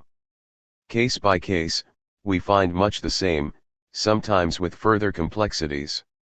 Trump's view of world affairs seems to assign very little role to diplomacy, as evidenced by the desolation of the State Department under his administration. What's your own understanding and explanation for Trump's aversion to diplomacy? His position makes good sense. In confronting adversaries for Trump, most of the world, apart from a few favored dictatorships, and the increasingly reactionary Israeli client, it is only reasonable to play one strong card. The US is militarily strong, in fact, overwhelming in military strength. Trump's increase in the vastly inflated military budget amounts to about 80% of the total Russian military budget, which is declining. But increasingly under Trump, the US is diplomatically weak and isolated. So why bother with diplomacy? Incidentally, this is by no means a completely new departure. As its global power declined from its peak in the 1940s, the US has increasingly disregarded international institutions. During the years of its overwhelming global dominance, when the UN could be counted on to stay in line and serve as a weapon against adversaries, the UN was highly respected by elite opinion, and Russia was berated for constantly saying no as other industrial countries reconstructed from wartime devastation and decolonization proceeded on its agonizing course. The UN lost its allure. By the 1980s, respected intellectuals were pondering the strange cultural psychological defect that was causing the world to be out of step. The US cast its first Security Council veto in 1970, and quickly gained the lead in doing so. It is the only country to have gone so far as to veto a Security Council resolution calling on all states to observe international law mentioning no one, but it was understood that it was a response to Washington's rejection of World Court orders to end its unlawful use of force, aka international terrorism, against Nicaragua, and to pay substantial reparations. The US rarely ratifies international conventions, and when it does, it is typically with crucial reservations, effectively exempting itself, the Genocide and Torture Conventions, and many others. Rather generally, while Trump is carrying defiance of world opinion to new extremes, he can claim predecessors. Trump's decision to move the U.S. Embassy to Jerusalem, something which many of his predecessors had actually promised of doing but never carried out when in office, has created havoc in the Middle East, just as expected, although the administration has justified this decision as part of the need to secure peace in the region. First, what were the motives behind this decision? Second, can this move be regarded as legal according to norms and principles of international law? And, thirdly, can this decision be undone by future U.S. presidents? The motive was hardly concealed, and follows from the usual Trump principles. The move is strongly supported by Trump's evangelical base by now. The major popular support for Israel as more liberal sectors, as elsewhere in the world, are coming to oppose Israel's violence, repression, and flagrant violations of international law. The move is also a gift to major Republican Party donors like Sheldon Adelson and Paul Singer. This decision, too, isolates the U.S. in the world scene, harming the country in the longer term, but that is irrelevant. The U.S. vetoed an otherwise unanimous Security Council resolution condemning the move, which is in violation of numerous UN Security Council resolutions on Jerusalem since 1968. The decision can be reversed. The Gaza massacre in the aftermath of the Trump administration decision to move the U.S. Embassy to Jerusalem exposed not only the historical insensitivity of the Trump gang to the plight of the Palestinian people under Israeli occupation, as well as its unconscionable ignorance of Muslim culture and history, but also the brutality of the Israeli state and, equally important, the cowardice, once again, of the so-called international community. Your thoughts or reactions to all of the above? All correct, except that reference to the Trump gang is too narrow. Few are aware of the extent of Israeli brutality. Just to take one pertinent example, few are aware that just as the recent nonviolent demonstrations were beginning, leading to the Gaza massacre when Israel responded with military force, Hamas leadership approached Israel with a call for a long-term ceasefire, Hudna. Israel, of course, rejected it, as it invariably does, rarely even giving reasons, though after the murderous Operation Protective Edge in 2014, an Israeli defense official explained that Israel did not respond because there was no reason to conduct a dialogue with a bruised and beaten movement. In short, we have overwhelming military force, you are defenseless, we can smash your society to bits any time we like, so why on earth should we call for an end to violence, abandoning our virtual monopoly? The North Korea nuclear saga has become a key global issue featuring the Rocket Man and America's dotard. Do you see any prospects for a lasting peace between North and South Korea?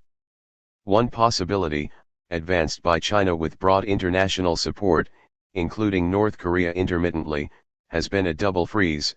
North Korea would freeze its development of nuclear weapons and missiles, and the US would cease its threatening military maneuvers on North Korea's borders, including menacing flights by the most advanced nuclear-capable bombers, no laughing matter in a country that was flattened by merciless US bombing, even destruction of major dams, a serious war crime, within easy memory.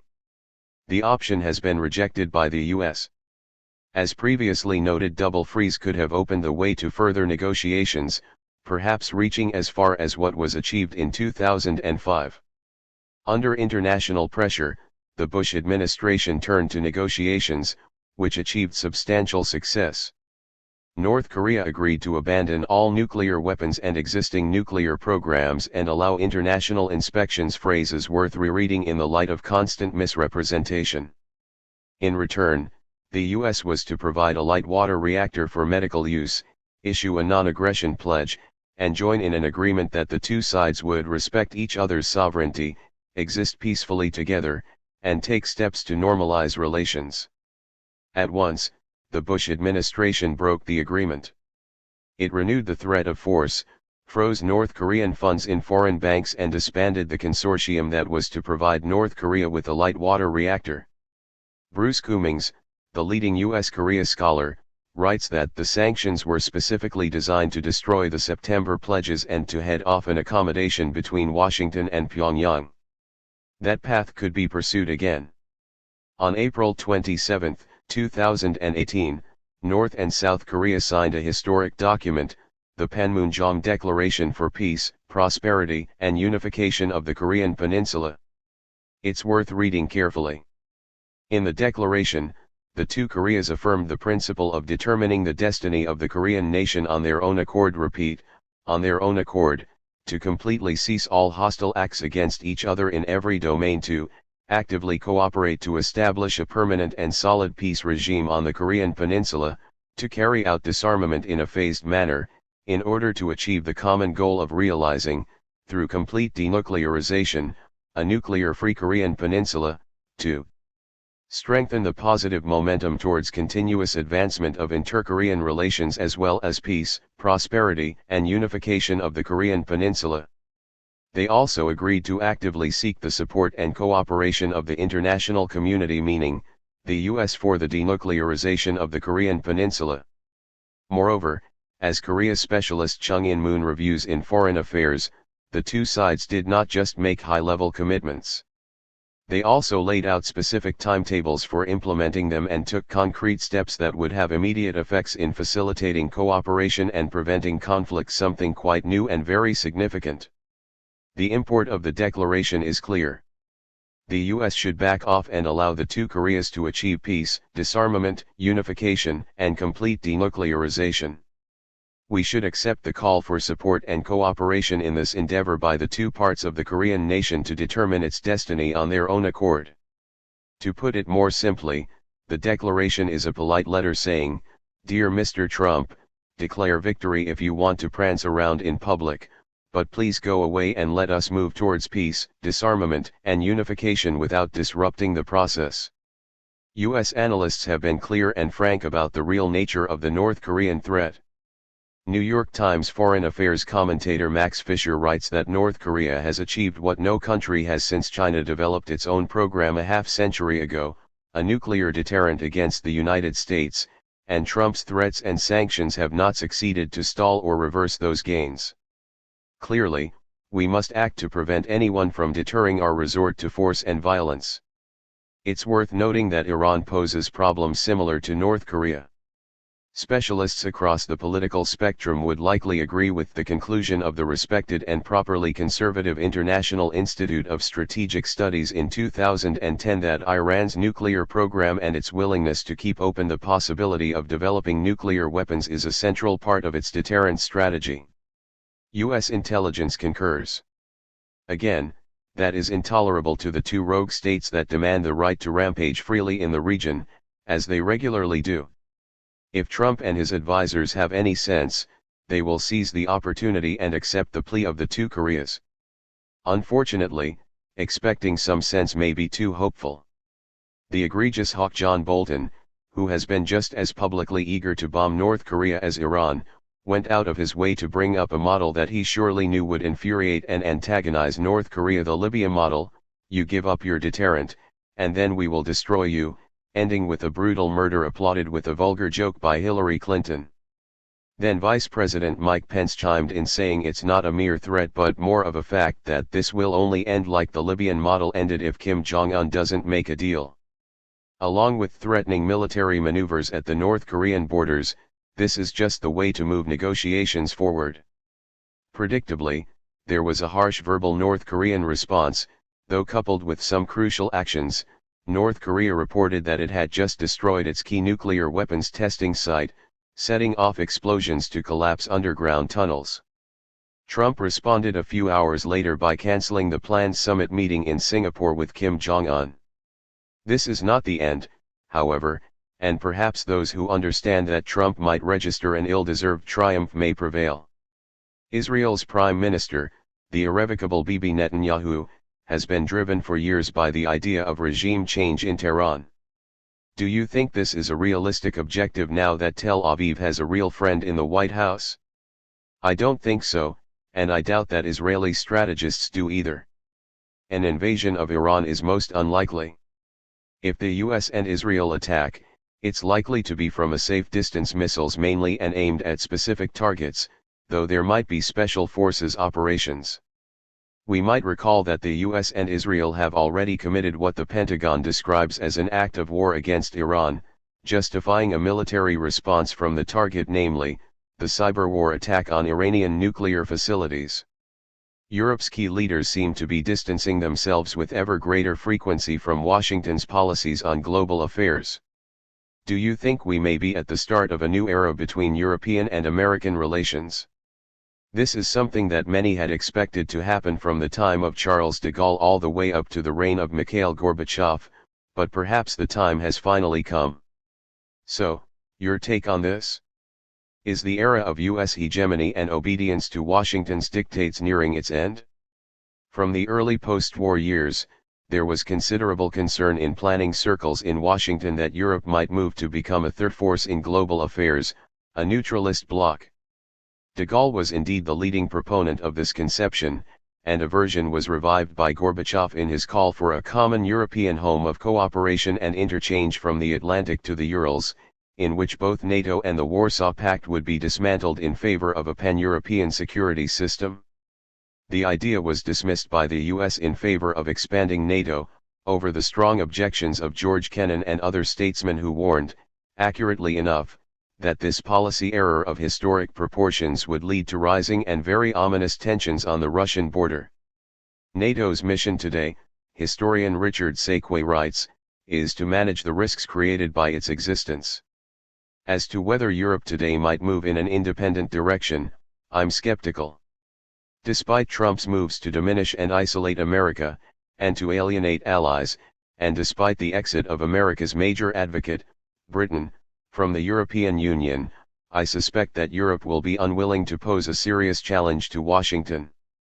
Europe faces too many internal problems, and despite Trump, the US still remains unmatched as a global power, with means of violence and coercion that it is not reluctant to use, as the world knows all too well.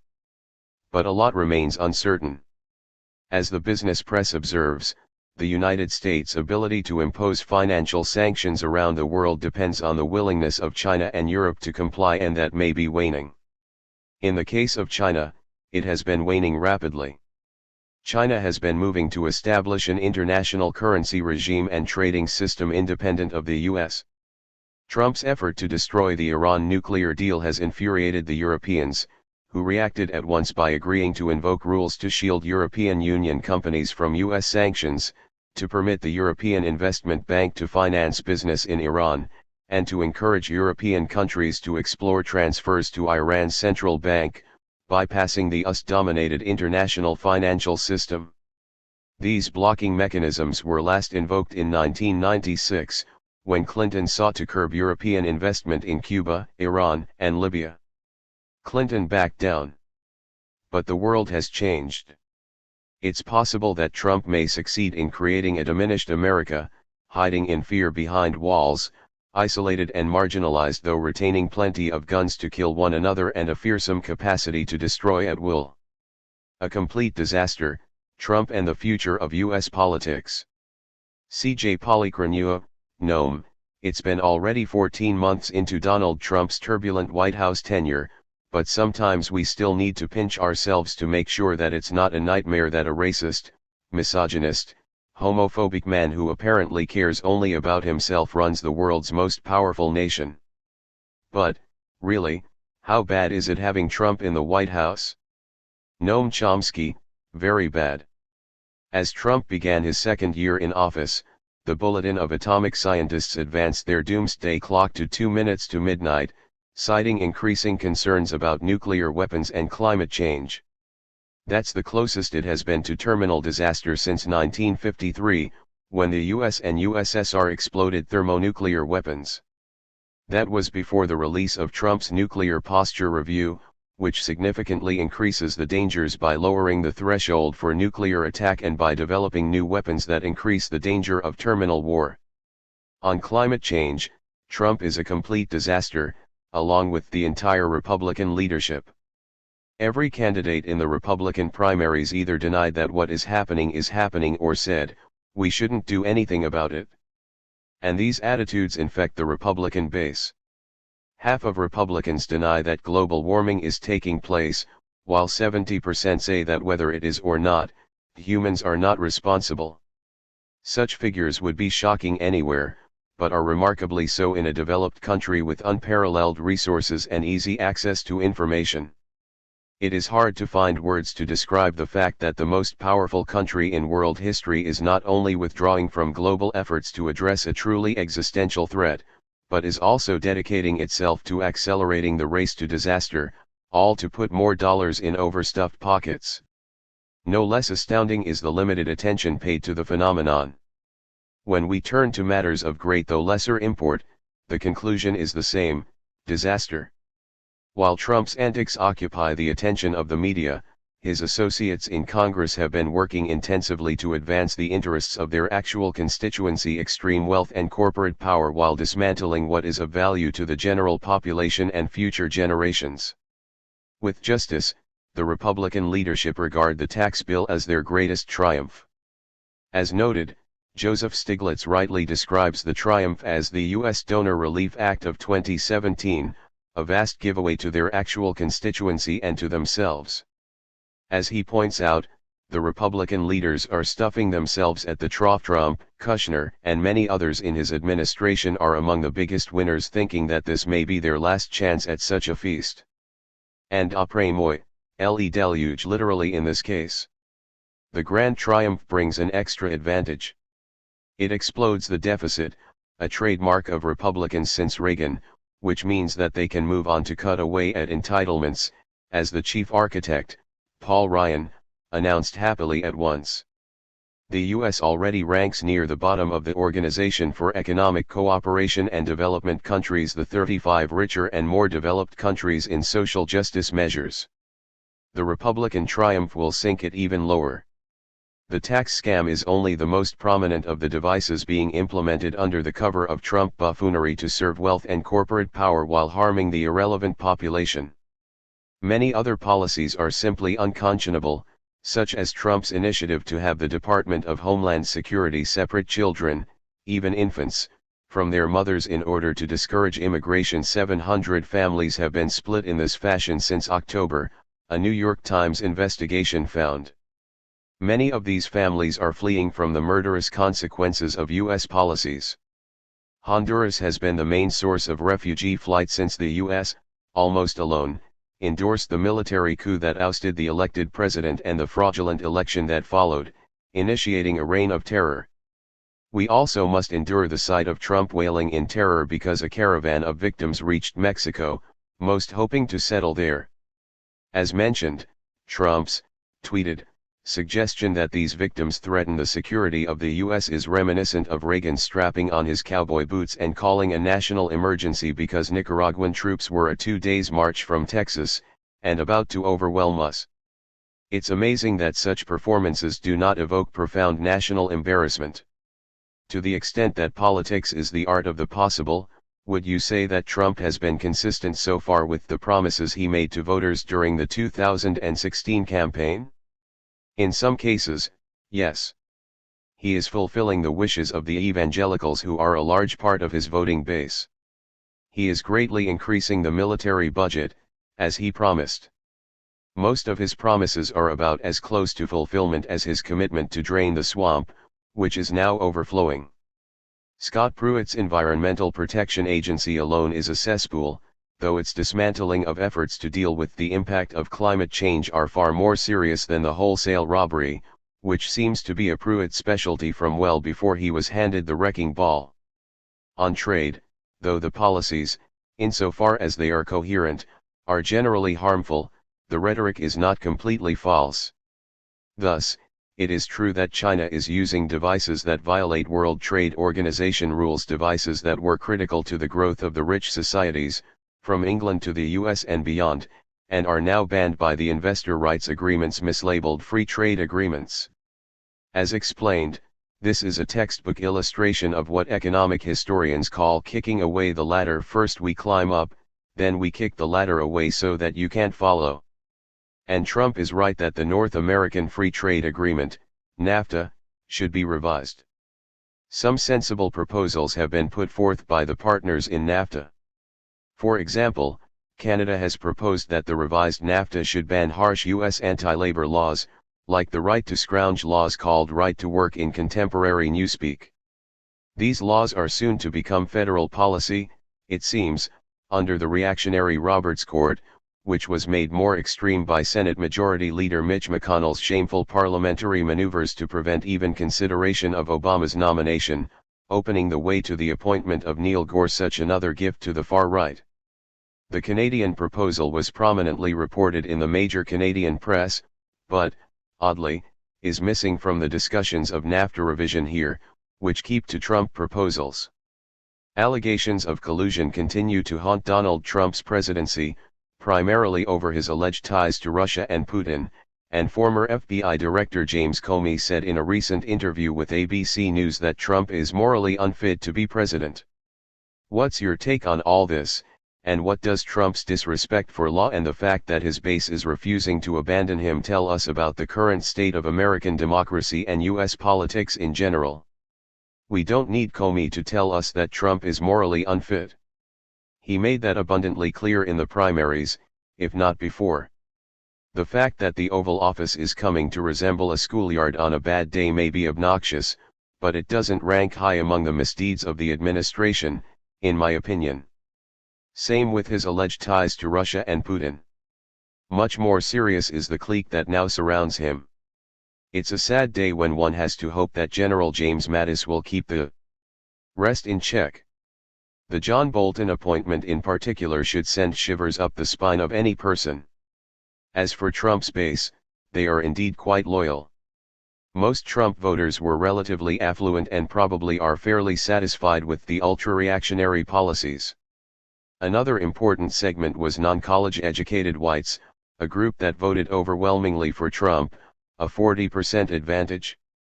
There is a close analysis of this group in the current, Spring 2018, issue of the Political Science Quarterly. It found that racism and sexism were far more significant factors in their vote than economic issues. If so, this group has little reason to object to the scene that is unfolding, and the same with the white evangelicals who gave Trump 80% of their vote. Among justly angry, white, working-class Trump voters, many apparently enjoy watching him stick his thumb in the eyes of the hated elites even if he doesn't fulfill his promises to working-class voters, which many never believed in the first place. What all this tells us, yet again, is that the neoliberal programs that have concentrated wealth in a few hands while the majority stagnate or decline have also severely undermined functioning democracy by familiar mechanisms, leading to anger, contempt for the dominant centrist political forces and institutions, and often antisocial attitudes and behavior alongside of very promising popular reactions, like the remarkable Bernie Sanders phenomenon, Jeremy Corbyn in England and positive developments elsewhere as well. Ryan, an influential architect of the Republican economic platform, announced that he is stepping down from Congress. Do you think his decision was motivated by the fear that a blue wave may be coming in November as a result of a growing backlash against Trump and Trumpism? There is much talk about how this admirable figure, who bedazzled the media with fraudulent spreadsheets, wants to spend time with his family. Much more likely, I think, is that he decided to leave Congress because he had achieved his long-standing goals, particularly with the Donor Relief Act of 2017 and deficit cuts that open the way to sharp reduction of entitlements, including health, social security, pensions, whatever matters to the people beyond the very privileged. And perhaps he prefers to be out of town when it becomes too hard to conceal what's being done to the general population and someone will have to face the music. With regard to foreign affairs, what do you consider to be the most menacing elements of Trump's handling of U.S. foreign policy? Trump inherited multiple crises. His own policies have been largely incoherent, but he has been consistent in some areas, primarily the Middle East.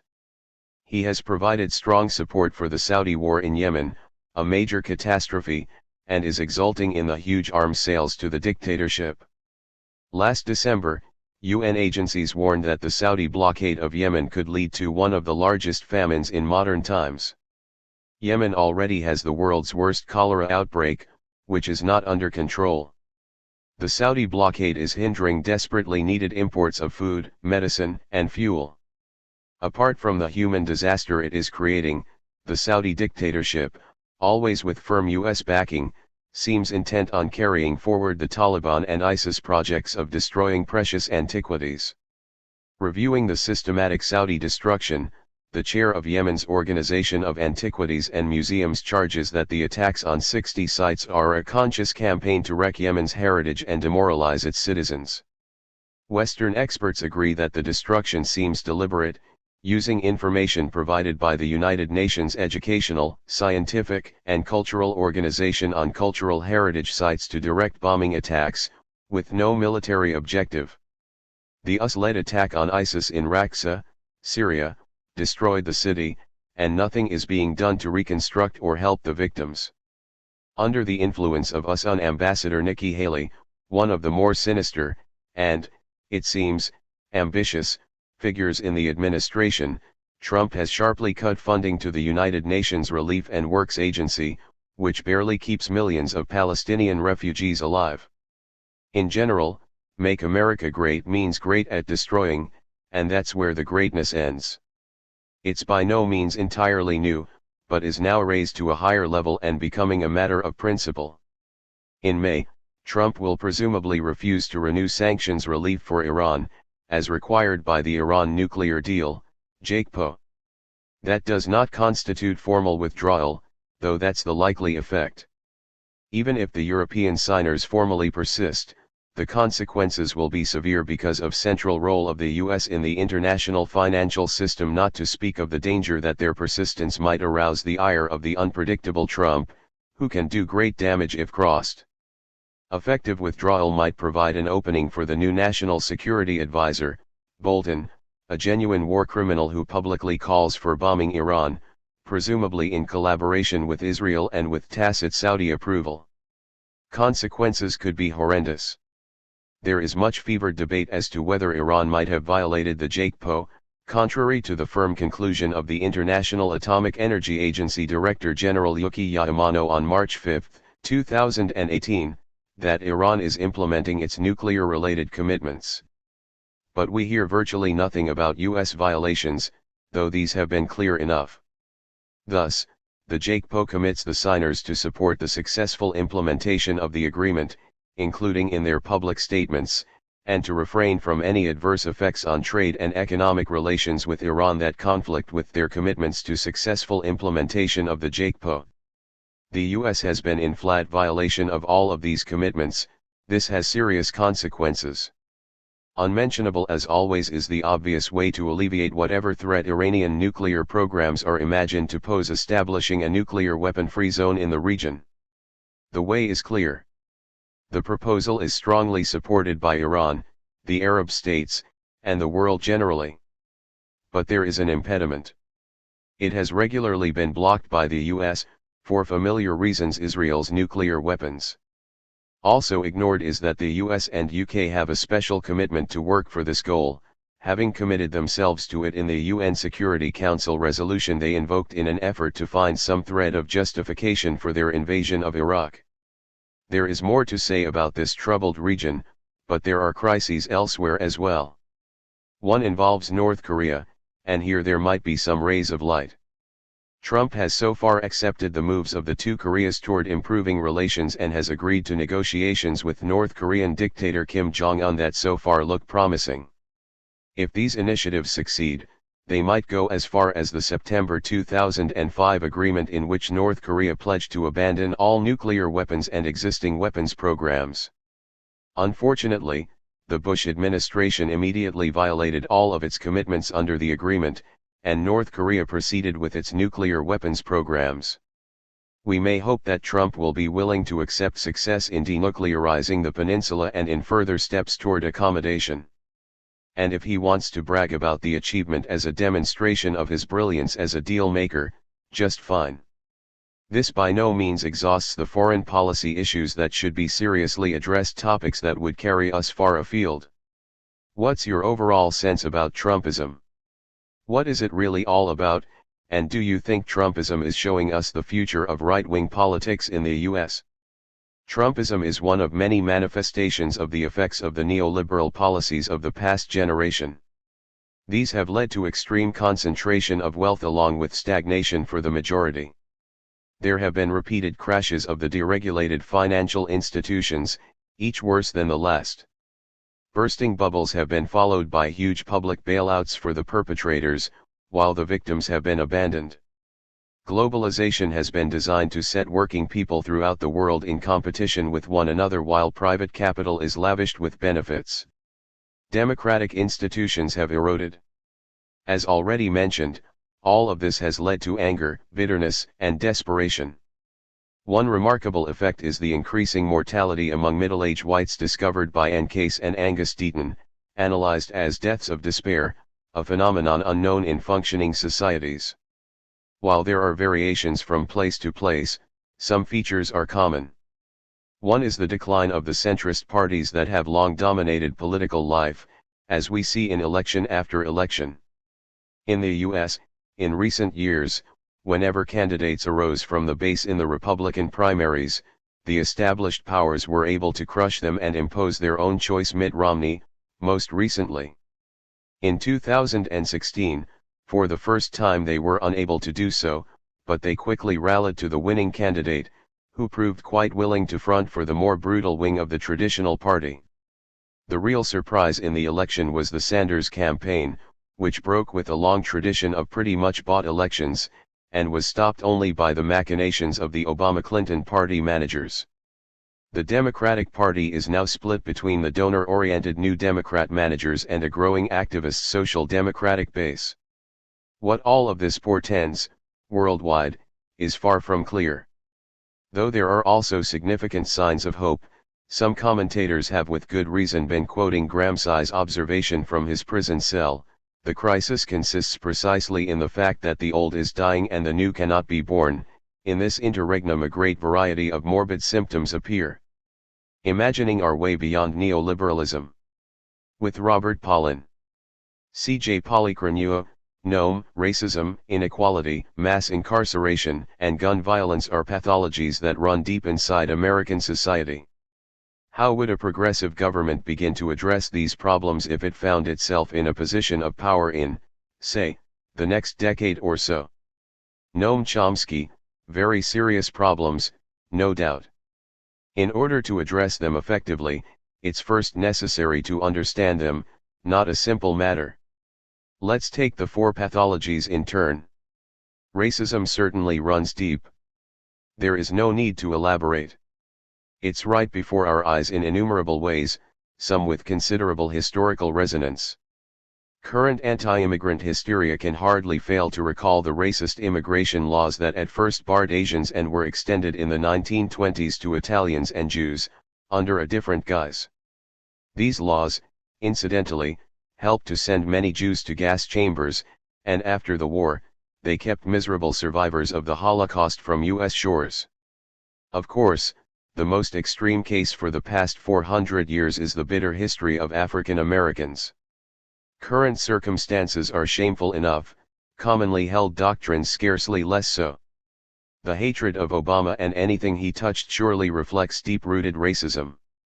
Comparative studies by George Fredrickson show that doctrines of white supremacy in the US have been even more rampant than in apartheid South Africa.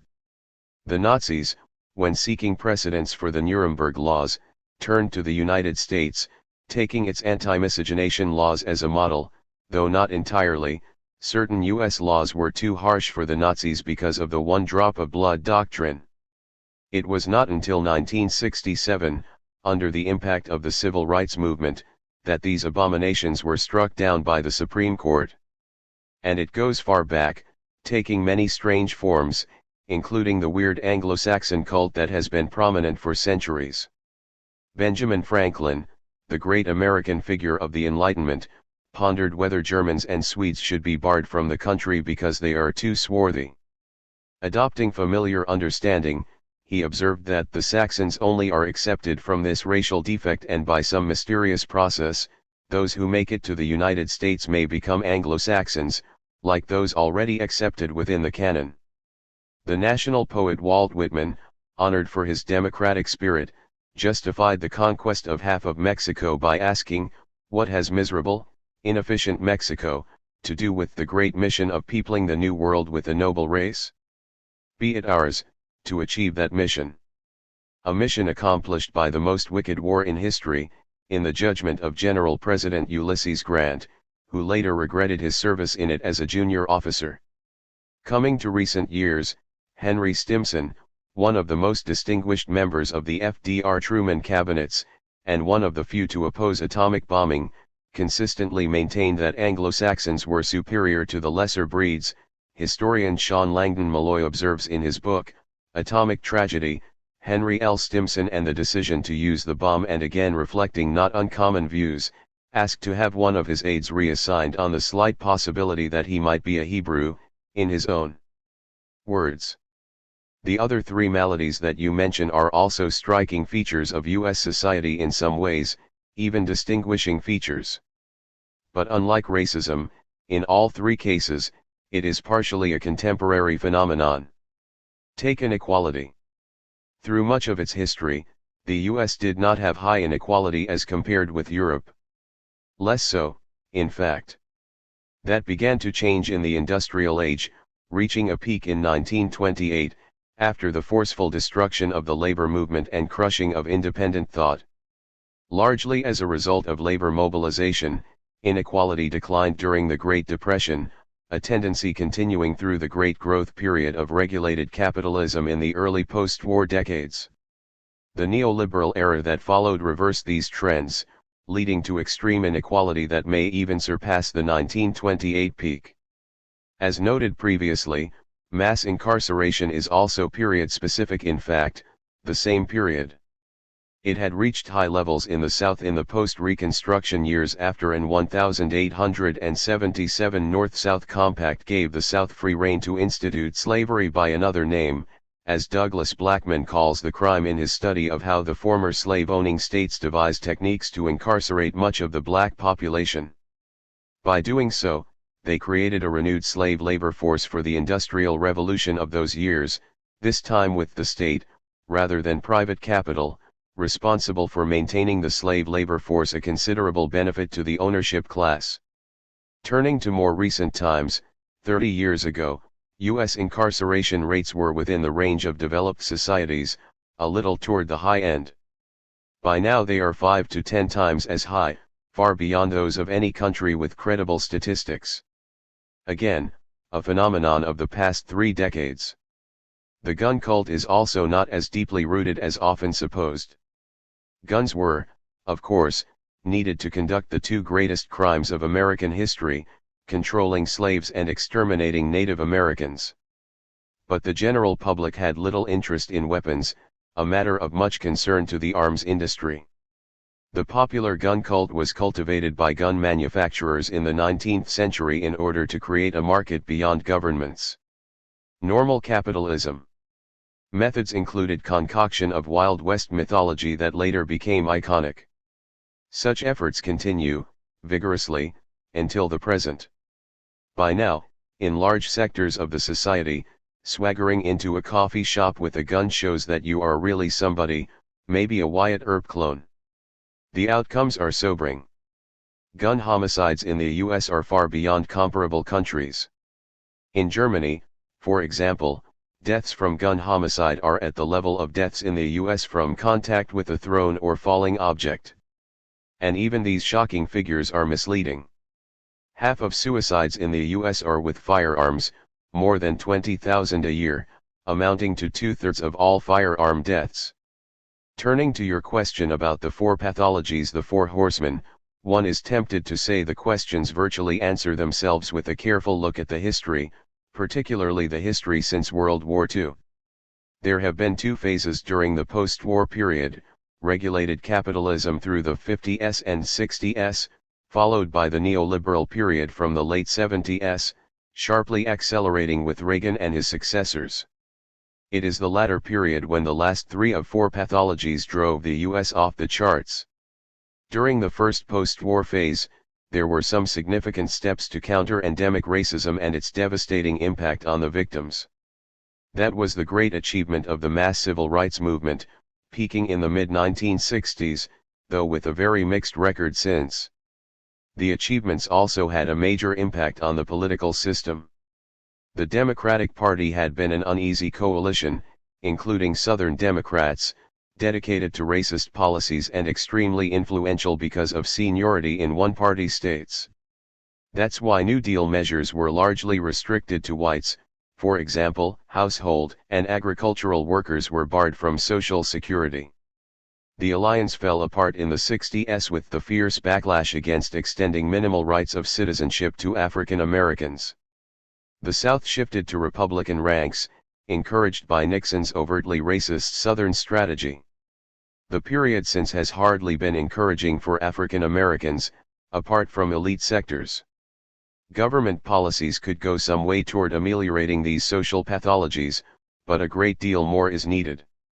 Such needs can only be fulfilled by dedicated mass popular activism and educational/organizational efforts. These can be facilitated by a more progressive government, but, just as in the case of the civil rights movement, that can be only a help, often a reluctant one. On inequality, it was low, by comparative standards, during the period of regulated capitalism, the final era of great compression of income as it is sometimes called. Inequality began to increase rapidly with the advent of the neoliberal era, not only in the US, though the US is extreme among developed societies. During the tepid recovery from the Great Recession of 2008, virtually all gains went to the top few percent, mostly 1%, or a fraction thereof. For the United States overall, the top 1% captured 85.1% of total income growth between 2009 and 2013, an Economic Policy Institute study revealed. In 2013, the top 1% of families nationally made 25.3 times as much as the bottom 99%. And so, it continues. The latest Federal Reserve studies show that the share of income received by the top 1% of families rose to 23.8% in 2016, up from 20.3% in 2013. The share of the bottom 90% of the distribution fell to 49.7%, the lowest on record in the survey's history. Other figures are grotesque.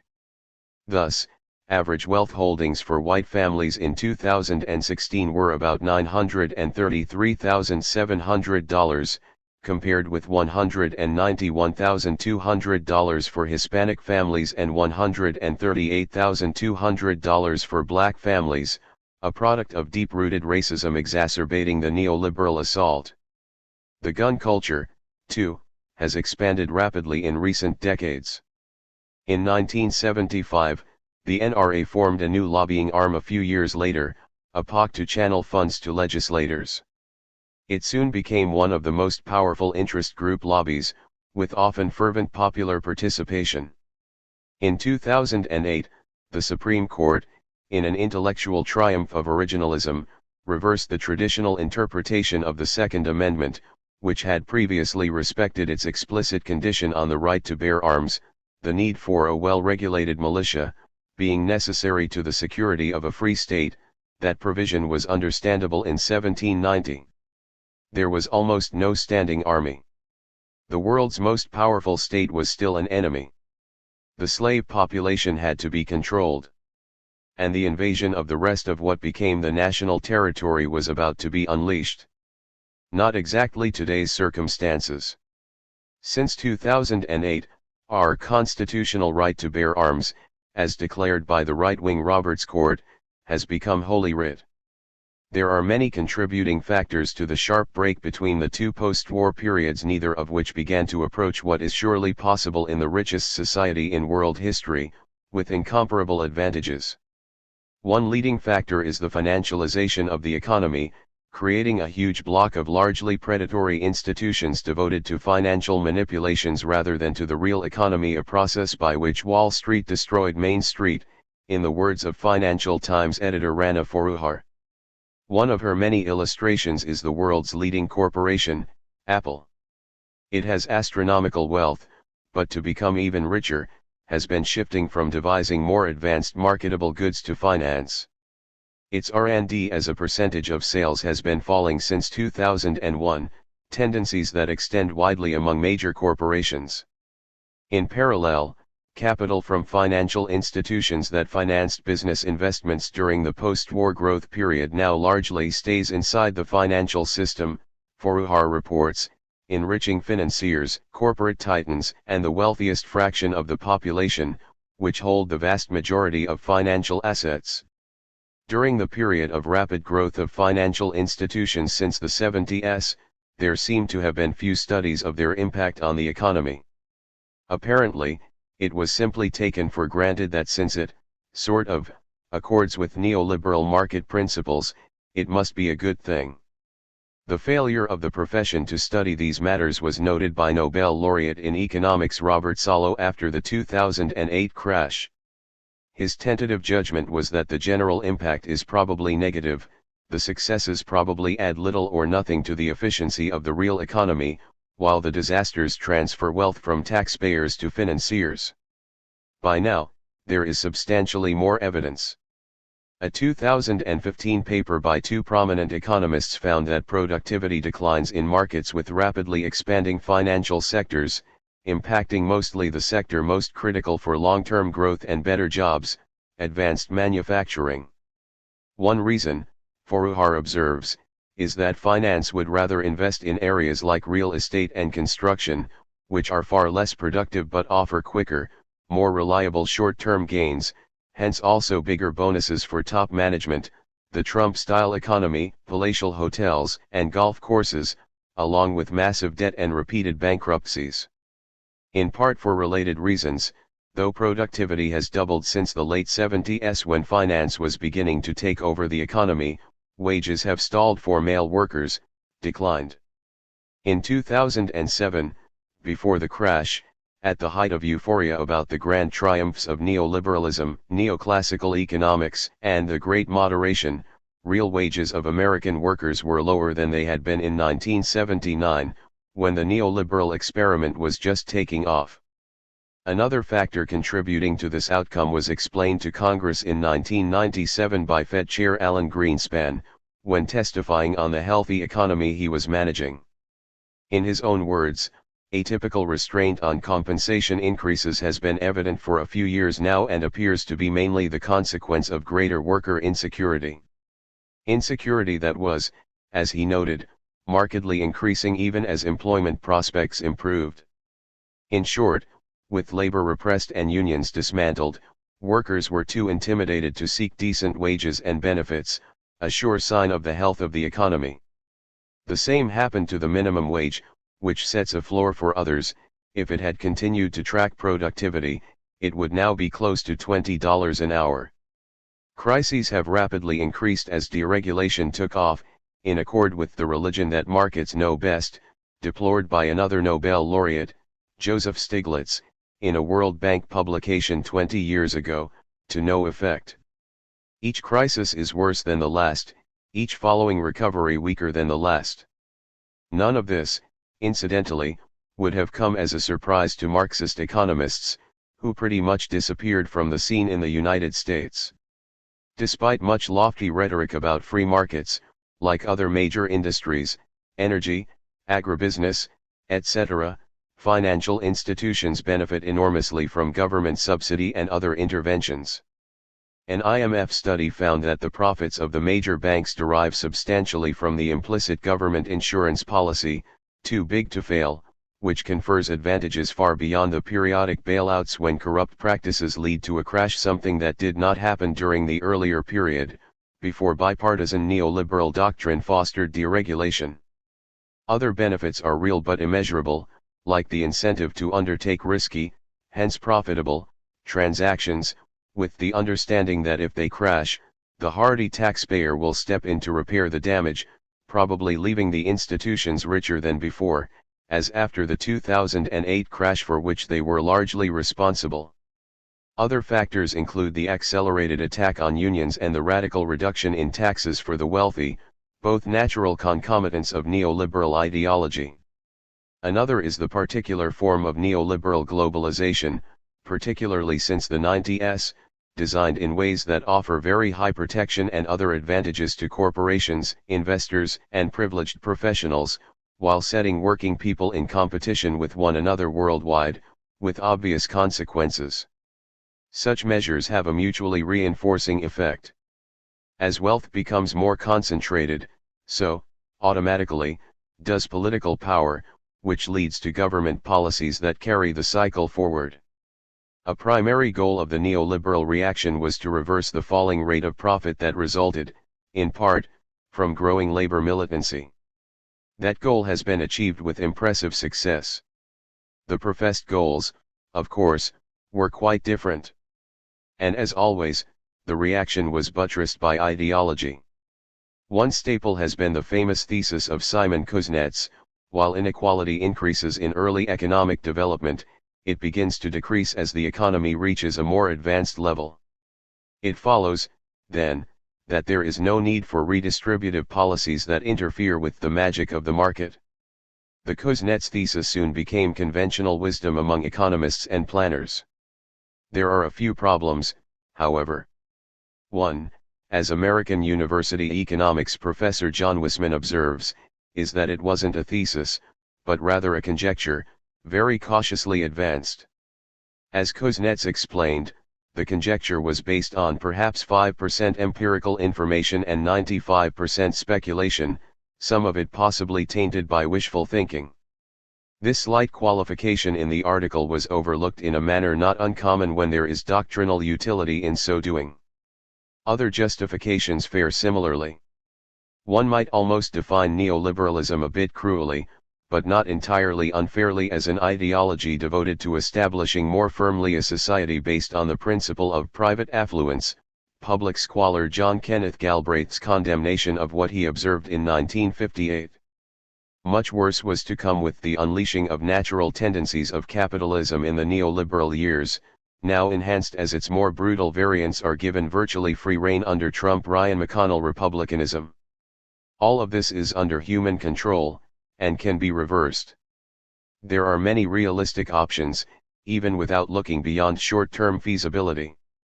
A small financial transaction tax would sharply reduce the rapid trading that is a net loss to the society while benefiting a privileged few, and would also provide a progressive government with revenue for constructive purposes.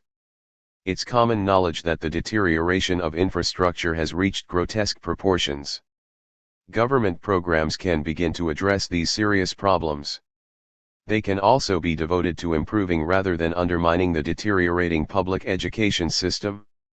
Living wage and green economy programs of the kind that Bob Pollin has developed could go a long way toward reducing inequality, and beyond that, creating a much more decent society. Another major contribution would be an equitable healthcare system. In fact, just eliminating the exorbitant patent protections that are a core part of the neoliberal free trade agreements would be a huge boon to the general economy, and the arguments for these highly protectionist measures are very weak, as economist Dean Baker has shown convincingly. Legislation to put an end to the right to scrounge laws, in Orwellian terminology, right to work laws, that are designed to destroy unions could help revive the labor movement, by now with different constituencies, including service and part-time workers. That could reverse the growth of the new precariat, another matter of fundamental importance. And it could restore the labor movement to its historic role as the leading force in the struggle for basic human rights. There are other paths toward reviving a vital and progressive labor movement. The expansion of worker-owned and managed enterprises, now underway in many places, is a promising development, and need not be limited to a small scale. A few years ago, after the crash, Obama virtually nationalized a large part of the auto industry, then returned it to private ownership. Another possibility would have been to turn the industry over to the workforce, or to stakeholders more broadly, workers and community, who might, furthermore, have chosen to redirect its production to what the country sorely needs, efficient public transportation. That could have happened had there been mass popular support and a receptive government. Recent work by Gar Alperovitz and David Ellerman approaches these matters in highly informative ways. Conversion of military industry along similar lines is also quite conceivable, matters discussed years ago by Seymour Melman. These are all options under progressive initiatives. The right-to-work legislation that is a darling of the far right will probably soon be established solidly by the Roberts Court now that Neil Gorsuch is in place, thanks to some of Mitch McConnell's more sordid chicanery in barring Obama's nominee. The legislation has an interesting pedigree. It traces back to the Southern Christian American Association, an extreme racist and anti-Semitic organization that was bitterly opposed to unions, which its leaders condemned as a devilish contrivance in which white women and white men will be forced into organizations with black African apes. Another enemy was Jewish Marxism, the Talmudists who were planning to Sovietize the world and were already doing so in the US through the Jew Deal, known elsewhere as the New Deal.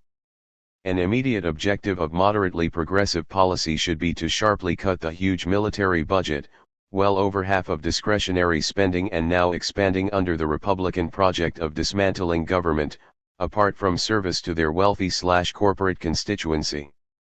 One of many good reasons to trim the military budget is that it is extremely dangerous to our own security. A striking illustration is the Obama-Trump nuclear weapons modernization program, which has sharply increased killing power, a very important study in the Bulletin of Atomic Scientists reported last March. Thereby, the program creates exactly what one would expect to see, if a nuclear-armed state were planning to have the capacity to fight and win a nuclear war by disarming enemies with a surprise first strike. These developments, surely known to Russian planners, significantly increase the likelihood that they might resort to a preemptive strike, which means the end in case of false alarms or very tense moments, of which there are all too many. And here, too, the funds released could be devoted to badly needed objectives, like quickly weaning ourselves from the curse of fossil fuels. This is a bare sample. There's a long list. C.J. Polychronua, the United States spends more money on healthcare than any other nation in the world, yet its healthcare system is highly inefficient and leaves out millions from even basic coverage. What would a socialized healthcare system look like in the US, and how can the opposition from the private insurance sector, big pharma, and the medical industries in general be overcome? Noam Chomsky, the facts are startling. It's an international scandal, and not unknown. A recent study by the US-based Commonwealth Fund, a nonpartisan health policy research group, found that once again, as repeatedly in the past, the US healthcare system is the most expensive in the world, far higher than comparable countries, and that it ranks last in performance among these countries. To have combined these two results is a real triumph of the market. The roots of the achievement are not obscure. The US is alone in relying on largely unregulated private insurance companies. Their commitment is to profit, not health, and they produce huge waste in administrative costs, advertising, profit, and executive compensation. The government-run component of the health system, Medicare, is far more efficient, but suffers from the need to work through the private institutions. The US is also alone in legislation barring the government from negotiating drug prices, which, not surprisingly, are far above comparable countries. These policies do not reflect popular will.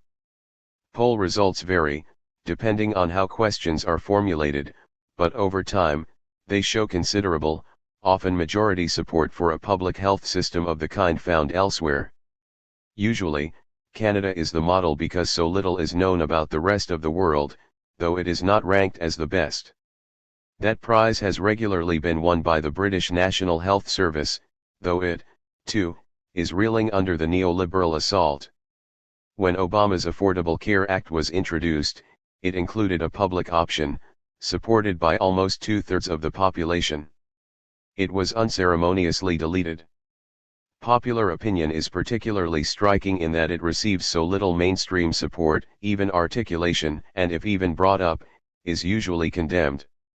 The main argument against the far more successful systems elsewhere is that adopting their framework would raise taxes. However, single-payer usually results in cutting expenses considerably more and benefiting the large majority, so the experience of other countries indicates, as does US Medicare. The tide may be turning finally.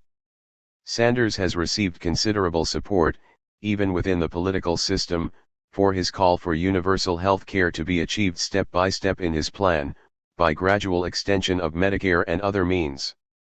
The temporary collapse of the fanatic 7-year Republican campaign to destroy Obamacare may provide openings as well. Temporary collapse, because the extremist organization in power has means to undermine health care and are likely to use it in their passionate dedication to destroying anything connected to the reviled black president.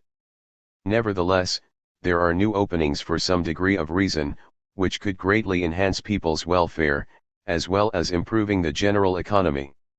To be sure, there will be massive opposition from private power, which has extraordinary influence in our limited class-based democracy. But it can be overcome. The historical record shows that economic political elites respond to militant popular action and the threat of more by endorsing ameliorative measures that leave their basic dominance of the society in place. New Deal measures of social reform are one of many illustrations.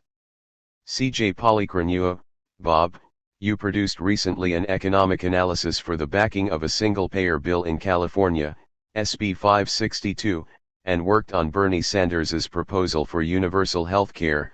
So what are your own views on the previous question? Robert Pollin, a socialized healthcare system for the U.S. whether we call it single-payer, Medicare for all or something else should include two basic features. The first is that every resident should be guaranteed access to decent health care. The second is that the system achieves significant overall savings relative to our existing system through lowering administrative costs, controlling the prices of prescription drugs and fees for physicians and hospitals, reducing unnecessary treatments, and expanding preventive care. In our study analyzing the California single-payer proposal, we estimated that providing decent coverage for all state residents, including, in particular, the roughly 40 to 45% of the state's population who are presently either uninsured or who have inadequate coverage, would increase total costs by about 10% under the existing system.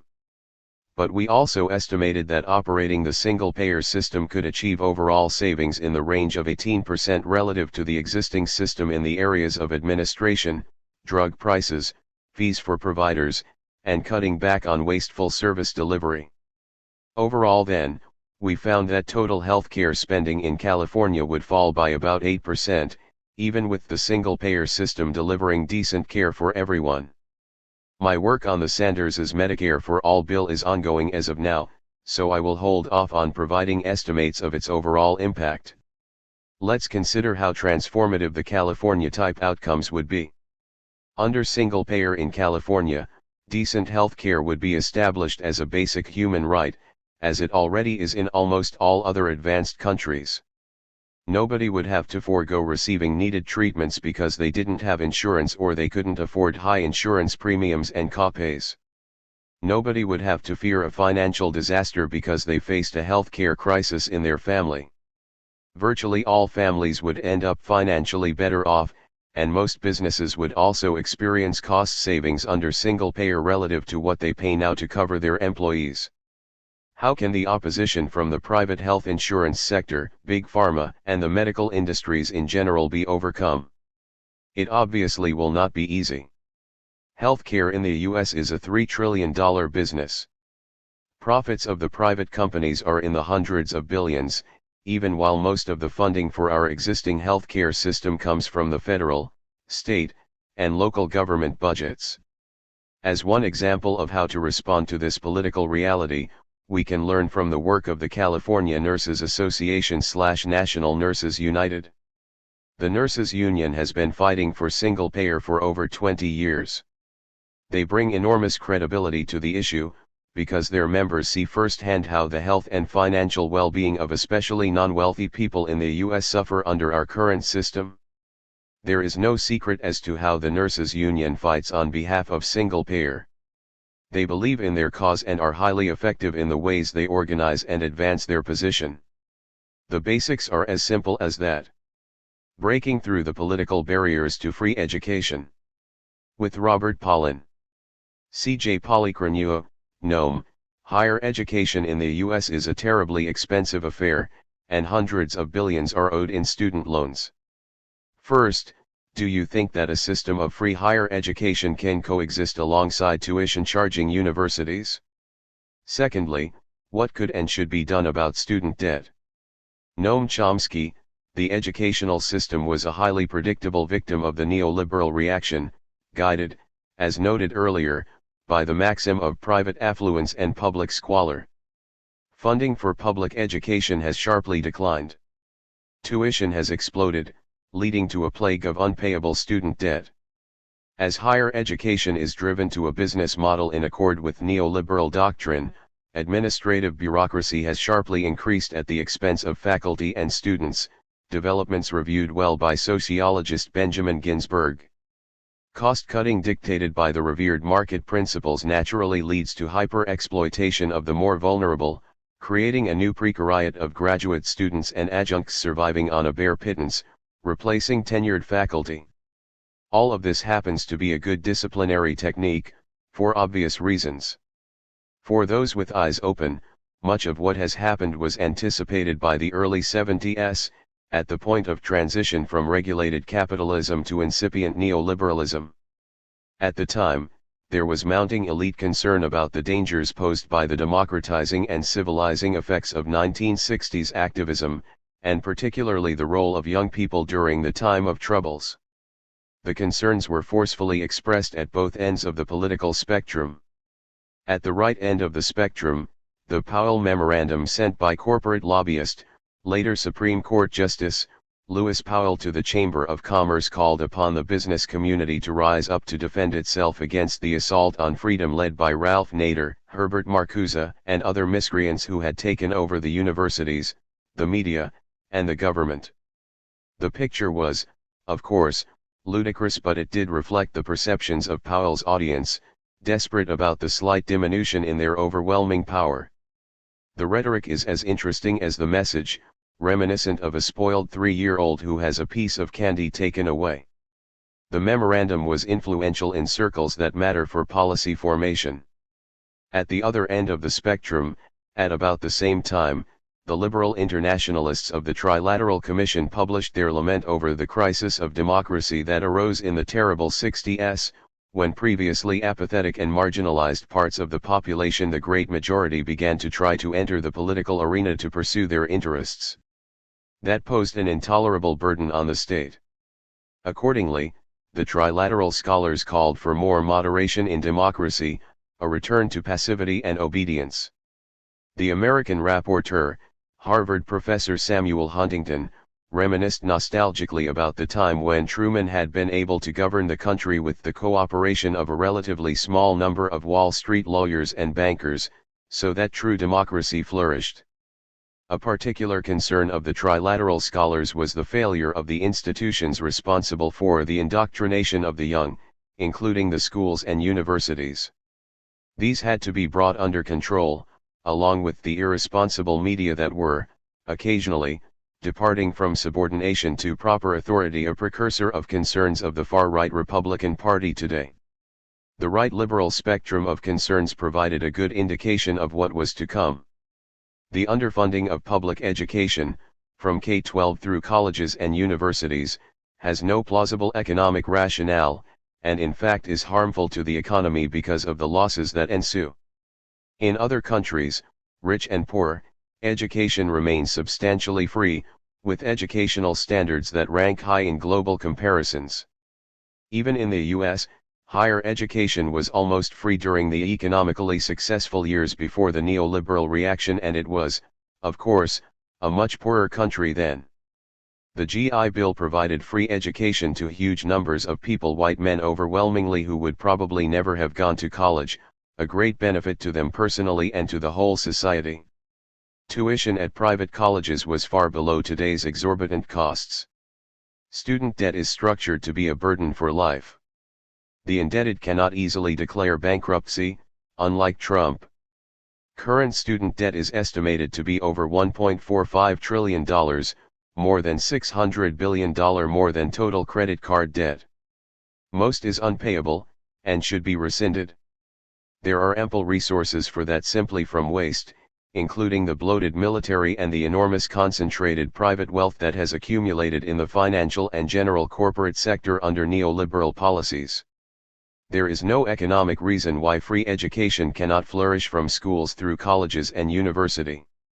The barriers are not economic but rather political decisions, skewed in the predictable direction under conditions of highly unequal wealth and power. Barriers that can be overcome, as often in the past. CJ Polychronuo, Bob, what's your own response to the question I posed above? Robert Pollan, student debt in the US has exploded in the past decade. In 2007, total student debt was $112 billion, equal to 0.8% of GDP. As of 2016, total student debt was more than $1 trillion, equal to 5.6% of GDP. Thus, as a share of GDP, student debt has risen approximately sevenfold. As of 2012, nearly 70% of students left college carrying student loans, and these loans averaged $26,300. The rise in student debt reflects a combination of factors. The first is that the private costs of attending college have risen sharply, with public higher education funding having been cut sharply. Average public funding per student was 15% lower in 2015 than in 2008, and 20% lower than in 1990. The burden of the public funding cuts has been worsened by the stagnation of average family incomes. Thus, in 1990, average tuition, fees, room and board amounted to about 18% of the median household income. By 2014, this figure had nearly doubled, to 35% of median household income. Despite these sharply rising costs, college enrollments have continued to rise. There are many good reasons for young people to go off to college, open their minds, develop their skills, and enjoy themselves. But probably the major attraction is the fact that income disparities have increased sharply between those who go to college versus those who do not. This pattern corresponds with the stagnation of average wages since the early 1970s that we discussed previously. The reality under neoliberalism has been that, if you want to have a decent shot at a good-paying job with a chance for promotions and raises over time, the most important first step is to get a college education. The pressures to go to college would be much less intense if working-class jobs provided good pay and opportunities to advance, as was the pattern prior to the onset of neoliberalism. Virtually all student debt in the US is now held by the federal government. It would therefore be a relatively simple matter to forgive some, if not all of it. This would enable young people to transition much more easily into creating their own households and families. At the same time, if the government is going to enact a major program of student debt forgiveness, it should be at least equally committed to relieving the heavy mortgage debt burden still carried by tens of millions of non-affluent households in the aftermath of the 2007-09 financial crash and Great Recession. Similarly, the government should also be at least equally committed to both lowering the costs of college education in the first place, and supporting better wages and work opportunities for people who do not attend college. CJ Polychronuo, The blueprint for a progressive US that the two of you have sketched out requires that a certain course of political action be carried out, which includes educating the masses in getting from here to there. How is this to be done, especially given not only the peculiarities of American political culture, but also the balkanization of progressive and left forces in the country? Noam Chomsky, the answer is both easy and hard. Easy to formulate, and familiar, and hard to execute, also familiar. The answer is education, organization, and activism as appropriate to circumstances. Not easy, but often successful, and there's no reason why it cannot be now. Popular engagement, though scattered, is at quite a high level, as is enthusiasm and concern. There are also important elements of unity, like the Left Forum, novel and promising. And the movements we've already mentioned. Significant efforts are underway, such as those alluded to briefly before, and there's no reason why they cannot be extended. While the left is famous for constant splits and internal disputes, I don't think that's more so now than in the past. And the general mood, particularly among young people, seems to me conducive to quite positive changes. I don't feel that there is anything deep in the political culture that prevents educating the masses. I'm old enough to recall vividly the high level of culture, general and political, among first-generation working people during the Great Depression. Workers' education was lively and effective, union-based, mostly the vigorous rising labor movement, reviving from the ashes of the 1920s.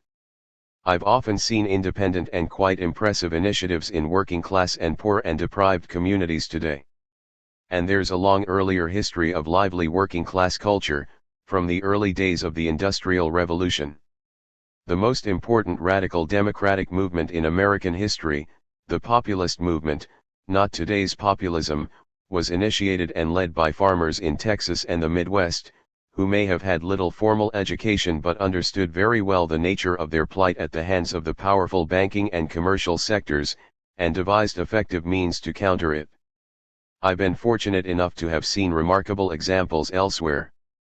I recall vividly a visit to an extremely poor, almost inaccessible rural village in southern Colombia, in an area under attack from all sides, where I attended a village meeting that was concerned with protecting their resources, including irreplaceable water supplies, from predatory international mining corporations. And in particular, a young man, with very little formal education, who led a thoughtful and very informed discussion of sophisticated development plans that they intended to implement. I've seen the same in poor villages in West Bengal, with a handful of books in the tiny schoolroom, areas liberated from landlord rule by Communist Party militancy. The opportunities and, of course, resources are vastly greater in rich societies like ours. I don't think it is idle romanticism to recognize the potential that can be awakened, or arise independently, in communities that free themselves from indoctrination and passive subordination. The opportunities, one think, are there, to be grasped and carried forward. Robert Pollin, I think it is inevitable that leftist forces in the US would be divided, if not balkanized, to some extent. Among the full range of people who are committed to social and economic equality and ecological justice, i.e., to some variant of a leftist vision of a decent society, it will always be the case that some will be more focused on egalitarian economic issues, others around the environment and climate change, others on US imperialism, militarism, and foreign policy, others on race and gender equality, and still others on sexual identity. I certainly do not have the formula for how to most effectively knit all these groups together. But I do think we can learn a lot from the major successes out there. The 2016 Bernie Sanders presidential campaign is a first obvious example. Another is the California Nurses Association/National Nurses United, CNA/NNU, that I mentioned before. This is a union, fighting first for the well-being of its members, who are overwhelmingly women, with a high proportion being women of color. At the same time, CNA/NNU has been in the forefront of campaigns for single-payer healthcare and even the Robin Hood tax on speculative Wall Street trading. There are other progressive organizations that have proven track records of success. One is the Los Angeles Alliance for a New Economy, LAN, which has long been active around both living wage and other worker rights issues, as well as community economic development and environmental justice. A more recently formed coalition is New York Renews, which is comprised of 126 organizations in New York State who have come together to advance a serious program in the state to both dramatically reduce greenhouse gas emissions and expand good job opportunities. The Washington State Labor Council, part of the AFL-CIO, has also been committed and innovative in bringing together coalitions of labor and environmental groups. The U.S. left needs to learn and build from the achievements and ongoing work of these and similar groups. In fact, as Margaret Thatcher used to say, there is no alternative if we are serious about successfully advancing a left alternative to the disasters caused by 40 years of neoliberal hegemony. Blueprint for a Progressive United States. With Robert Pollin. C.J. Polychronua, Noam. The rise of Donald Trump has unleashed a rather unprecedented wave of social resistance in the U.S. Do you think the conditions are ripe for a mass progressive/socialist movement in this country that can begin to reframe the major policy issues affecting the majority of people, and perhaps even challenge and potentially change the fundamental structures of the U.S. political economy? Noam Chomsky, there is indeed a wave of social resistance, more significant than in the recent past, though I'd hesitate about calling it unprecedented. Nevertheless, we cannot overlook the fact that in the domain of policy formation and implementation, the right is ascendant. In fact, some of its harshest and most destructive elements are rising. Nor should we overlook a crucial fact that has been evident for some time. The figure in charge, though often ridiculed, has succeeded brilliantly in his goal of occupying media and public attention while mobilizing a very loyal popular base, and one with sinister features, sometimes smacking of totalitarianism, including adoration of the leader. That goes beyond the core of loyal Trump supporters. A majority of Republicans favor shutting down or at least fining the press if it presents biased or false news terms that mean information rejected by the leader. So we learn from polls showing that by overwhelming margins, Republicans not only believe Trump far more than the hated mainstream media, but even far more than their own media organ, the extreme right Fox News. And half of Republicans would back postponing the 2020 election if Trump calls for it. It is also worth bearing in mind that among a significant part of his worshipful base, Trump is regarded as a wavering moderate who cannot be fully trusted to hold fast to the true faith of fierce white Christian identity politics. A recent illustration is the primary victory of the incredible Roy Moore in Alabama despite Trump's opposition. "Mr. President, I love you but you are wrong," as the banners read. The victory of this Bible-thumping fanatic has led senior party strategists to conclude that the conservative base now loathes its leaders in Washington the same way it detested President Barack Obama, referring to leaders who are already so far right that one needs a powerful telescope to locate them at the outer fringe of any tolerable political spectrum. The potential power of the ultra-right attack on the far right is illustrated by the fact that Moore spent about $200,000, in contrast to his Trump-backed opponent, the merely far-right Luther Strange, who received more than $10 million from the national GOP and other far-right sources. The ultra-right is spearheaded by Steve Bannon, one of the most dangerous figures in the shiver-inducing array that has come to the fore in recent years. It has the huge financial support of the Mercer family, along with ample media outreach through Breitbart News, talk radio, and the rest of the toxic bubble in which loyalists trap themselves. In the most powerful state in history, the current Republican Party is ominous enough. What is not far on the horizon is even more menacing. Much has been said about how Trump has pulled the cork out of the bottle and legitimized neo-Nazism, rabid white supremacy, misogyny, and other pathologies that had been festering beneath the surface. But it goes much beyond even that. I do not want to suggest that adoration of the dear leader is something new in American politics, or confined to the vulgar masses. The veneration of Reagan that has been diligently fostered has some of the same character, in intellectual circles as well. Thus, in publications of the conservative Hoover Institution at Stanford University, we learn that Reagan's spirit seems to stride the country, watching us like a warm and friendly ghost. Lucky us, protected from harm by a demigod. Whether by design, or simply inertia, the Republican wrecking ball has been following a two-level strategy. Trump keeps the spotlight on himself with one act after another, assuming, correctly, that yesterday's antics will be swept aside by today's. And at the same time, often beneath the radar, the respectable Republican establishment chips away at government programs that might be of benefit to the general population, but not to their constituency of extreme wealth and corporate power. They are systematically pursuing what Financial Times economic correspondent Martin Wolf calls plutopopulism, a doctrine that imposes policies that benefit plutocrats, justified by populist rhetoric. An amalgam that has registered unpleasant successes in the past as well.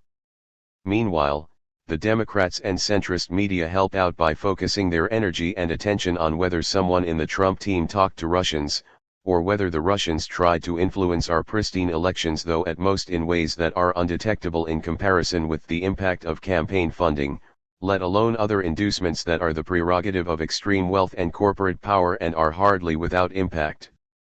The Russian saboteurs of democracy seem to be everywhere. There was great anxiety about Russian intervention in the recent German elections, perhaps contributing to the frightening surge of support for the right-wing nationalist, if not neo-fascist, Alternative for Germany AfD. AfD did indeed have outside help, it turns out, but not from the insidious Putin. The Russian meddling that German state security had been anticipating apparently never materialized, according to Bloomberg News. Instead, the foreign influence came from America. More specifically, from Harris Media, whose clients include Marine Le Pen's National Front in France, Benjamin Netanyahu in Israel, and our own Donald Trump. With the valuable assistance of the Berlin office of Facebook, which created a population model and provided the needed data, Harris's experts micro-targeted Germans in categories deemed susceptible to AfD's message with some success, it appears. The firm is now planning to move on to coming European races, it has announced. Nevertheless, all is not bleak by any means. The most spectacular feature of the 2016 elections was not the election of a billionaire who spent almost as much as his lavishly funded opponent and enjoyed fervent media backing. Far more striking was the remarkable success of the Sanders campaign, breaking with over a century of mostly bought elections. The campaign relied on small contributions and had no media support, to put it mildly. Though lacking any of the trappings that yield electoral success in our semi-plutocracy, Sanders probably would have won the Democratic Party nomination, perhaps the presidency, if it hadn't been for the machinations of party managers. His popularity undimmed, he is now a leading voice for progressive measures and is amassing considerable support for his moderate social democratic proposals, reminiscent of the New Deal proposals that would not have surprised President Eisenhower, but are considered practically revolutionary today as both parties have shifted well to the right with Republicans virtually off the spectrum of normal parliamentary politics. Offshoots of the Sanders campaign are doing valuable work on many issues, including electoral politics at the local and state level, which had been pretty much abandoned to the Republican right, particularly during the Obama years, to very harmful effect. There is also extensive and effective mobilization against racist and white supremacist pathologies, often spearheaded by the dynamic Black Lives Matter movement. Defying Trumpian and general Republican denialism, a powerful popular environmental movement is working hard to address the existential crisis of global warming. These, along with significant efforts on other fronts, face very difficult barriers, which can and must be overcome. C.J. Polychronua, Bob, it is clear by now that Trump has no plan for creating new jobs, and even his reckless stance toward the environment will have no effect on the creation of new jobs. What would a progressive policy for job creation look like that will also take into account concerns about the environment and climate change? Robert Pollin, a centerpiece for any kind of progressive social and economic program needs to be full employment with decent wages and working conditions. The reasons are straightforward, starting with money. Does someone in your family have a job and, if so, how much does it pay?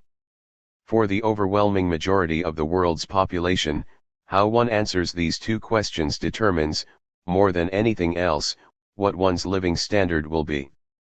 But beyond just money, your job is also crucial for establishing your sense of security and self-worth, your health and safety, your ability to raise a family, and your chances to participate in the life of your community. How do we get to full employment, and how do we stay there? For any economy, there are two basic factors determining how many jobs are available at any given time. The first is the overall level of activity with GDP as a rough, if inadequate measure of overall activity, and the second is what share of GDP goes to employing people. In terms of our current situation, after the Great Recession hit in full in 2008, US GDP has grown at an anemic average rate of 1.3% per year, as opposed to the historic average rate from 1950 until 2007 of 3.3%. If the economy had grown over the past decade at something even approaching the historic average rate, the economy would have produced more than enough jobs to employ all 13 million people who are currently either unemployed or underemployed by the official government statistics, plus the nearly 9 million people who have dropped out of the labor force since 2007. In terms of focusing on activities where job creation is strong, let's consider two important sets of economic sectors. First, spending $1 million on education will generate a total of about 26 jobs within the U.S. economy, more than double the 11 jobs that would be created by spending the same $1 million on the U.S. military. Similarly, spending $1 million on investments in renewable energy and energy efficiency will create over 16 jobs within the U.S., while spending the same $1 million on our existing fossil fuel infrastructure will generate about 5.3 jobs, i.e., building a green economy in the U.S. generates roughly 3 times more jobs per dollar than maintaining our fossil fuel dependency. So full employment policies should focus on accelerating economic growth and on changing our priorities for growth. We should expand educational opportunities across the board and build a green economy, while contracting the military and the fossil fuel economy. A full employment program also obviously needs to focus on the conditions of work, starting with wages. The most straightforward measure of what neoliberal capitalism has meant for the U.S. working class is that the average wage for non-supervisory workers in 2016 was about 4% lower than in 1973. This is while average labor productivity, the amount each worker produces over the course of a year, has more than doubled over the same 43-year period. All of the gains from productivity doubling under neoliberalism have therefore been pocketed by either supervisory workers, or even more so, by business owners and corporate shareholders seeing their profits rise. The only solution here is to fight to increase worker bargaining power. We need stronger unions and worker protections, including a $15 federal minimum wage. Such initiatives need to be combined with policies to expand the overall number of job opportunities out there. A fundamental premise of neoliberalism from day one has been to dismantle labor protections. We are seeing an especially aggressive variant of this approach today under the so-called centrist policies of the new French President Emmanuel Macron. What about climate change and jobs? A view that has long been touted, most vociferously by Trump over the last 2 years, is that policies to protect the environment and to fight climate change are bad for jobs and therefore need to be junked. But this claim is simply false. In fact, as the evidence I have cited above shows, building a green economy is good for jobs overall, much better than maintaining our existing fossil fuel-based energy infrastructure, which also happens to be the most significant force driving the planet toward ecological disaster. It is true that building a green economy will not be good for everyone's jobs. Notably, people working in the fossil fuel industry will face major job losses. The communities in which these jobs are concentrated will also face significant losses. But the solution here is straightforward: just transition policies for the workers, families, and communities who will be hurt as the coal, oil, and natural gas industries necessarily contract to zero over roughly the next 30 years. Working with Jeanette Wixlim, Heidi Garrett-Peltier, and Brian Colisi at the Political Economy Research Institute, and in conjunction with labor, environmental, and community groups in both the states of New York and Washington, we have developed what I think are quite reasonable and workable just transition programs. They include solid pension protections, re-employment guarantees, as well as retraining and relocation support for individual workers, and community support initiatives for impacted communities. The single most important factor that makes all such initiatives workable is that the total number of affected workers is relatively small. For example, in the whole United States today, there are a total of about 65,000 people employed directly in the coal industry. This represents less than 0.05% of the 147 million people employed in the U.S. Considered within the context of the overall U.S. economy, it would only require a minimum level of commitment to provide a just transition to these workers as well as their families and communities. Finally, I think it is important to address one of the major positions on climate stabilization that has been advanced in recent years on the left, which is to oppose economic growth altogether, or to support degrowth. The concerns of degrowth proponents that economic growth under neoliberal capitalism is both grossly unjust and ecologically unsustainable are real. But degrowth is not a viable solution. Consider a very simple example that under a degrowth program, global GDP contracts by 10%. This level of GDP contraction would be 5 times larger than what occurred at the lowest point of the 2007-09 Great Recession, when the unemployment rate more than doubled in the United States. But even still, this 10% contraction in global GDP would have the effect, on its own, of reducing carbon dioxide, CO2, emissions by precisely 10%. At a minimum, we would still need to cut emissions by another 30% within 15 years, and another 80% within 30 years to have even a fighting chance of stabilizing the climate.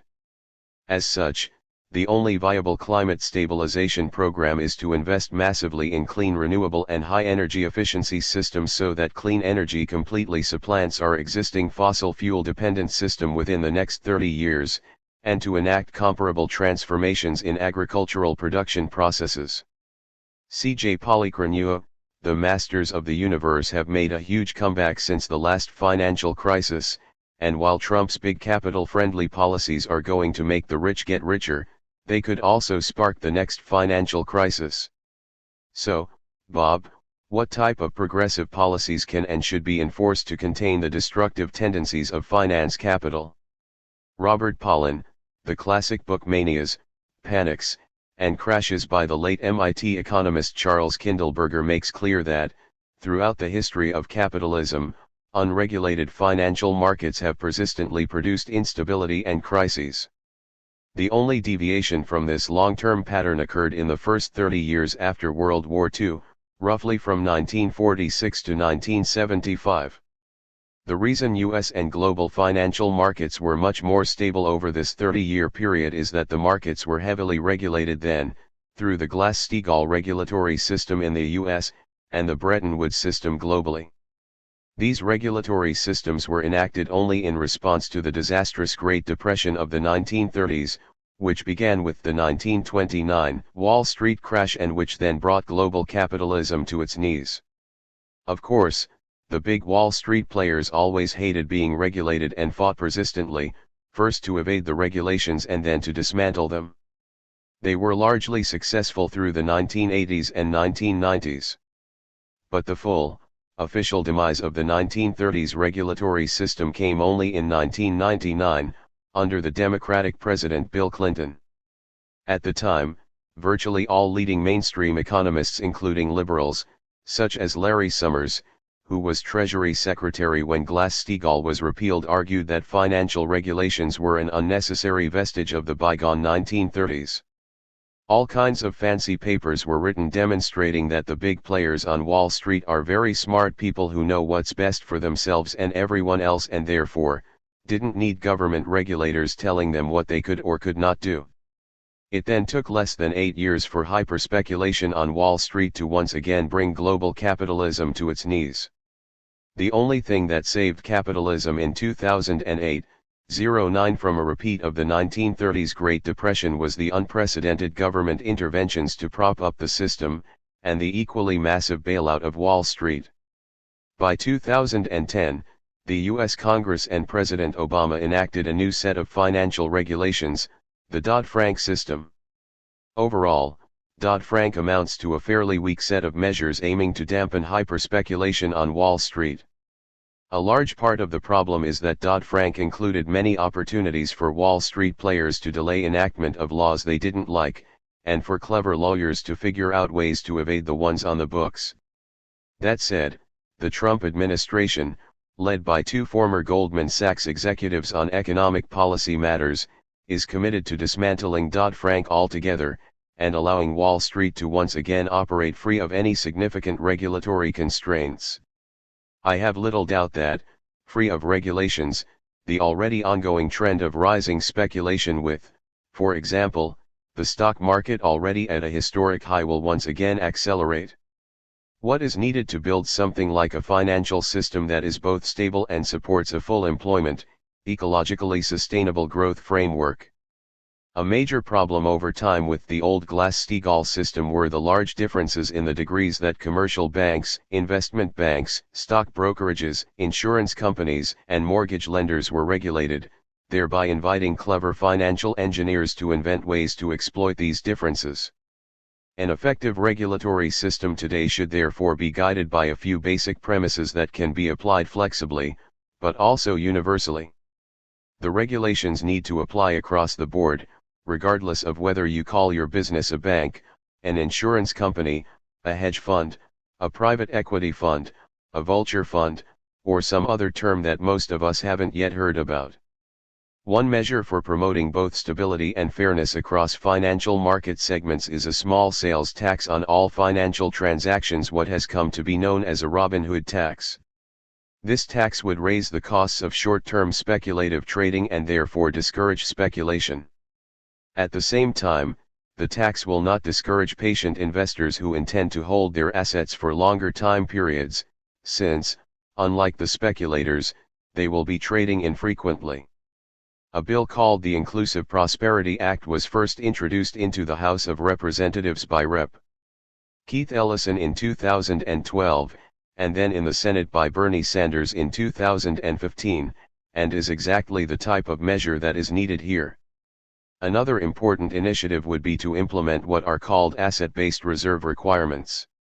These are regulations that require financial institutions to maintain a supply of cash as a reserve fund in proportion to the other, riskier assets they hold in their portfolios. Such requirements can serve to discourage financial market investors from holding an excessive amount of risky assets, and as a cash cushion for investors to draw upon when market downturns occur. This policy instrument can also be used to push financial institutions to channel credit to projects that advance social welfare, for example, promoting investments in renewable energy and energy efficiency. The policy could stipulate that, say, at least 5% of banks' loan portfolios should be channeled into clean energy investments.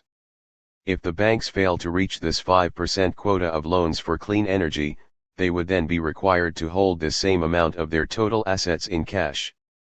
Finally, both in the US and throughout the world, there needs to be a growing presence of public development banks. These banks would make loans based on social welfare criteria, including advancing a full employment, climate stabilization agenda as opposed to scouring the globe for the largest profit opportunities regardless of social costs. Public development banks have always played a central role in supporting the successful economic development paths in the East Asian economies. Myths of globalization. With Ha-Joon Chang. C.J. Polychronua, globalization is usually referred to as a process of interaction and integration among the economies and people of the world through international trade and foreign investment with the aid of information technology. Is globalization then simply a neutral, inevitable process of economic, social, and technological interlinkages, or something of a more political nature in which state action produces global transformations, state-led globalization? Ha-Joon Chang, the biggest myth about globalization is that it is a process driven by technological progress. This has allowed the defenders of globalization to brand the critics as modern Luddites who are trying to turn back the clock against the relentless progress of science and technology. However, if technology is what determines the degree of globalization, how can you explain that the world was far more globalized in the late 19th and the early 20th century than in the mid-20th century? During the first liberal era, roughly between 1870 and 1914, we relied upon steamships and wired telegraphy, but the world economy was on almost all accounts more globalized than during the far less liberal period in the mid-20th century, roughly between 1945 and 1973, when we had all the technologies of transportation and communications that we have today, except for the internet and cellular phones, albeit in less efficient forms. The reason why the world was much less globalized in the latter period is that, during the period, most countries imposed rather significant restrictions on the movements of goods, services, capital, and people, and liberalized them only gradually. What is notable is that, despite its lower degree of globalization, this period is when capitalism has done the best, the fastest growth, the lowest degree of inequality, the highest degree of financial stability, and in the case of the advanced capitalist economies the lowest level of unemployment in the 250-year history of capitalism. This is why the period is often called the Golden Age of capitalism. Technology only sets the outer boundary of globalization. It was impossible for the world to reach a high degree of globalization with only sail ships. It is economic policy, or politics, if you like, that determines exactly how much globalization is achieved in what areas. The current form of market-oriented and corporate-driven globalization is not the only, not to speak of being the best possible form of globalization. A more equitable, more dynamic, and more sustainable form of globalization is possible.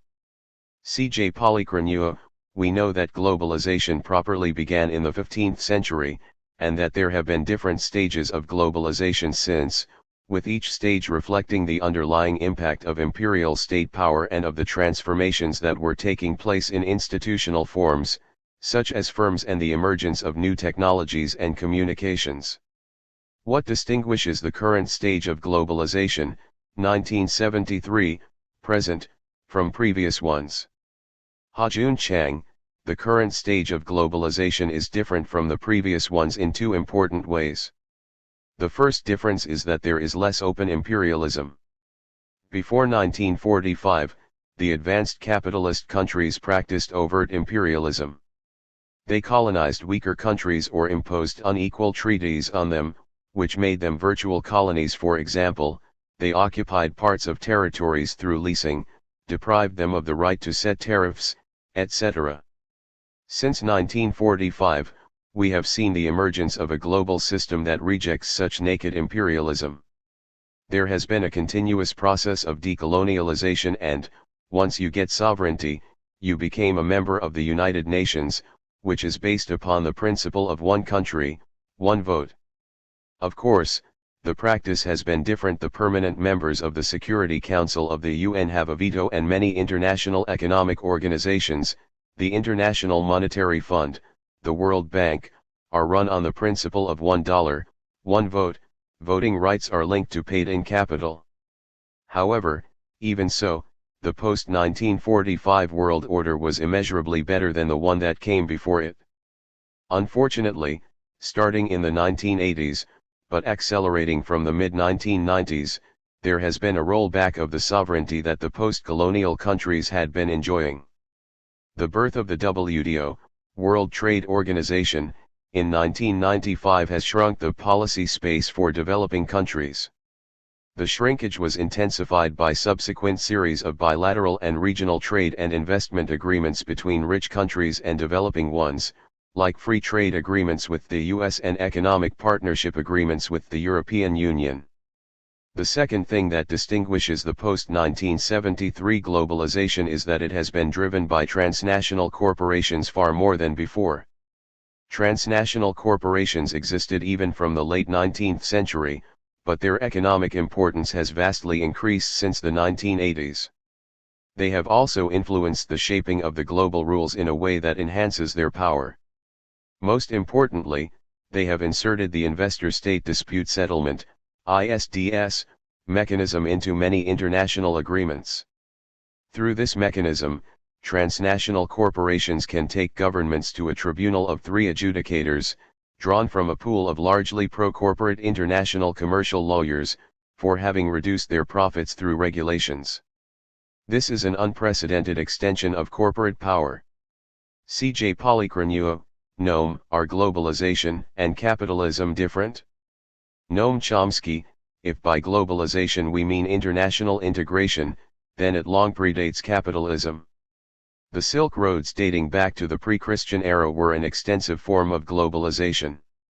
The rise of industrial state capitalism has changed the scale and character of globalization, and there have been further changes along the way as the global economy has been reshaped by those whom Adam Smith called the masters of mankind, pursuing their vile maxim, all for ourselves, and nothing for other people.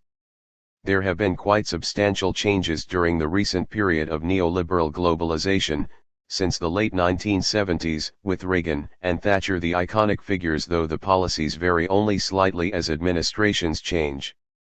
Transnational corporations are the driving force, and their political power largely shapes state policy in their interests. During these years, supported by the policies of the states they largely dominate, transnational corporations have increasingly constructed global value chains, GVCs, in which the lead firm outsources production through intricate global networks that it establishes and controls. A standard illustration is Apple, the world's biggest company. Its iPhone is designed in the US. Parts from many suppliers in the US and East Asia are assembled mostly in China in factories owned by the huge Taiwanese firm Foxconn. Apple's profit is estimated to be about 10 times that of Foxconn, while value added and profit in China, where workers toil under miserable conditions, is slight. Apple then sets up an office in Ireland so as to evade US taxes and has recently been fined $14 billion by the EU in back taxes. Reviewing the GVC world in the British journal International Affairs, Nicola Phillips writes that production for Apple involves thousands of firms and enterprises that have no formal relationship with Apple, and at the lower tiers may be entirely unaware of the destination of what they are producing. This is a situation that generalizes. The immense scale of this new globalized system is revealed in the 2013 World Investment Report of the United Nations Commission on Trade and Development.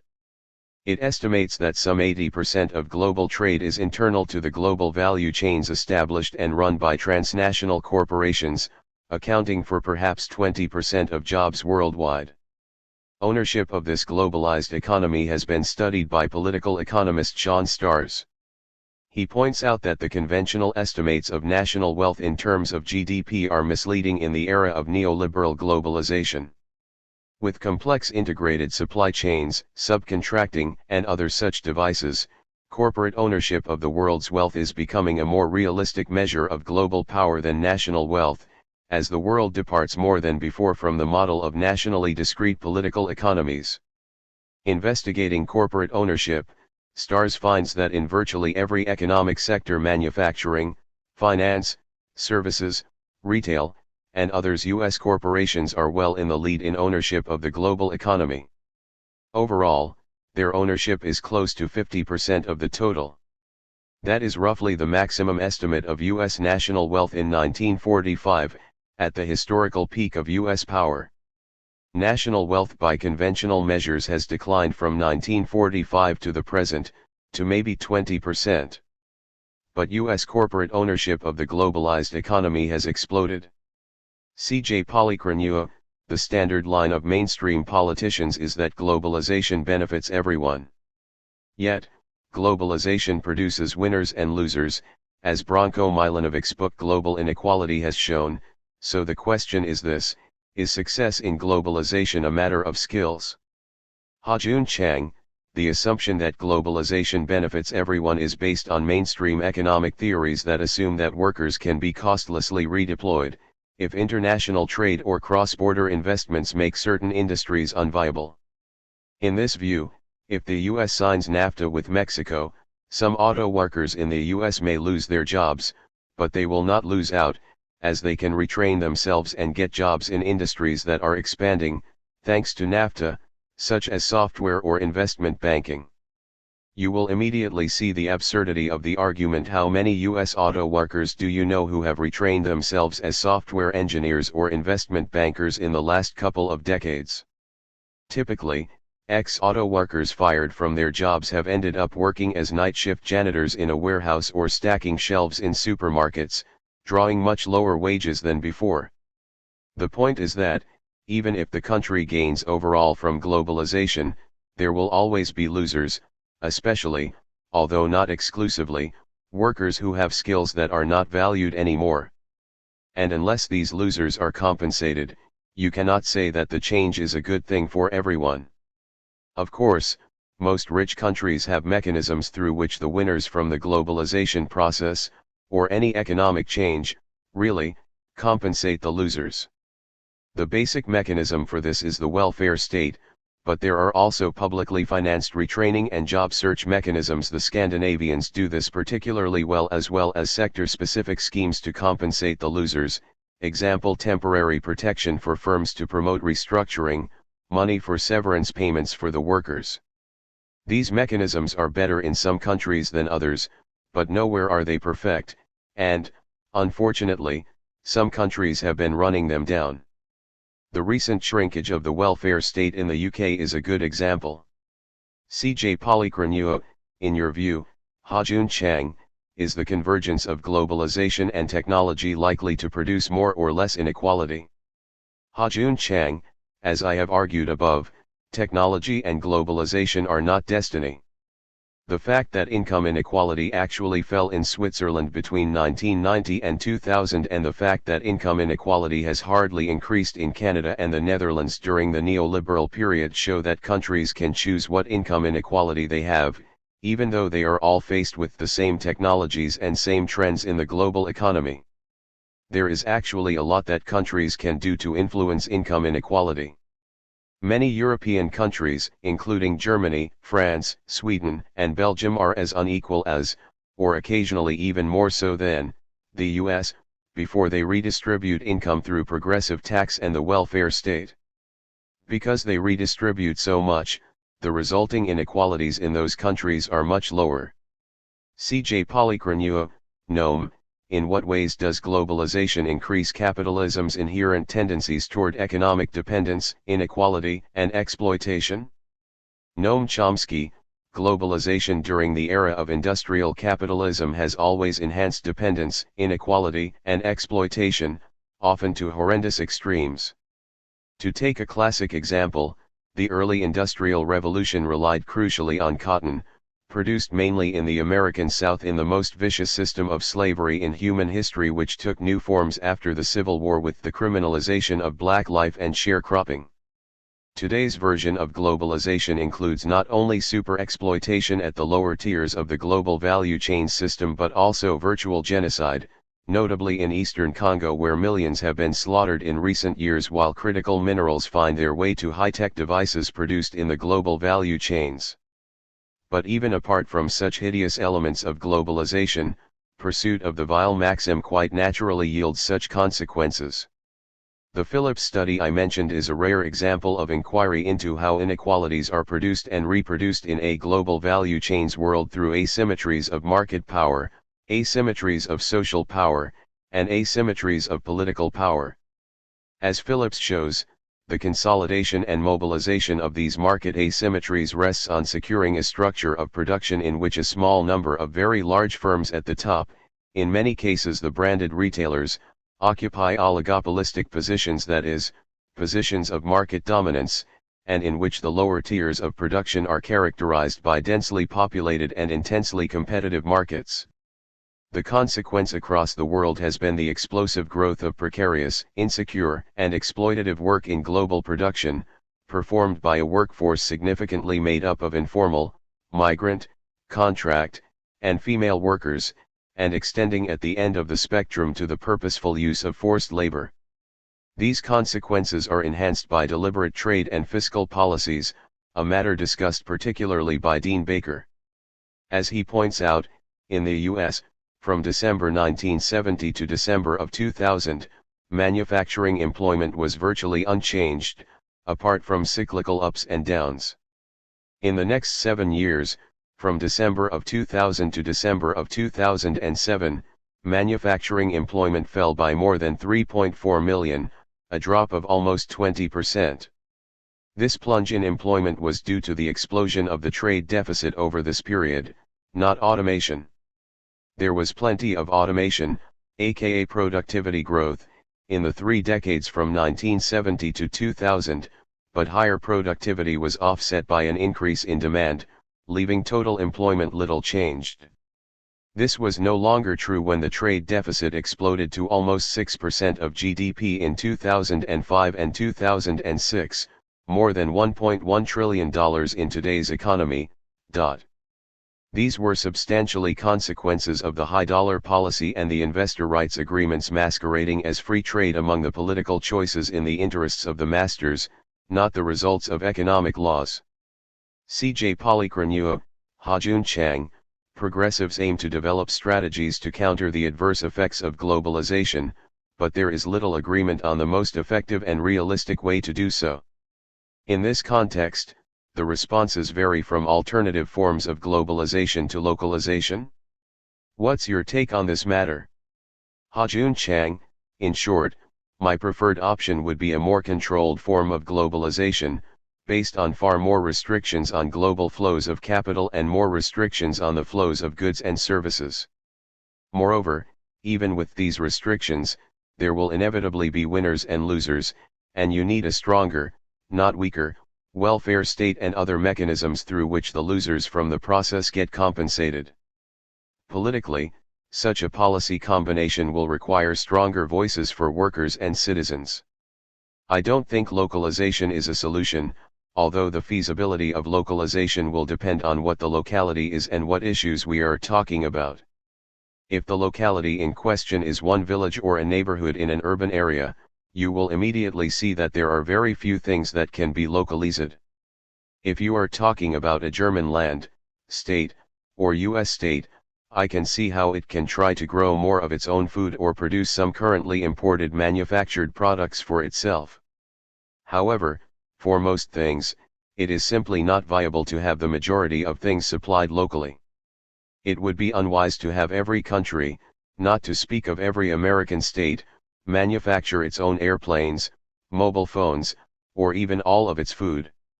Having said that, I am not against all forms of localization. There are certainly things that can be more locally provided, like certain food items or healthcare. C.J. Polychronua, one final question.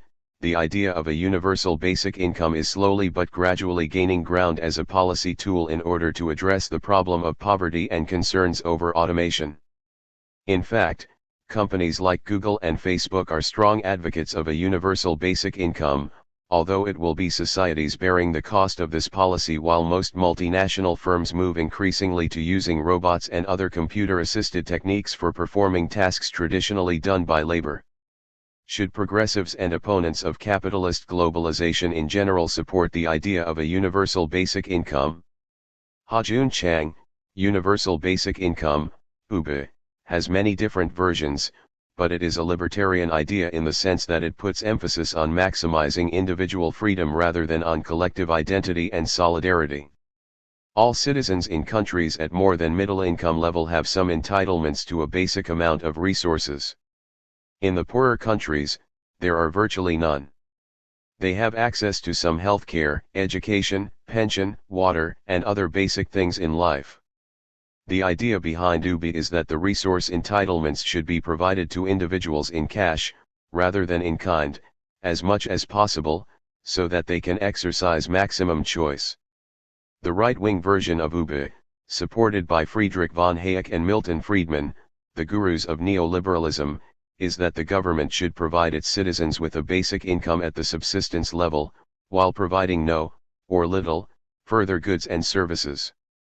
As far as I can see, this is the version of UBI supported by the Silicon Valley companies. I am totally against this. There are left-wing libertarians who support UBI, who would set its level quite high, which would require quite a high degree of income redistribution. But they too believe that collective provision of basic goods and services through the welfare state should be minimized, although their minimum would be considerably larger than the neoliberal one. This version is more acceptable to me, but I am not convinced by it. First, if the members of a society are collectively provisioning some goods and services, they have the collective right to influence how people use their basic entitlements. Second, provision through a citizenship-based universal welfare state makes social services like health, education, childcare, unemployment insurance, and pensions much cheaper through bulk purchases and pooling of risk. The fact that the US spends at least 50% more on healthcare than other rich countries do, 17% of GDP in the US compared to at most 11.5% of GDP in Switzerland, but has the worst health indicators, is very suggestive of the potential problems that we could have in a system of UBI combined with private provision of basic social services, even if the level of UBI is high. Noam Chomsky, the answer, I think, is, it all depends, namely, on the socio-economic and political context in which the idea is advanced. The society to which we should aspire, I think, would respect the concept jedem nach seinen Bedürfnissen, to each according to their needs. Among the primary needs for most people is a life of dignity and fulfillment. That translates in particular as work undertaken under their own control, typically in solidarity and interaction with others, creative and of value to the society at large. Such work can take many forms: building a beautiful and needed bridge, the challenging task of teaching and learning with young children, solving an outstanding problem in number theory, or myriad other options. Providing for such needs is surely within the realm of possibility. In the current world, firms increasingly turn to automation, as they have been doing as far back as we look the cotton gin, for example. Currently, there is little evidence that the effects are beyond the norm. Major impacts would show up in productivity, which is in fact low by the standards of the early post-World War II era. Meanwhile, there is a great deal of work to be done, from reconstructing collapsing infrastructure, to establishing decent schools, to advancing knowledge and understanding, and far more. There are many willing hands. There are ample resources. But the socio-economic system is so dysfunctional that it is not capable of bringing these factors together in a satisfactory way, and under the current Trump Republican campaign to create a tiny America trembling within walls, the situation can only become worse.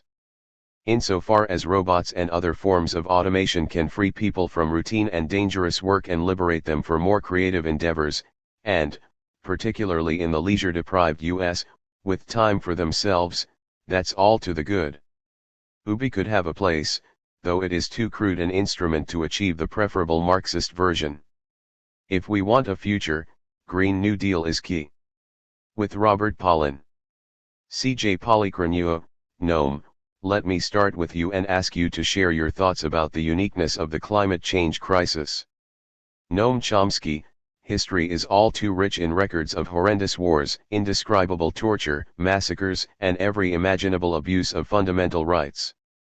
But the threat of destruction of organized human life in any recognizable or tolerable form, that is entirely new.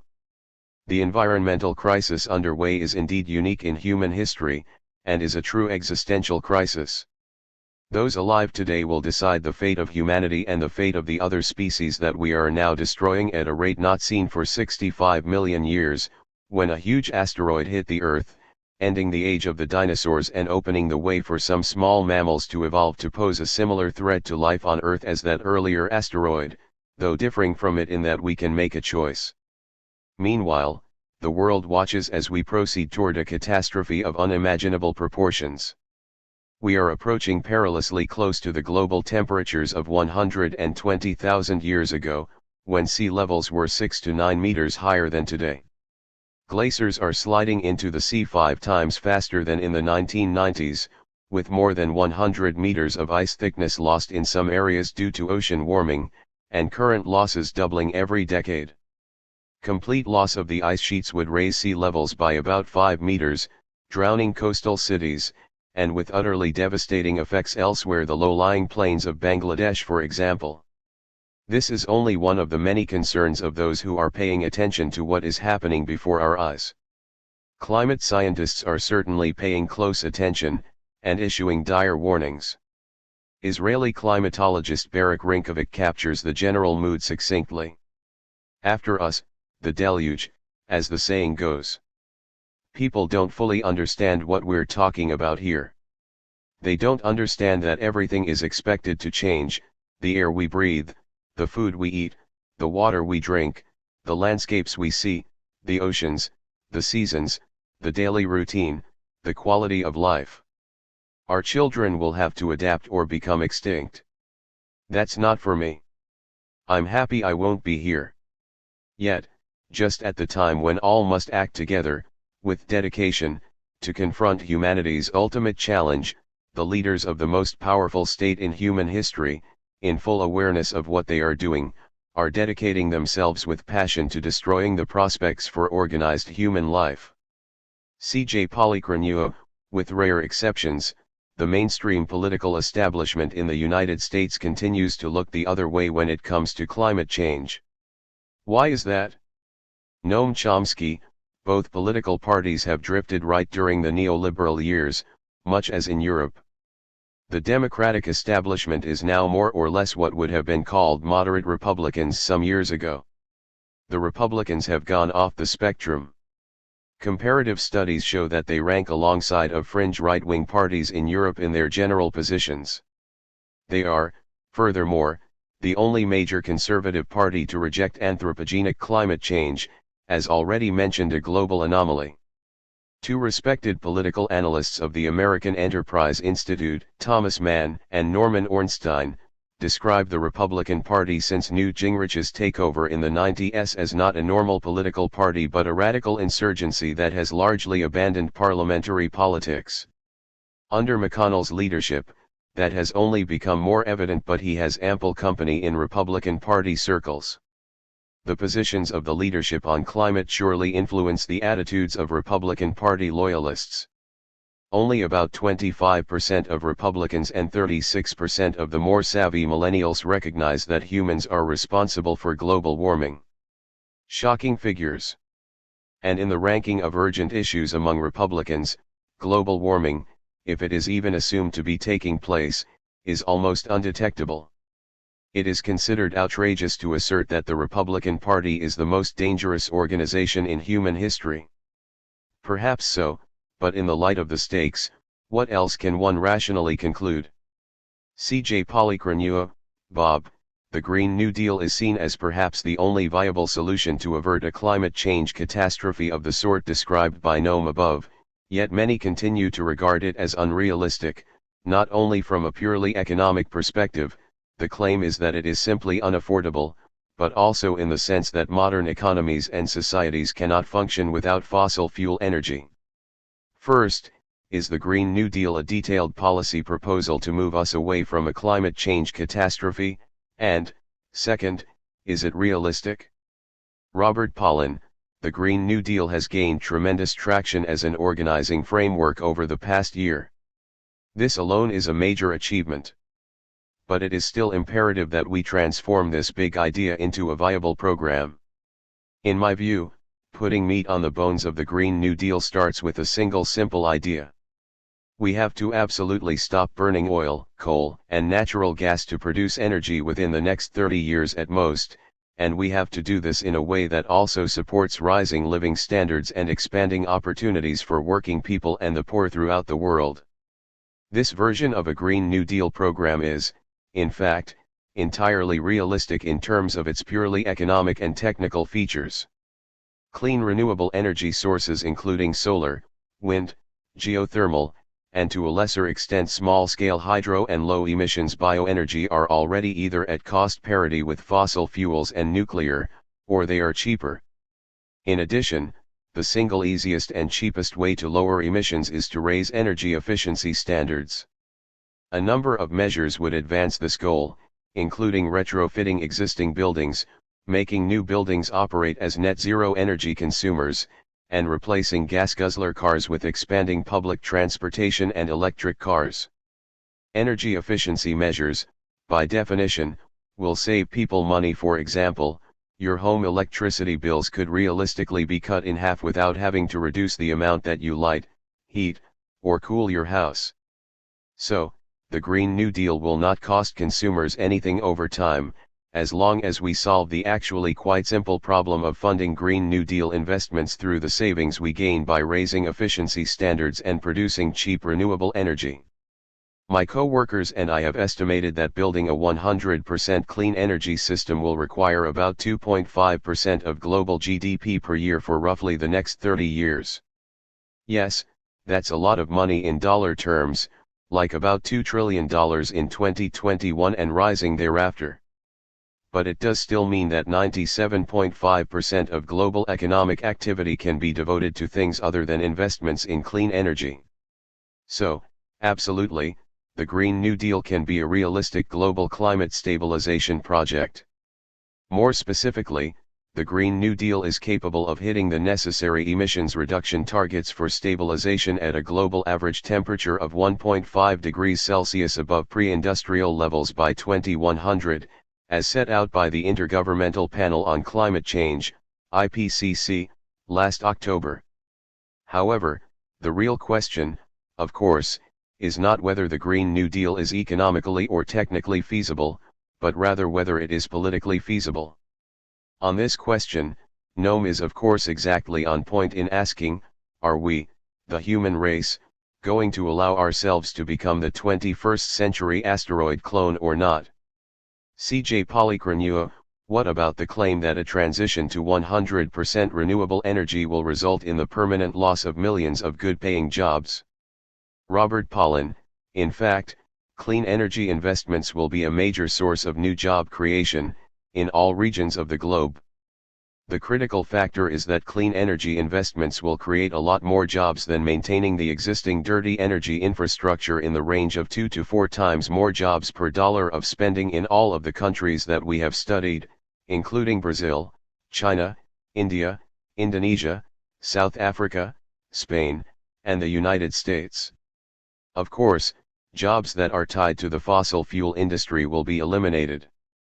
The affected workers and their communities must be supported through generous just transition measures, including guaranteeing workers' pensions, moving people into new jobs without losing incomes, and investing in impacted communities, in a range of projects. Land reclamation is just one such investment opportunity, including cleaning up abandoned coal mines and converting the residual coal ash into useful products, like paper. I can't emphasize enough that, throughout the world, just transition programs must be understood as absolutely central to the Green New Deal. CJ Polychronua, Noam, how do we increase public awareness about the need for government action vis-a-vis climate change? Noam Chomsky, the simple answer is, work harder. There are no new special tricks. We know what the message is. We know the barriers that have to be overcome. We have to find ways to shape the message in words and actions, so as to overcome the barriers. The message is twofold. First, we're facing an existential crisis that must be dealt with quickly, and second, there are ways to overcome it. The first part is expressed simply enough in current articles in the most prestigious and reliable journals. Oxford professor of physics Raymond Pierre Humbert, a lead author of the recent IPCC report, opens his review of existing circumstances and options by writing, "Let's get this on the table right away, without mincing words. With regard to the climate crisis, yes, it's time to panic. We are in deep trouble." He then lays out the details carefully and scrupulously, reviewing the possible technical fixes and their very serious problems, concluding, "There's no plan B. We must move to zero net carbon emissions, and fast." The second part is spelled out in convincing detail in Bob's work, briefly reviewed here. The message must be conveyed in ways that do not induce despair and resignation among those inclined to accept it, and do not evoke resentment, anger, and even greater rejection among those who do not accept what is in fact becoming overwhelmingly clear. In the latter case, it is necessary to understand the reasons, perhaps rejection of science altogether, or adopting economists' preference for market-based solutions which, whatever one thinks of them, are completely on the wrong time scale, or the great many who expect the second coming, or those who think we will be rescued by some unknown technology or great figure, perhaps the colossus perceived by scholars at Stanford University's Hoover Institution, whose spirit seems to stride the country, watching us like a warm and friendly ghost, Ronald Reagan. The task will not be easy. It must be undertaken, urgently. By words and by actions, such as those being undertaken in the climate strikes of September 2019. C.J. Polychronua, Bob, what will it take for the labor movement as a whole to come around and embrace the Green New Deal vision? Robert Pollin, the Green New Deal has been gaining major support in the labor movement for several years now. There is still a long way to go, but progress is evident. For example, the coalition in Washington state that advanced a Green New Deal proposition in the 2018 election cycle was led by the visionary then president of the state AFL-CIO, Jeff Johnson. In the end, the initiative was defeated when oil companies flooded the airwaves with $30 million of virulent propaganda in the weeks before the November election. Similar initiatives are now being advanced in Colorado, again led by the state's mainstream labor leaders. Of course, we need to very quickly advance beyond just these few shining examples. What is critical here is that the climate movement must be firmly committed to a just transition as one component of the Green New Deal that is of equal significance with all the others. The climate movement needs to also be clear on the point that building the clean energy economy will be supportive of increasing job opportunities and rising living standards, as I am convinced it can be. There is no reason that the Green New Deal needs to be associated with austerity economic policies in any way. To the contrary, clean energy investments will create new opportunities for a wide range of small-scale public, cooperative, and private ownership forms. You don't need massive mining projects, pipelines, or exploration platforms to deliver clean energy. Solar panels on roofs and in parking lots and wind turbines on farms can, by themselves, get us reasonably far along in meeting the energy needs of a growing egalitarian economy. From this perspective,